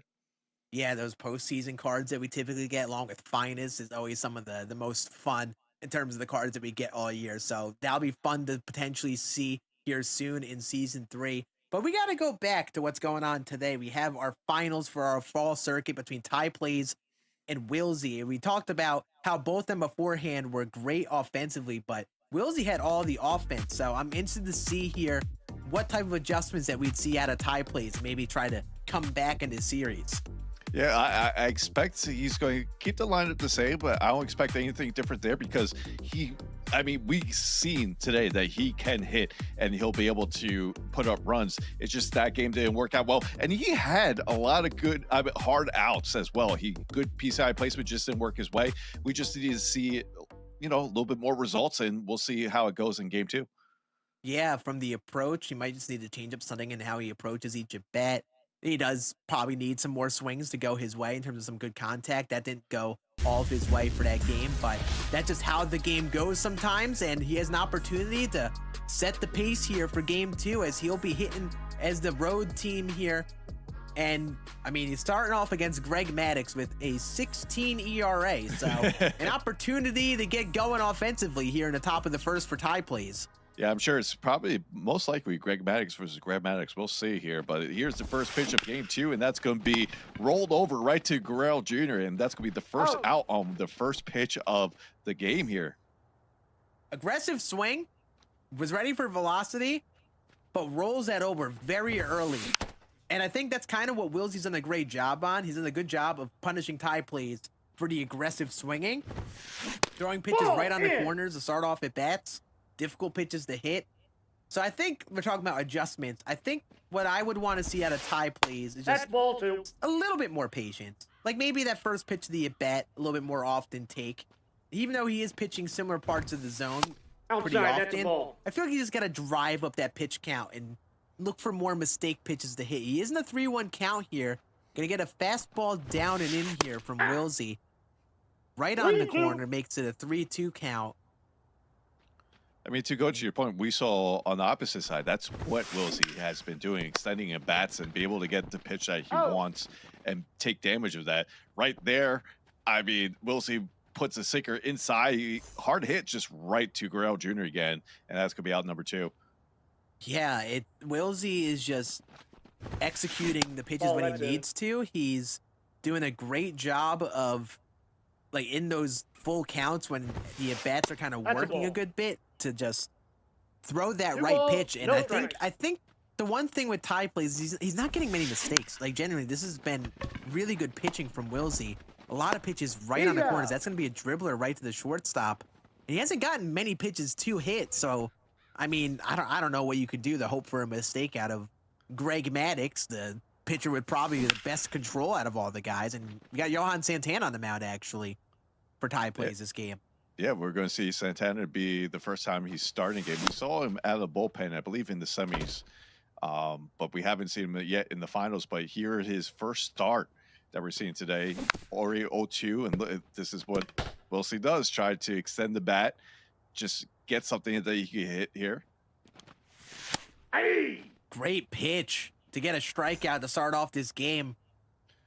Like to see that if your Ty plays, him taking a close pitch right in on the zone. Again, though, we talk about those high and in sinkers. That is also going to be a fly out right to left field. You can only get away with them so many times. So you got to be careful how many times you throw it. But maybe what Ty plays needed was more of a control-focused pitcher on the mound. Halliday's got good control, but he doesn't locate as well with the velo. So maybe he just needed a Johan Santana with some slower velo and maybe a little bit better control to find something that works on the mound. It gives it a different look because we've been seeing nothing but righties for starters today. Now we got a lefty on the mound, so that also gives a different little bird's eye view when pitching from the mound. So we'll see what he does here. But 2 quick outs so far until I jinxed it with this 2-1 pitch as it goes over the right field wall, and Chipper Jones gets a solo shot here for Wilsey to take the 1-0 lead. Man, it's very like we talked about it being a game of like centimeters and such with Wilsey. It feels that way. A pitch that just gets a little too much to the plate and he punishes it. And I think that's what Wilsey's just done all day. I mean, that swing is kind of what's been happening with Ty plays, where he swings at a well-located pitch and all he can really do is hit it into the ground. Mm-hmm. That's something that I think like Wilsey has done well on the mound. He's not giving him many pitches to hit, but he's also just not throwing like many mistake pitches. The pitch is rolled right up the middle, and that's the leadoff runner. And maybe getting Greg Maddux out of stretch here will help Ty plays get something going here. So he only gave up 1 run to Wilsey. We saw what happened in game 1 where Wilsey got 5 with no outs. I mean, you'll take that as a win. 1 run, he'll get that across the board for sure. And he starts out here at the top of the second with a single and make that a 2-run shot for Juan Soto to take the lead for his first lead in the grand final, as Juan Soto just mashes one over right field wall. I mean, that was just a perfect swing. Love to see that from Ty plays. Oh, and 2 mistakes in a row from Wilsey. Back-to-back perfect tanks. I was just about to say, that one sink, you see he slightly messed up the pinpoint. It caught some plate, and Juan Soto destroyed it. And right after, he destroys that with Tatis, and that's what I think he needs to do. Those are pitches that you need to take advantage of, because with how Wilsey's been pitching, you don't see too many of them. So even if it's just a little bit over the plate, you got to do your damage on it. And those are the pitches that have been killing Ty plays at the plate. Those pitches right on the corner. It's almost like he can't get his PCI right out to that corner to hit those balls well enough. He's just jamming them into the ground every time. If he catches it over the plate, he's got to keep punishing those this game. Yep. And it already shows there with the back-to-back home runs. There's Make that another home run. Man. I mean, I don't want to gas myself up, but like I feel like that's what it has been going on. He's crushing those pitches that are just missing the corners there. So like, take advantage right now. Maddux isn't finding those spots. You got to keep doing that while you have him in this game, and you got to minimize those swings, just chasing outside of the zone like that. There he goes. Opposite field swing for Nick Sogard. So this is the type of rally we were looking for in game 1 for Ty plays, and he's getting that opportunity here as the road team. You'd love to keep the foot on the gas and just put all that pressure on Wilsey here in game 2. And that's a great take right there. 1-0 to Lindor, now top of the order after Sogard gets a hit. Nothing you can do with that. Just take that out of the way. Yeah, Wilsey just hasn't been executing the pitches as consistently from the stretch here with Maddux. So I feel like it's an opportunity if he throws a sinker to Two catch a balls, mistake two here. strikes. He's been a little off on that sinker pinpoint 3 in some and of these 2. pitches, and they've both been destroyed. So now a 3-2 count. Great at bat here from Lindor. Down and then cutter, driven high and deep to center field. We might have a play at the wall for Tatis. Let's see if he could time it. It's gonna go. Another home run for Ty plays this inning, and he makes it 6-1. And now he gets his 5-run lead here in game 2, just like we saw Wilsey in game 1. And it's just a total difference that we've been seeing from game 1 to game 2. And yeah, Ty is all over Maddox here. I'm curious how long you leave him in. But then again, Wilsey does have that 1-game advantage. Do you try to go a little bit more because you don't want him to go to bullpen right away, give him looks of your bullpen? That's also in question. Yeah, I don't know what I would do. I feel like I'd maybe keep Max in a little longer, see if you could just find out what works. But I feel like if I'm going to do anything this game, I'm going to that other starting pitcher that you didn't use out of the bullpen yet. I think it might be the captain Verlander if he's running that team. I don't know who he's using, but I would be sending one of them out there just to maybe just try to chip away at a couple innings. I mean, you could play with a little less pressure with this 1-game lead and just trying to pick it up for game 3. But I'm not sure what you do here. You keep him. I think he's going to keep him at least for 2 or 3. He probably just starts to get a little weirded with how he pitches him. So you go into the up and in sinker there. Yeah, the biggest thing for Ty right now is how you're going to pitch in the bottom half. How are you going to let Wilsey respond after taking the 5-run lead right now? Yeah. Another hit for Babe Ruth here. Oh, we got a little bunt dance. We got a little bunt dance. I like the gamesmanship of that because I believe last game when Wilsey started off with the homers, he did a little bunt after he hit the home run. So Ty plays kind of paying back the favor here to start off game 2. And yeah, his other pitcher he's got Andy Cooper as in the rotation. But Max Scherzer is that pitcher that he would go to out of the pen. He's going to bring him in here. So I assume that would mean, I think Andy Cooper would be the 3rd game starter. Unless he hasn't used Johan. Maybe it's Johan. One of those two are a game 3 starter. If necessary, of course. Yeah, of course. But we'll see. Here's Chipper Jones, 2-1 count here. That's going to be ripped but foul. Yeah, just a different approach from Ty plays this game. I think he's doing a good job of taking those earlier count pitches, taking some more of those close pitches, and like we talked about what Wilsey did well last game, fouling off pitches like that. That's what he's doing this game. And it's worked out so far. 6-1 lead for him here at the top of the 2nd. But it's far from over. Anything can happen here. 3-2 pitch here with 1 out. Ooh, he gets the swing and miss. The backdoor cutter caught a little bit too much plate, but he gets the too early swing. So a big strikeout for Max Scherzer here. Yeah, definitely was expecting a different pitch there. I was just seeing that too early swing. Yup. Yeah. Now a 2-strike count. And Scherzer might have been the right guy to go to. I'm hoping we don't commentator jinx so soon.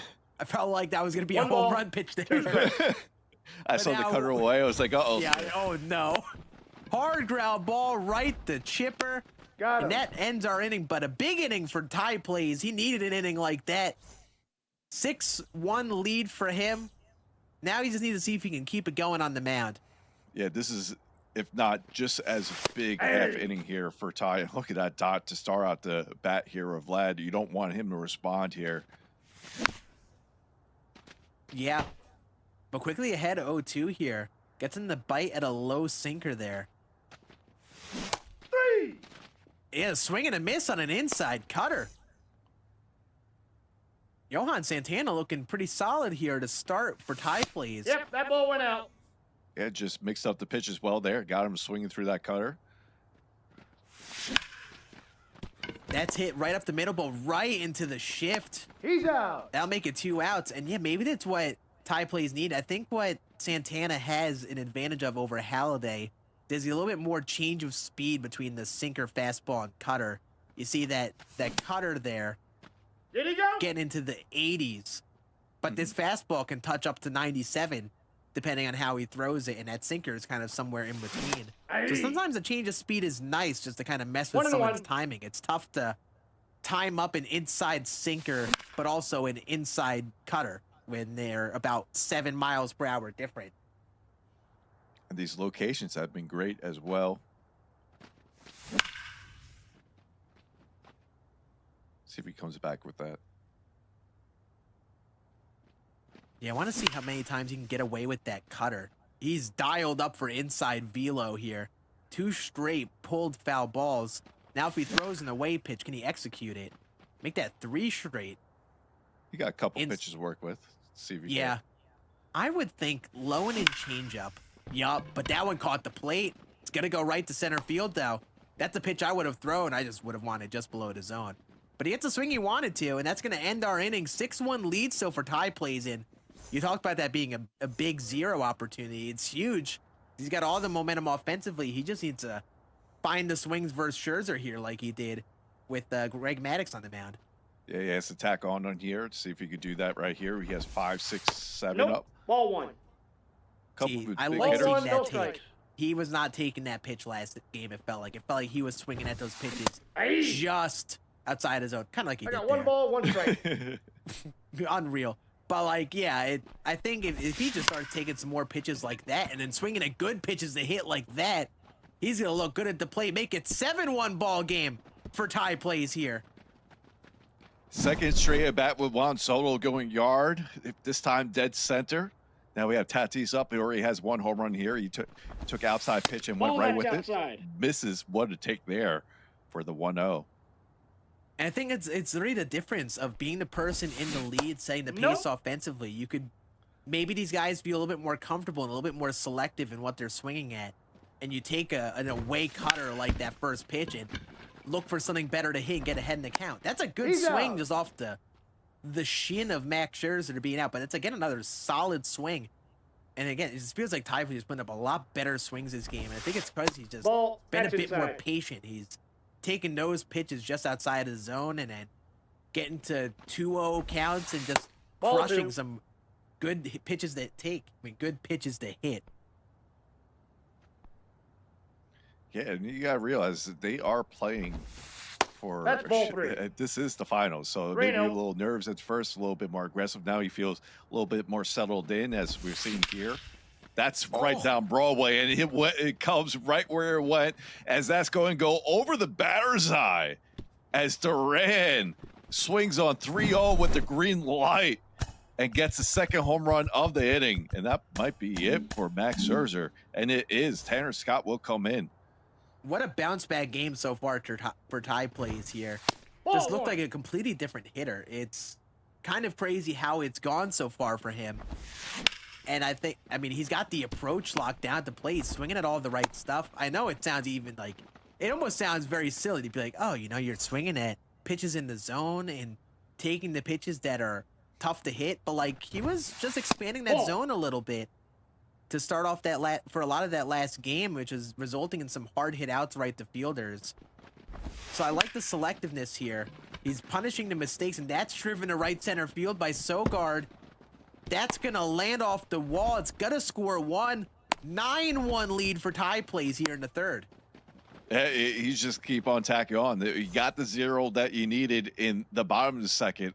Now he's just continued where he left off in the top of the second. I mean, this is fantastic hitting right now from Ty. What adjustment he's been making. Ball 2. Now we have top of the order with a man on second. It's just so interesting how, like, momentum, it feels like there's momentum in his game. And this game shows that. It feels like Wilsey just can't find the zone in the same way with his pitchers. And Ty plays has punished him for getting behind in the count. And he's crushing the mistakes. And then on the reverse side of things, Ty plays looked a little better on the mound. And momentum is skewed all in his way offensively here. Ball. Now, those are the pitches that we were talking about that he's been taking in this game. It's just, and it's probably a factor of just he was behind in that last game. He was trying to force some offense. He was probably expecting down and in sinker, but he would swing at a very well executed down and in sinker when we're in like an 0-0 count, and he's just doing a great job of seeing a lot of pitches this game, making him throw it in the zone here. And like it's times like this, you can tell Willsie's having a tough time pitching because like you can't find the zone easily. The confidence just keeps going down for your pitchers. You're just trying to get something in the zone, and Ty Plays just being patient. He's seen a lot of pitches, going through pitchers here. 0-1.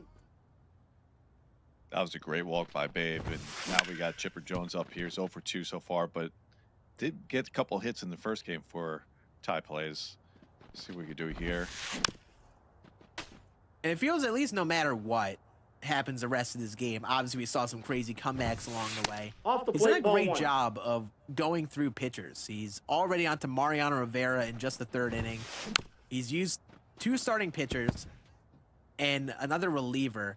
So no matter what, that is an advantage heading to the late game with less bullpen to work with. The down and sinker is going to get the swing and miss there to end that inning. But Ty Plays is crawling up in that score, holding a 9-1 lead. Yeah, we'll see what we could do here now with 8-9-1 Ball up. 1. It's just, yeah, you could definitely tell the location where even though that missed, still good location. And look at that pitch right there. That's inside, but good. Okay, that's going to go to the left fielder for out 1. Yeah, Willsey just missed it. And like it's just so interesting how this dynamic has been this game. Like, we're obviously early on, but it's so interesting how it's almost like Counts 1-0. we've had the exact same thing happen in game 1, just the reverse here. Ball, that's off the plate. Where just like Willsey just looks a little bit uncomfortable, a little off on his swings here in these first couple innings. And then Ty Plays has had it all going his way to start.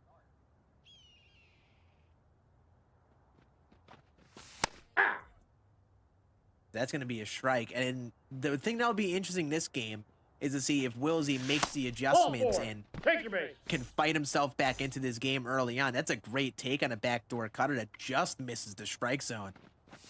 So a one-out runner here. And now I think you see Ty Plays kind of nibbling around the zone. Can't find the strikes like he could before. There's a fastball middle away that's going to sit. Of course it's Tatis getting another hit. Now 2 runners are on. So a big opportunity for Willsey here to try to fight back into this game. As you saw there, you just saw what happened last at bat. This time he gets a circle changed inside in the dirt. There's a hard hit liner. Bases loaded. And yeah, like you said, a lot of plate. That's just a pitch that missed spots. And sometimes what you need to do, just see a lot more pitches, get some runners on, maybe get that pitcher in the stretch to get some worse executed pinpoint pitches. And that's driven down the left field line. It's going to score 1. Another runner is going to score to make it 2. Chipper Jones will trot into second base, make it a 9-3 ball game for Ty Plays now. Yeah, it looks like Willsey's locking in a little bit here. Yeah, one swing's not going to top the game, so just see him produce all these hits and get a rally going is working right now. And now he has another chance to get 2 more here. 0-2 is the count. Yeah, you got to be careful not to be too aggressive here. You're putting up some good swings. That's fair. Driven down the line, that's also fair. That should score 2. Frank Thomas makes it a 9-5 ball game. Yeah, here we go. This game is screaming shootout right now.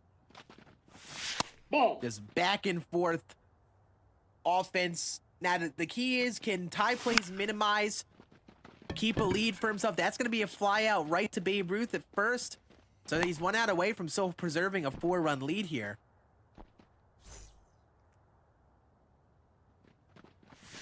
Ball, that's out. And here comes Juan Soto. Someone who's done a lot of damage lefty-lefty. Man, that is a floaty changeup from Johan Santana. Tries to tunnel a sinker off that, but a good take from Willsey. Makes a 2-1 count, and that front door cutter, this time from the left-handed side. Willsey did not read that well. That pitch was a pitch he punished the last couple games he played. But this time, lefty-lefty. Did not see that well, late on it, and big pitch from Ty Plays. Holds a 9-5 lead still. Holds the lead. Now he just wants to respond. That might get over it, will get over Tatis. No, well, I wasn't sure about that one, Scan. No, I thought I was unsure too. It looked like he was there. And at first, it looked like he was floating. there. And it just kept on carrying just a time and a leadoff double here from Ty. Now let's see how he responds after Inside ball. Wilsey gets a couple runs back. Yeah. This is what both of them have done well up until this point when they've gotten an early lead and the other opponent is fought back into the game or put up their own good inning. They've responded with an inning of their own. So if you're tie plays, you'd love to just get those 4 runs back that you gave up and just keep your distance. Now you got the man of the hour coming up, Fernando Tatis Jr. There's a missed spot on a sinker and tie plays makes him pay. That'll be in the gap. 10-5 ball game for tie plays here. So it gets one back, which is what you want. You want to keep him responding. Just you don't want to get zeros here. You want it because you see how well he's been hitting with Wilsey. That's going to be ground out for out number 2, Chipper Jones.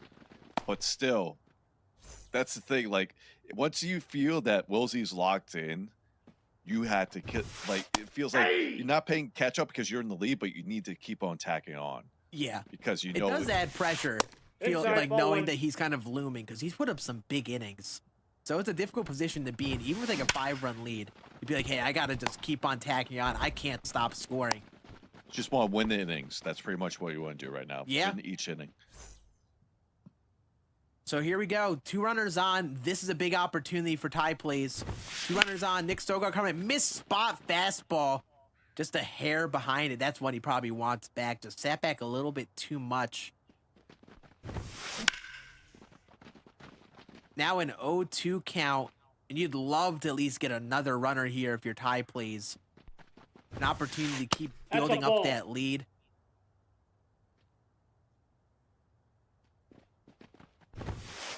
Ball, that's in. Good takes on some up and in pitches. Mo can't find a zone on that up and in 4-seam. So a 2-2 pitch. That is such a difficult pitch to take. A down away sinker just below the zone. Now a 3-2 count. Ground ball up the middle and the runner running on the hit and run. He'll just stay at second base. So an RBI single for Nick Sogard and tie plays just keep tacking on. 11-5 now. And now you got the top of the order here with Lindor leading off. Or we got 2 of the 4 runs you gave up in the bottom of the half. Now we get to see Ben Joyce make another appearance here.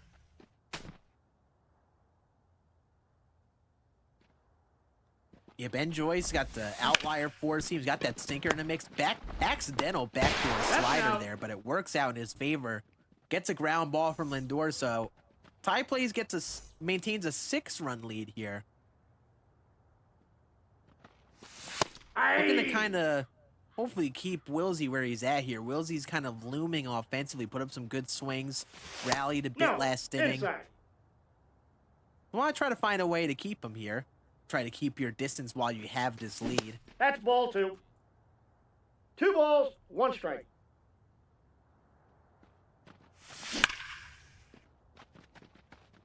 Crushed down to left field line by Rich Aurelia. So a 2-2 count here. 3. Inside 4-seam. He's going to whiff right through it. He knew that he had been dialed up for the inside velocity for a lot of this game earlier on. He just got that one inside enough. That's going to be a big strikeout to start off the inning. Nope. Ball 1, no strikes.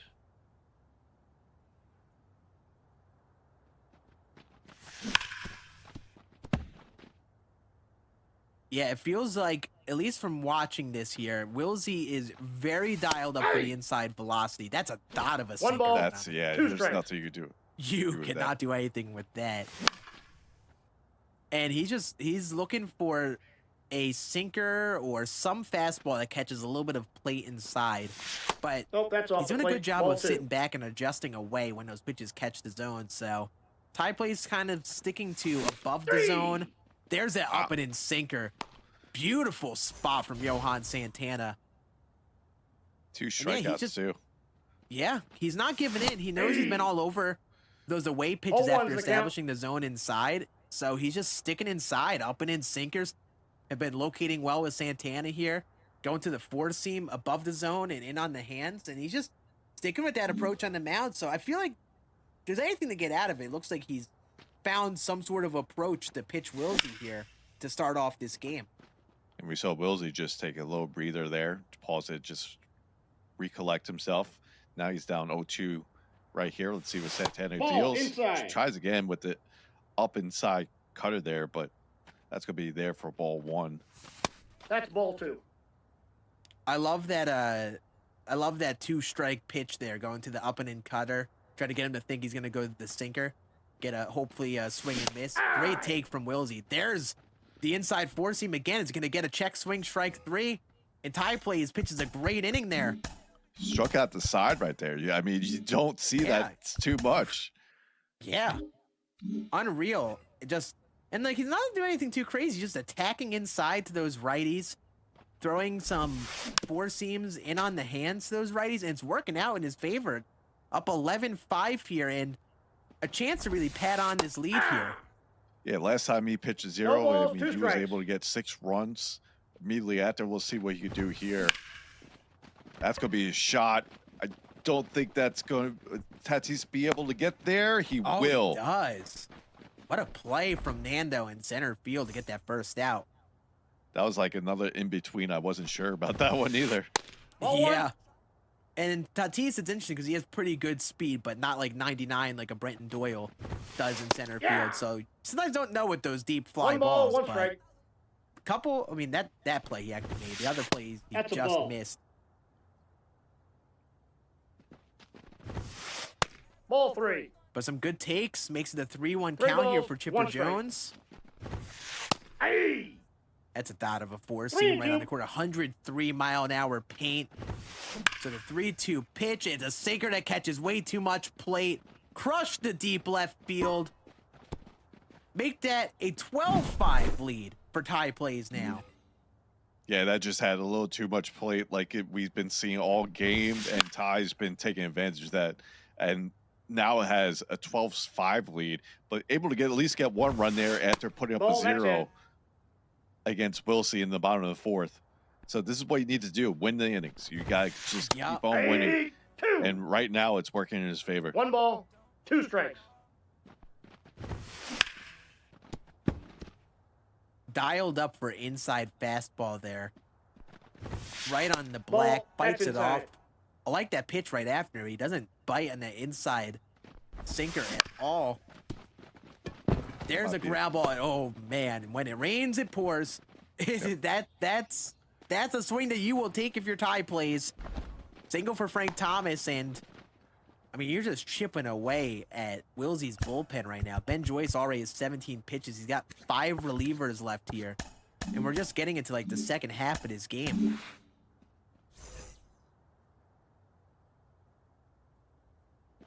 Now we're going to see Chapman once again. Here we go. First pitch. That's going to be fouled off. But we've been seeing Chapman here. Like you said, he only has 3 pitches. Slider, fastball, changeup. But he does have outlier on his fastball as expected.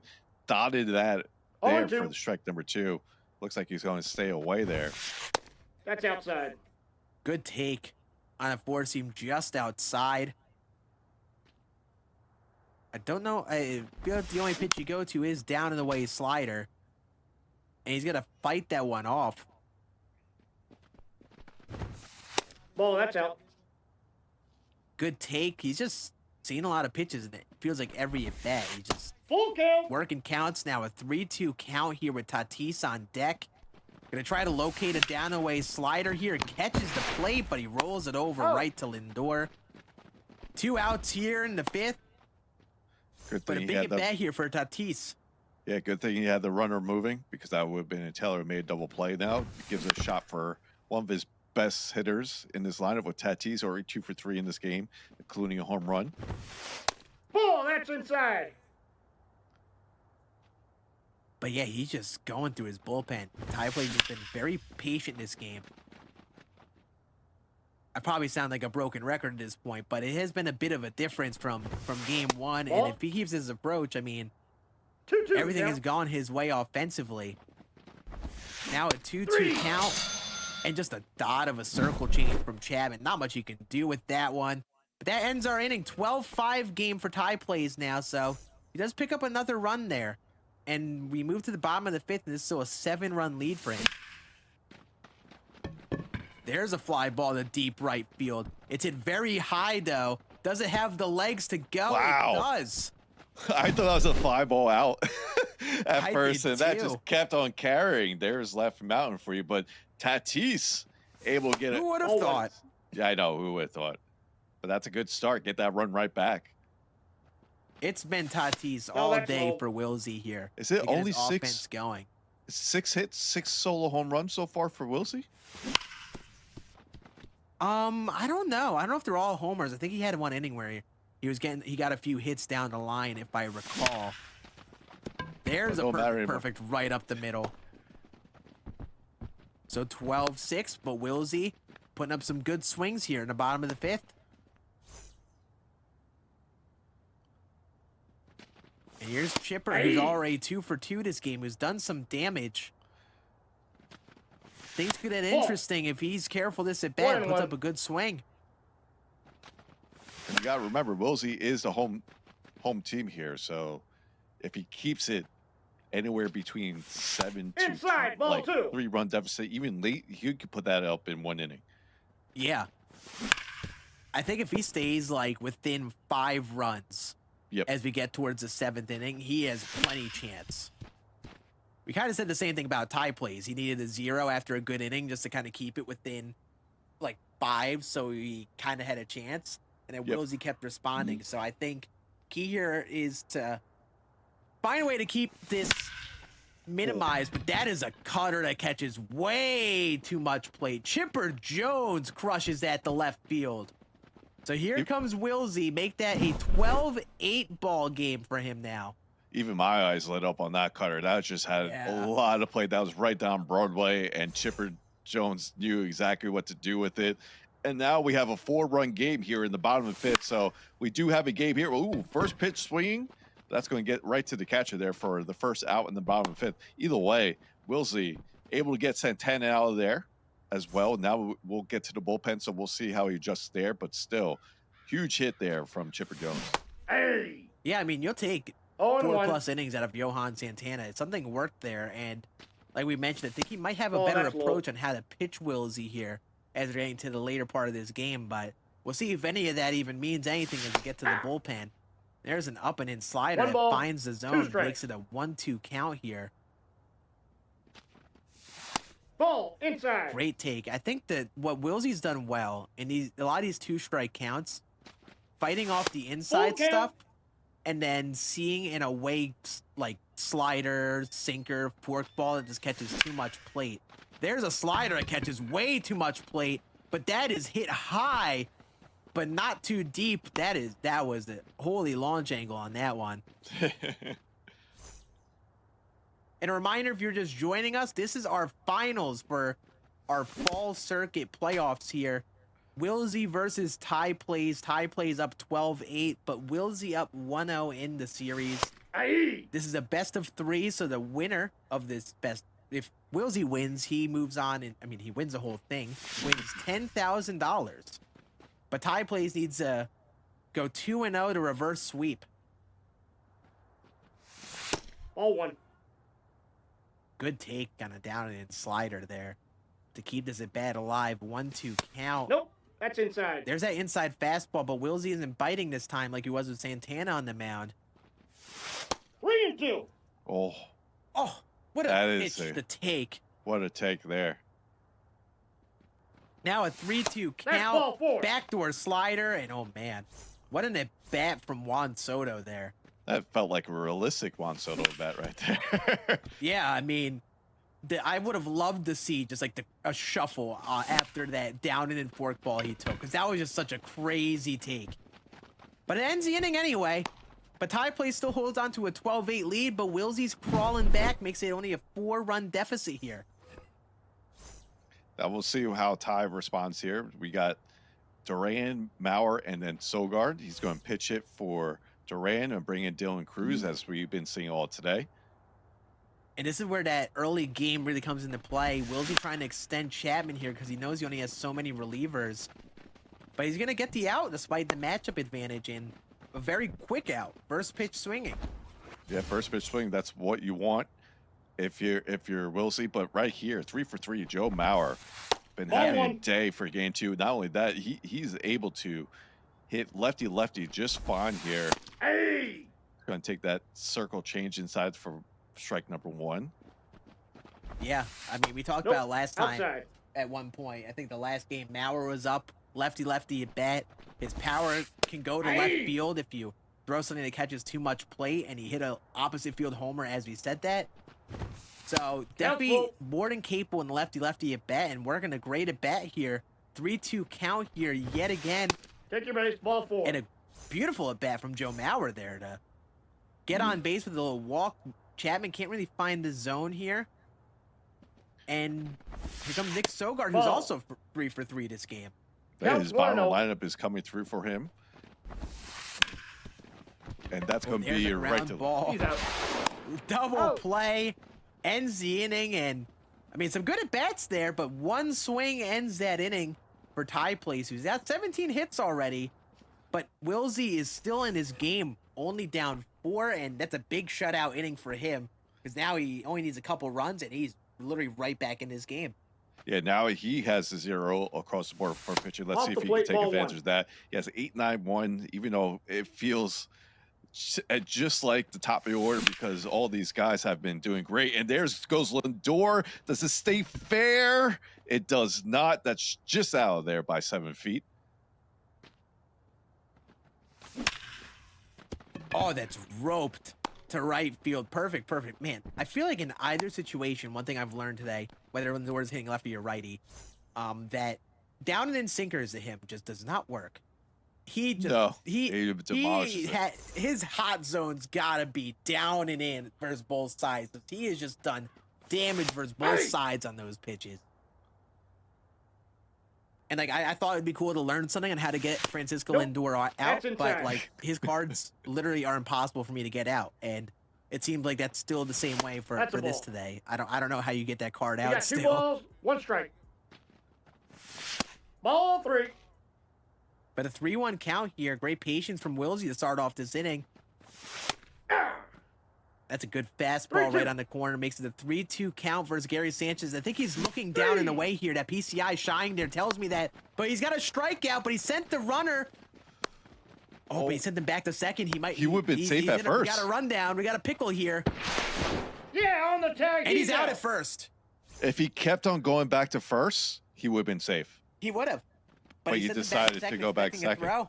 And there you go. Strike out, throw him out, pretty much. Yeah, tried to make something happen with a little hit and run, 3-2 there.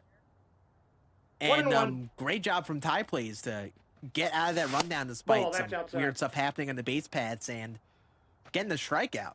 So very quickly, 2 outs here, and he can get his own 0.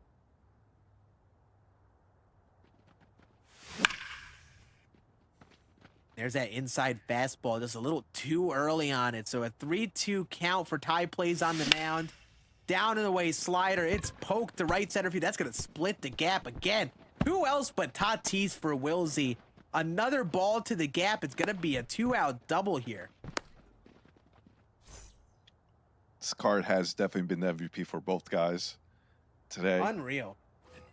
I didn't have him in my lineup because I've been wanting to try the new Aaron Judge and stuff in the outfield, but I'm like, you know what? Maybe I should put him out there now because he's just been unstoppable for these guys today.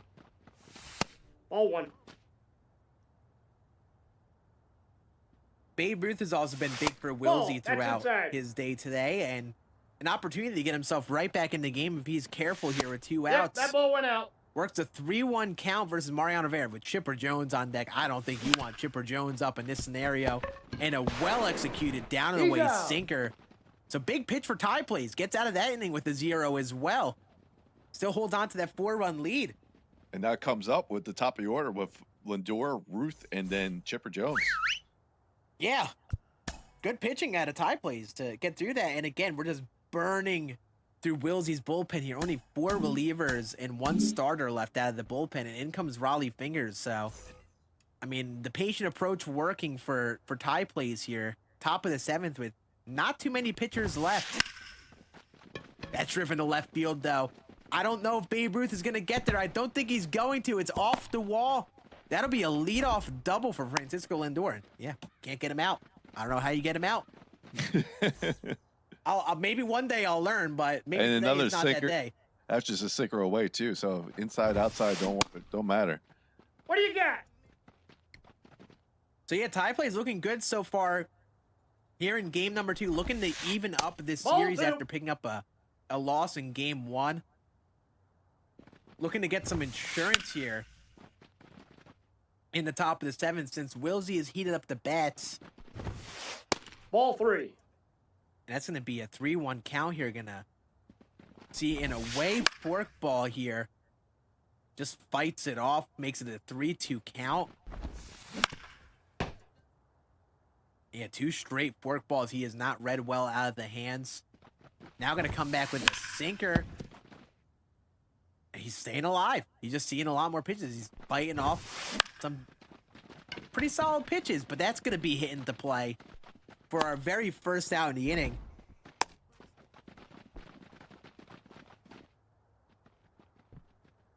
And here comes Chipper Jones, who's done damage for Wilsey to plate, but also a homer for tie plays here. Runner on here. You'd love to put up a couple runs. Thing beautiful sinker right on the corner. And another well-located slider there, chopped onto the ground. So 2 outs here, and again, we're potentially 1 out away from another 0. But here comes Frank Thomas, who's 3 for 4 this game, who's definitely been one of the better performers for both sides here today. You'd love to get that runner in on third. You hate stranding runners in scoring position in a game like this where you know Wilsey's just kind of looming. Every single run you score matters here. So would love to cash in that run.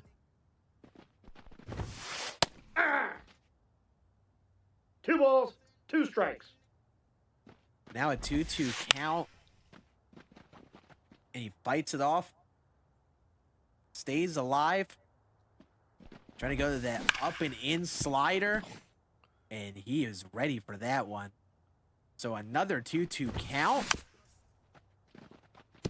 Man, he's just battling. Frank Thomas is just fighting for his life here. And there's a forkball. Smack to right center field. And Ty Place is going to get that runner in. This will be a 2-out double for Frank Thomas. Make that a 5-run lead for Ty Place here in the top of the 7th. Yeah, pretty much gave Wilsey part of his own medicine there. Be able to extend that bat, foul off some great pitches, and then found one that he could make a hold of one, and it ripped it right into the right center gap and able to get that run across. Yeah, that Raleigh Fingers forkball is like his key pitch. It's a big change of speed off of that sinker. Try to throw it in the zone. Ooh, high fastball is going to get him swinging and missing. Down goes Ty Place, but he gets 1 on the board after a couple zeros of innings that might prove big because the offense is kind of slowed down here. Never mind. Chipper Jones, perfect to left center field. So Wilsey gets that run right back, making a 13-9 ball game. Yeah, that was just 4 for 4 hit for Chipper Jones right there. Shows you exactly why, how big out from last half inning to gain that babe to roll over. Yeah. Ball that's outside. It's a game of minimizing right now. Both these players have hit a lot over the span of the last couple games, but we've had a slower scoring second half of this game here. So the difference is probably going to be a couple runs. One big jam like that to get out of is kind of big, so you still maintain a 5-run lead beforehand. Now it's quickly 4, and now you're through another reliever. In comes Joe Nathan here with a 3-1 count. Hey! The count's full. So now full count. The pitch from Joe Nathan front. Oh! What a play from Chipper Jones! Wilsey was ready for it. He's done damage with that pitch, that front door cutter, especially with Frank Thomas. But Chipper Jones is just Chipper Jones has reminded us this game. They're like, hey, you know, you're giving a lot of love to Tatis out there, but show me some love too. I'm literally a lock at third base for all of these teams, and that's why.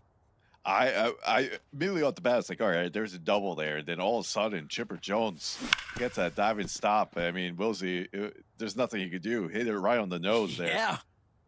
Literally did everything you could do with that pitch. Just, you got to hope that it gets by, but Chipper just, man, That ball was ripped. That might have been one of the greatest third base diving plays I've seen. Like, That's out. that was like probably 110 plus off the bat. That's and the just same instant dive.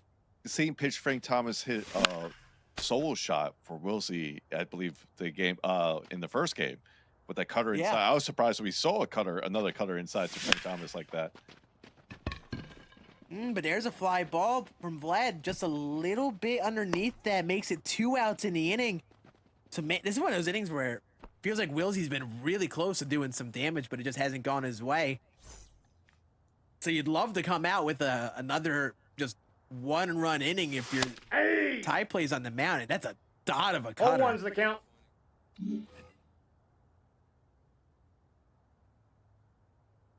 Yeah, he's been very effective with this Joe Nathan so far. Inside, ball 1. Yeah, there's Joe Nathan, Texas captain. I'm interested to see how many players actually get boosted with this captain on his team. That's a ground ball. That's going to get right by a diving Babe Ruth. No diving play there, so a 2-out single for Soto. And that's a good swing against Joe Nathan. In comes Rich Aurelia, who's been a little cool for Wilsey this game, but has done some damage overall today. Especially on, I'm looking for that down and in sinker. That's a pitch he has crushed with Aurelia. He was 3 for 3. I believe he was like 3 for 4, 3 for 3 last game with Rich Aurelia. Nope. Had Outside. a double, a home run. So far, 0 for here though. Ball 3. Ooh, 3 balls, 50-50 call on that fastball down away. Makes it a 3-1 count. Nope, that's inside. Ball 4. And that's going to be a walk.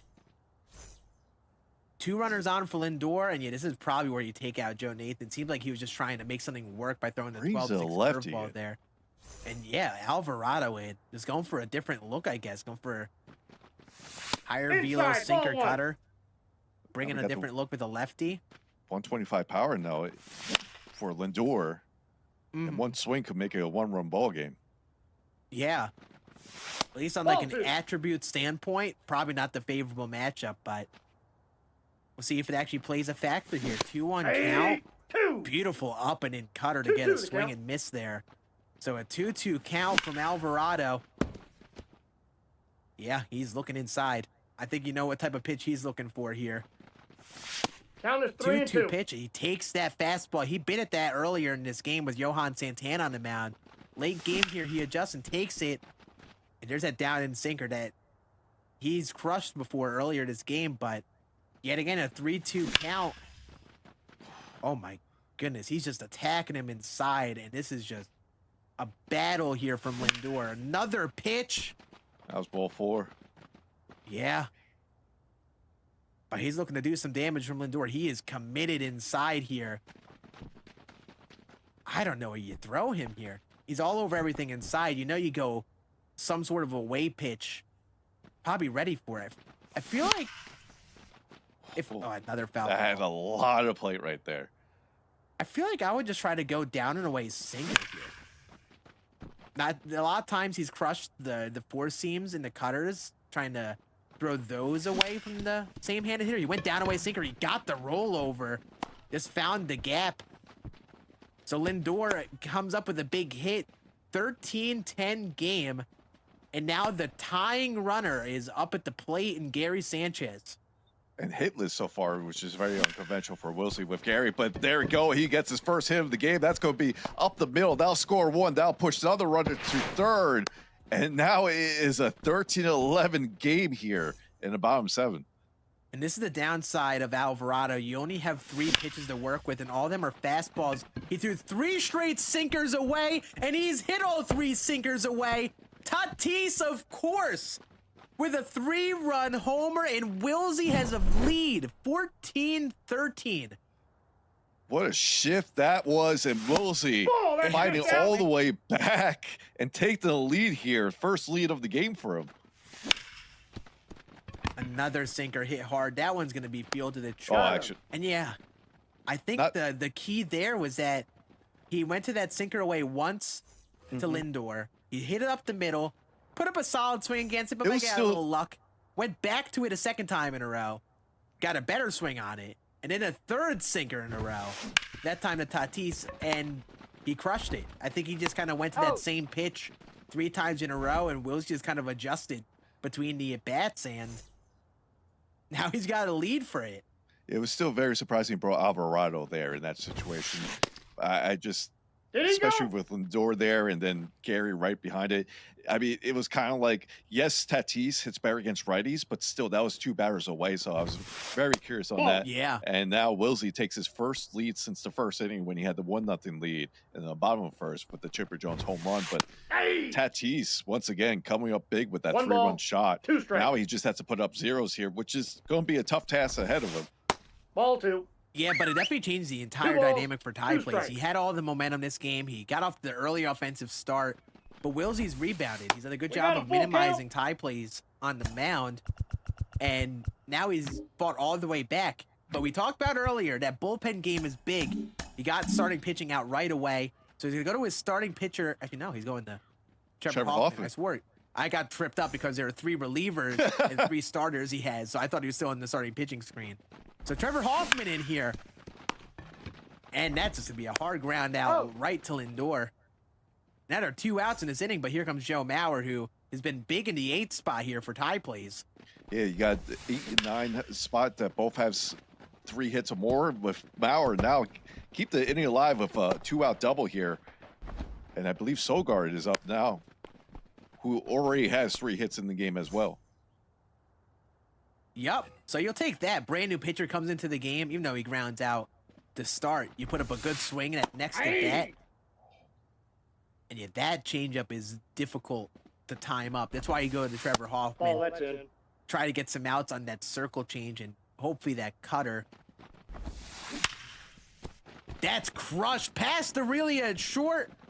Tie plays respond. That's past the center fielder. This should be a triple for Nick Sogard. So tie plays responds, ties his game right back up here in the top of the 8th. All with 2 outs here. Mauer kept the inning alive with the 2-out double. Sogard followed up with a 2-out triple to tie up this game, and that's it for Trevor Hoffman. I mean, he got 1 out, and that's about it. Yet again, another reliever in. He's only got 1 more reliever after Rob Nen here. That's off the glove of Vlad. It's going to get through.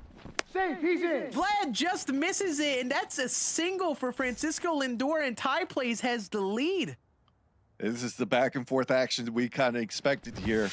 And tie plays just responds just like we seen him in the semifinals, where he responded any time that Ty Kai was getting runs. Now here he's responding against Wilsey, which we didn't really see from game 1. Yeah, this is how tie plays got here. That's going to be a fly out that should end our inning. Ty Plays has really excelled in these close games, in these close back and forth late innings games. He's done well, and that's how he's gotten here. And in this game, he bounces back and takes the lead right back here in the top of the 8th. And again, like I've been talking about, I think the bullpen game is huge. Wilsey does not have many pitchers left, so if this game goes the distance, and who knows if things even go the extras, Wilsey doesn't have much to work with here. So all advantage on Ty Play's side here. He's got the lead. Now he just needs to find a way to hopefully preserve this lead for him. And in comes Rob Nen. And here's Chipper Jones 4-for-4. He's going to take that fastball inside for strike 1. I mean, you talk about a tough at bat to enter the game. You get Chipper Jones, who has been all over baseballs this game. But he's ahead 0-2 very quickly here. Ball. There's that slider, 93 miles an hour. Going to be a little too far inside off the plate. I believe Chipper is a triple away from the cycle, if I saw that correctly. But I'll tell you what, Wilsey's not thinking about a cycle here. He wants a game-tying homer. He's looking for a mistake, and he's looking to tie this with 1 swing probably.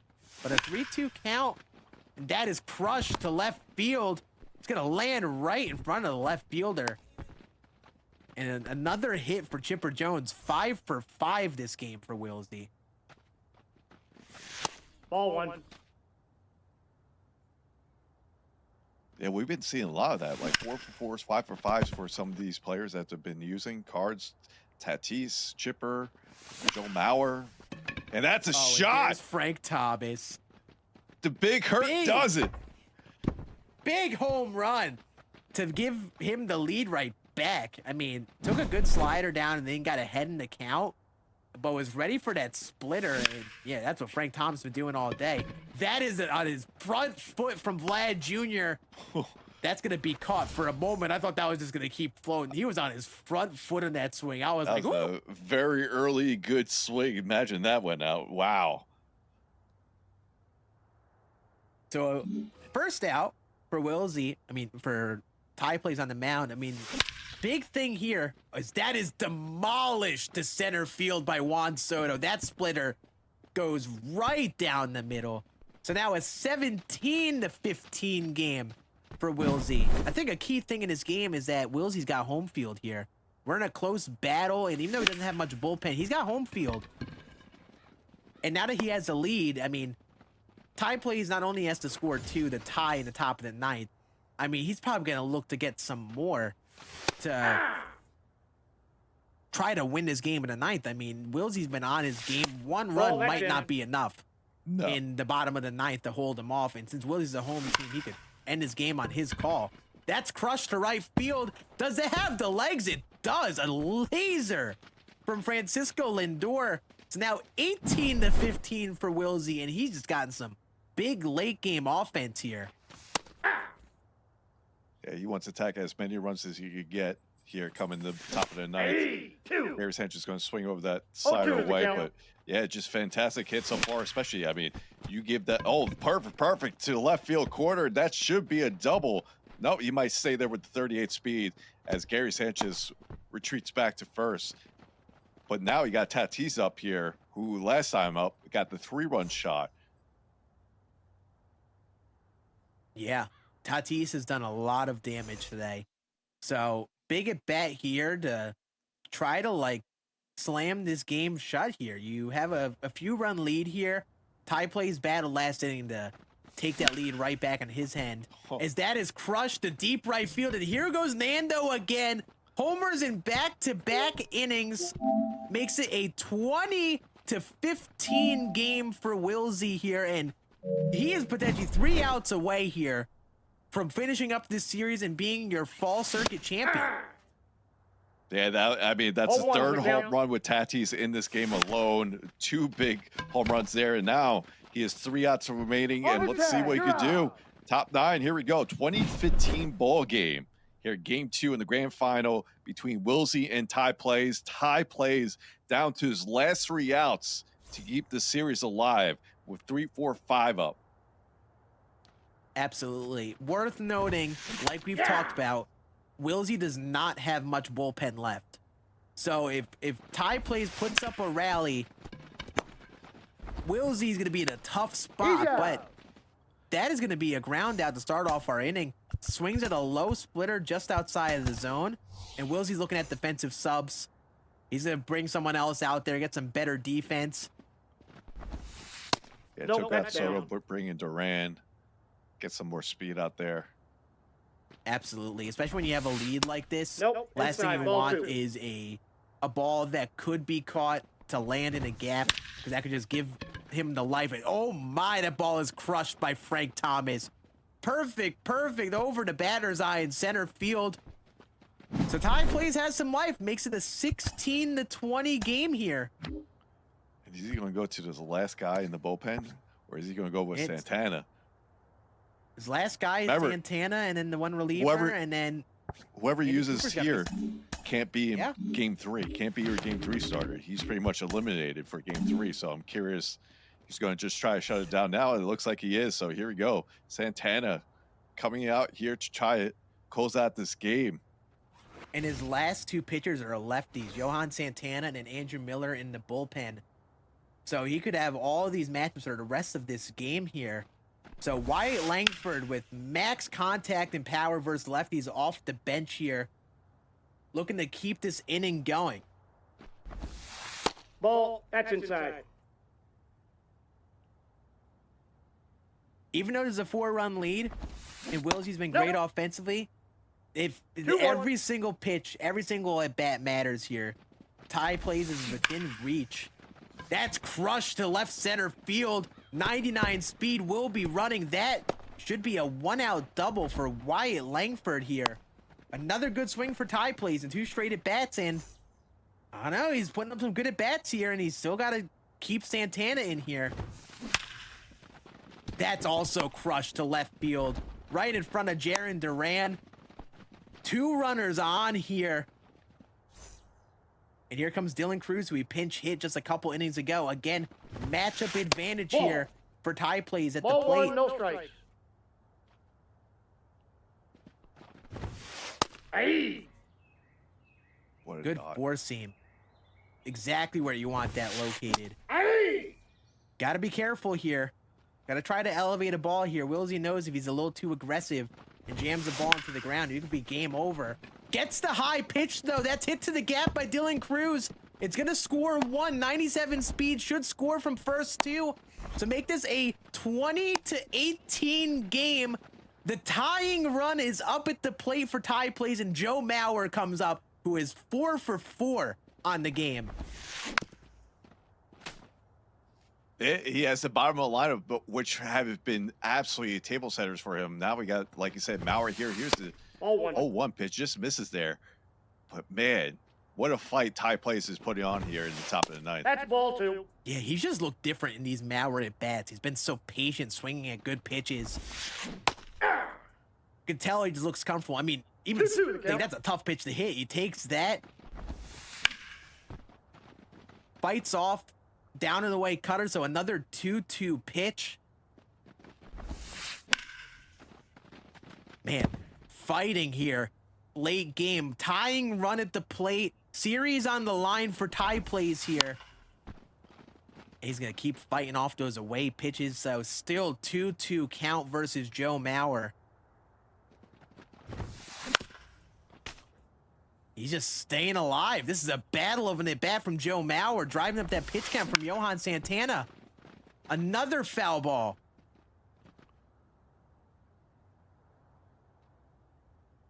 So Joe Mauer just battling at the plate for Ty Plays. There's a cutter. It catches too much plate. It's up the middle. 93 speed will stay at third. And the go-ahead run is at the plate. Tying runner at first. And up comes Nick Sogard, switch hitter here at the plate here too. He might consider a pinch hitter, so since he knows he's got 2 lefties in the one in the bullpen and then Johan Santana on the mound. We'll see what he ends up doing, and Willsy doesn't know what to do. Game on the line here. He's gonna stick with Santana because he only has 1 pitcher left. Gonna try to get that confidence up with a mound visit, but huge at bat here for Ty Plays at the plate. Ball in. Great take. 2-0 count. Nick Sogard ahead in the count. That's going to make it a 2-1 count. Got to look for something to elevate here. That's a dot of a sinker. Can't do much with that, so makes it a 2-2 count here for Sogard. That's hit over to first baseman. That'll make it a 19-20 game, and we'll have the tying runner on third. Nick Sogard comes through with a big hit. And that tying runner is in on third, and up comes Francisco Lindor. It's just clutch hitting here by Ty Plays. Down by 5, puts up 4. Still got 2 outs to go. Tying run at third. The dramatics are here. Ball. Oh, just missed that circle change. Yeah, this is a That's ball heck 3. of a fight from Ty Plays. Series on the line. Down 4 entering this inning, and he's battling. Ball. Great take on a 3-2 pitch. The bases are loaded for the great Bambino. Big at bat here. He might consider a pinch hitter here. Even though it is Babe Ruth and he does great lefty-lefty, he's done a great job in these righty-lefty matchups. So he might consider a pinch hitter here, but... Actually, no, that's Willsy who paused. My bad. I forgot we're watching the pitcher. Never mind. He's keeping it Babe Ruth. Outside. That's Not a even a ball. consideration from him. So bases loaded, 1 out, tying run on third for Ty Plays at the plate. That's a perfect up the middle. That's gonna score 2. Ty Plays bounces back down 4, takes a 1-run lead, and this is exactly what I meant, that bullpen being really tough for Willsy. He kind of has to keep Johan Santana in when Ty Plays is reading him well, and in comes Andrew Miller to try to minimize the damage. Ty Plays bounces all the way back, though, but looking for more with 2 runners on here in the top of the 9th. Ball 1. It's just what he just back against the I wall. got a He ball, said, one "Okay, strike." here we go," and he comes through. He needs more runs, though. He definitely needs more runs. Absolutely. Oh, and that's going to be rolled over to the first baseman. That'll be a double play, but he does take the lead. Now all he needs is another 0 against the board, but Wilsey is right there looming with how hot he has been, especially we saw in the bottom of the 8th. But hey, you love to see the fight. Let's see what you can do here. And Chipper Jones, who's 5 for 5 leading up. Not the person you want right now. 3 homers, double and a single. Not who you want to see coming up right now. But man, this is the crazy thing. He went through all that work, came back, but one swing against Andrew Miller ends that big rally. And what the whole crazy thing is 1 run might not be enough. Wilsey's looked great in the latter half of this game. And of course, Chipper Jones is leading us off, but Ben Joyce is going to need to find a way to get some outs. We need a 0 here if Ty Plays wants to get this win. Hey! That's a dot of a fastball at the top part of the zone. So an 0-2 count versus Chipper Jones to start off this inning. Off the plate, ball 1. Going to take an inside sinker. There's an inside 4-seam that he fights off just a little bit underneath it. Almost lucky foul ball there. So still a 2-2 count. Chipper Jones is just so difficult to get out in these scenarios. You know you don't want to give up a game-tying homer. You don't want to leave the go-ahead runner on base. You got to find a way to get him out, and that's going to bring in a new pitcher. In comes Max Scherzer. And there's an inside 4-seam that just goes foul. So Chipper Jones stays alive here. 2-2 pitch here yet again. Man, Chipper is fighting. Both these dudes are fighting in these late game at bats. Another foul ball. So yet another 2-2 pitch from Max Scherzer. The count is full. Takes that inside cutter. Good adjustment. 3-2 pitch. Nope. Wow. Just misses on a down and in circle change. And Wilsey is 1 swing away from winning this game and winning the fall circuit in his 2nd circuit in a row. But also, he's still down 1. And Frank Thomas, who has done a lot of damage today, is 2 for 5 this game. There's a fastball away, hit high to center field, and that'll be our first out of the inning. So, big things to look at here for Wilsey. The tying runner is on first, but a ground ball could end this inning, end this game, and tie the series right back up. Vladdy up. He's going to go to the pinch hitter for the matchup. In comes David Ortiz with the game on the line. This is big at bat right here.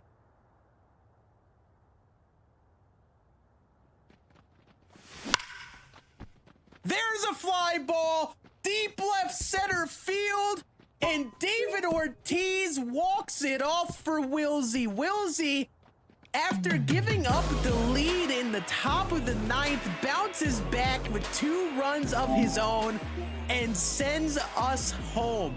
A 2-0 series win in our finals, and Wilsey is your fall circuit champion, winning back-to-back circuits here in MLB The Show 24.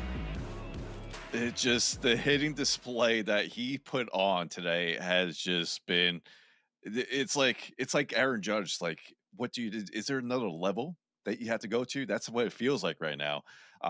He's just putting on a great display of hitting. Not only that, he had to come back in this game too. The composure, come back, but you got to give Ty Plays as well. Yes. Fantastic game too. He fought back here in the top of 9th, even had the lead, but just couldn't hold on to Wilsey's hitting. And it was just fantastic gameplay all around from the hitting of Wilsey. It really was. Even when he was kind of facing the 8 ball down a good bit in this game, he had those big innings, kept himself in the game, literally used every single pitcher he could. And it was as risky as it was, it worked out exactly like he needed to. Gets out of this game with a huge win after a big comeback already. And you see early in his game, he was down 7-1 at one point. 8-1 that is. And all was going in Ty Plays' way, but halfway through that game, it's like a switch was flicked, and then he was right back in that game after some big rallies. And I think everything came down to that late game. Ty Plays has been so clutch in these late game scenarios in this tournament in the playoffs, but he just was one step ahead of him. He stayed in the game with a literally perfect pitching substitution with Andrew Miller in that last inning to keep it only a 1-run deficit. And the pinch hitter at the end wins it for him. So the late game managing proved to be the difference there.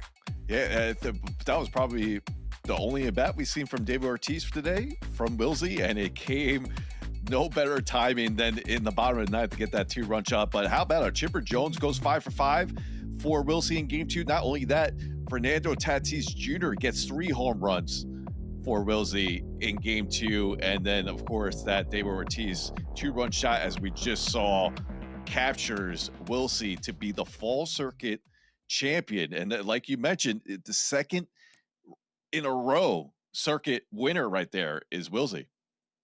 Absolutely. It's a very impressive showing. He was so consistent offensively, faced a bit of pressure in that last game, and he still showed up. And as you see, we had all sweeps today in our fall circuit playoffs. We had a 2-0 series win for Ty Plays versus Ty Kai, who he looked dominant in his series. And then Wilsey had a very good series versus Diorno.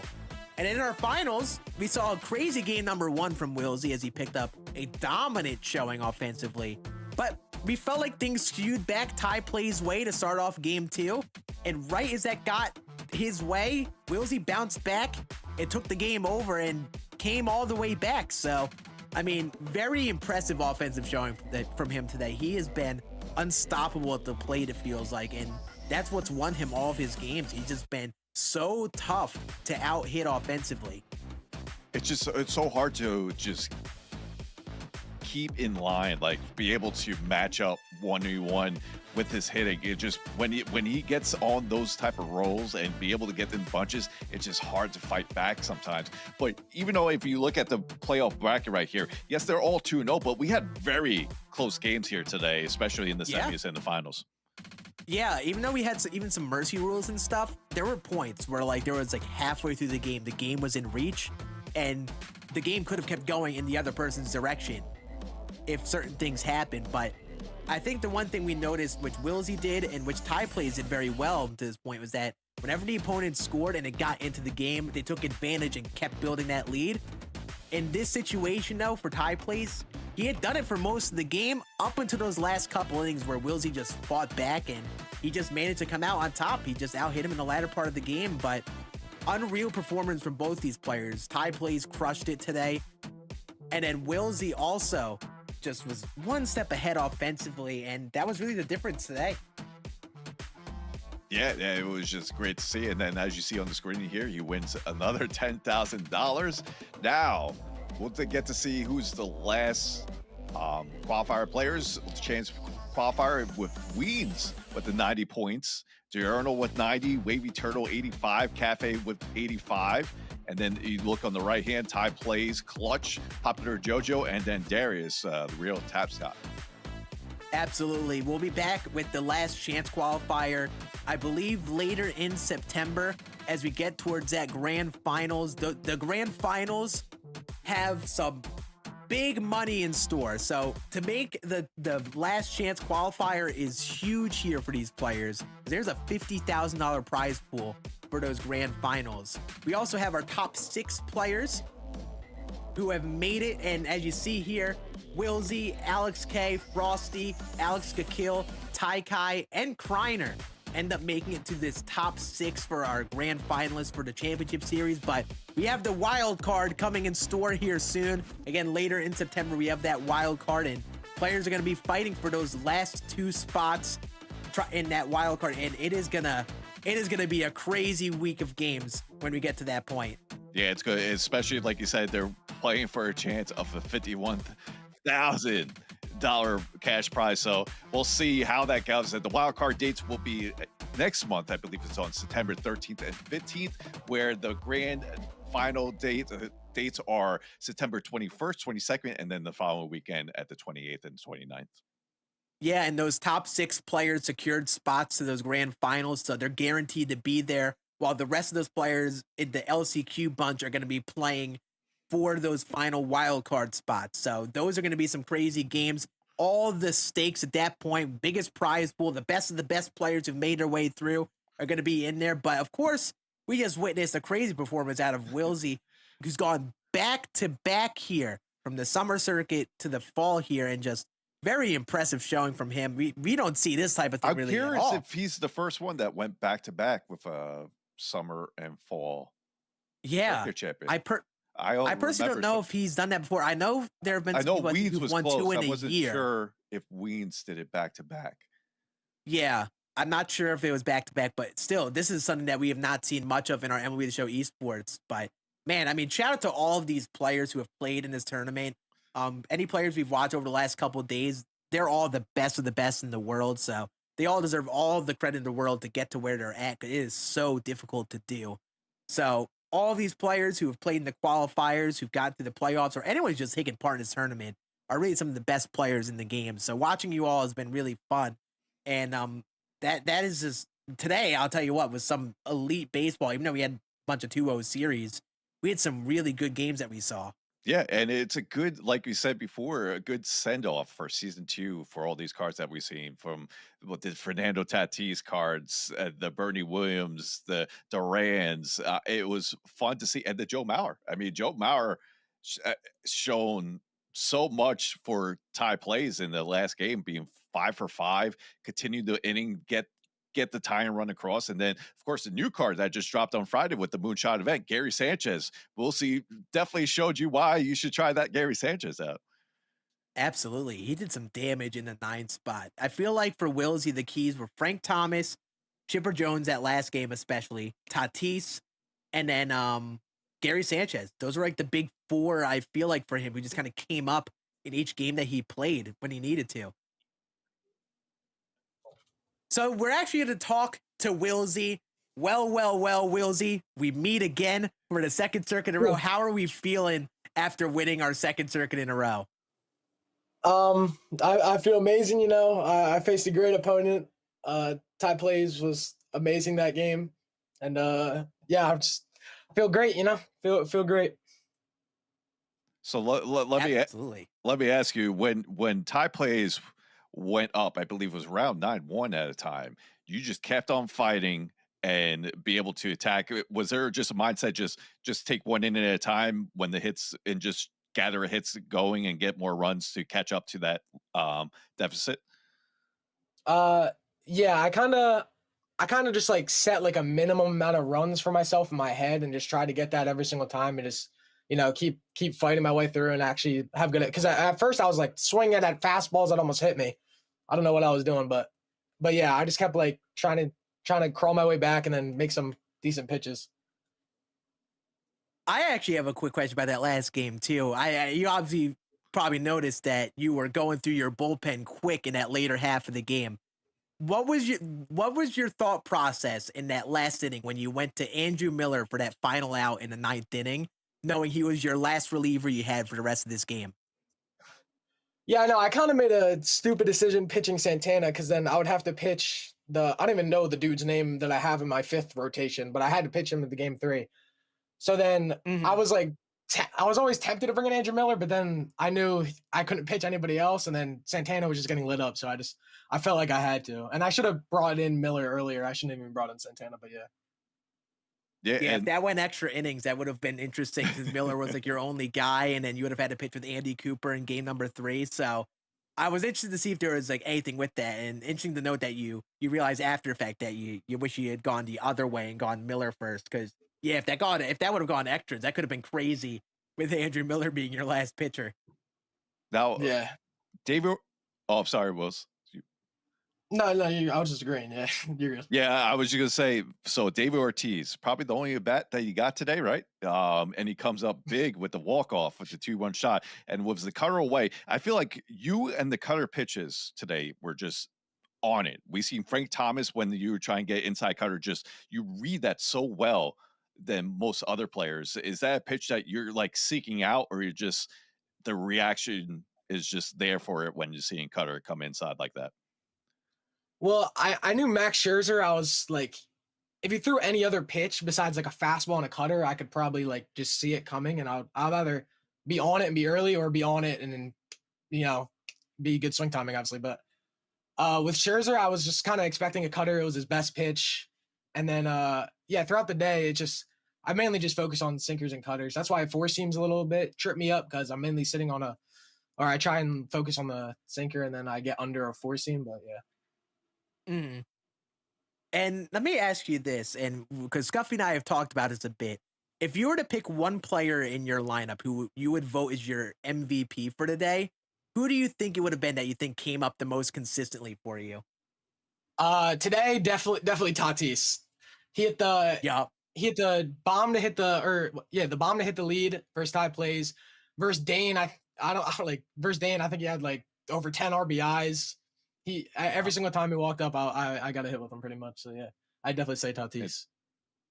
It's funny because Ty probably would say the same, because he went on a stretch where he was 11 for 11 with that Tatis. That Tatis has been unreal, and that last game he hit 3 home runs for you. So he had a big day for you. Mm-hmm.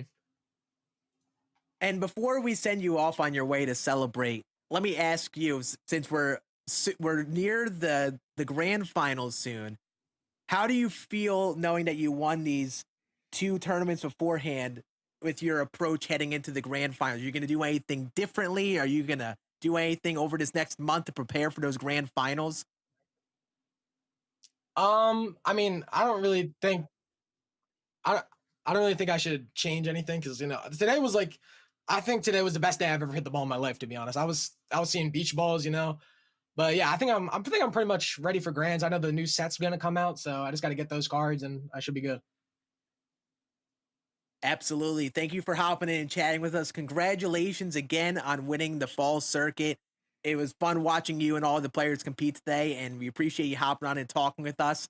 And we'll let you go celebrate that championship and have a good rest of your day. Yep. Thank you. So that was Wilsey, our fall circuit winner. Incredible showing from him. Ty plays, battled all the way out to second place, and still gets $5,000. But Wilsey comes out with $10,000 after another circuit win. And man, he's having a fun year this year indeed, huh? Yeah, he's having fun year at was that 20 now? I mean, winning both circuits here, and he still has one more to go, and where 7 others are beginning to try to win that grand final. So it's going to be fun when September comes and we see that. But today has been fantastic here for the fall circuit. Scan, it's always a pleasure to be here in the booth with you. Absolutely. Yeah, I mean, we saw what he felt like was his best offensive day he's had. We saw some great games from everyone. So shout out to all the players for playing. Shout out to everyone who helps out, who makes the championship series happen. I always enjoy hopping on here in the commentator booth.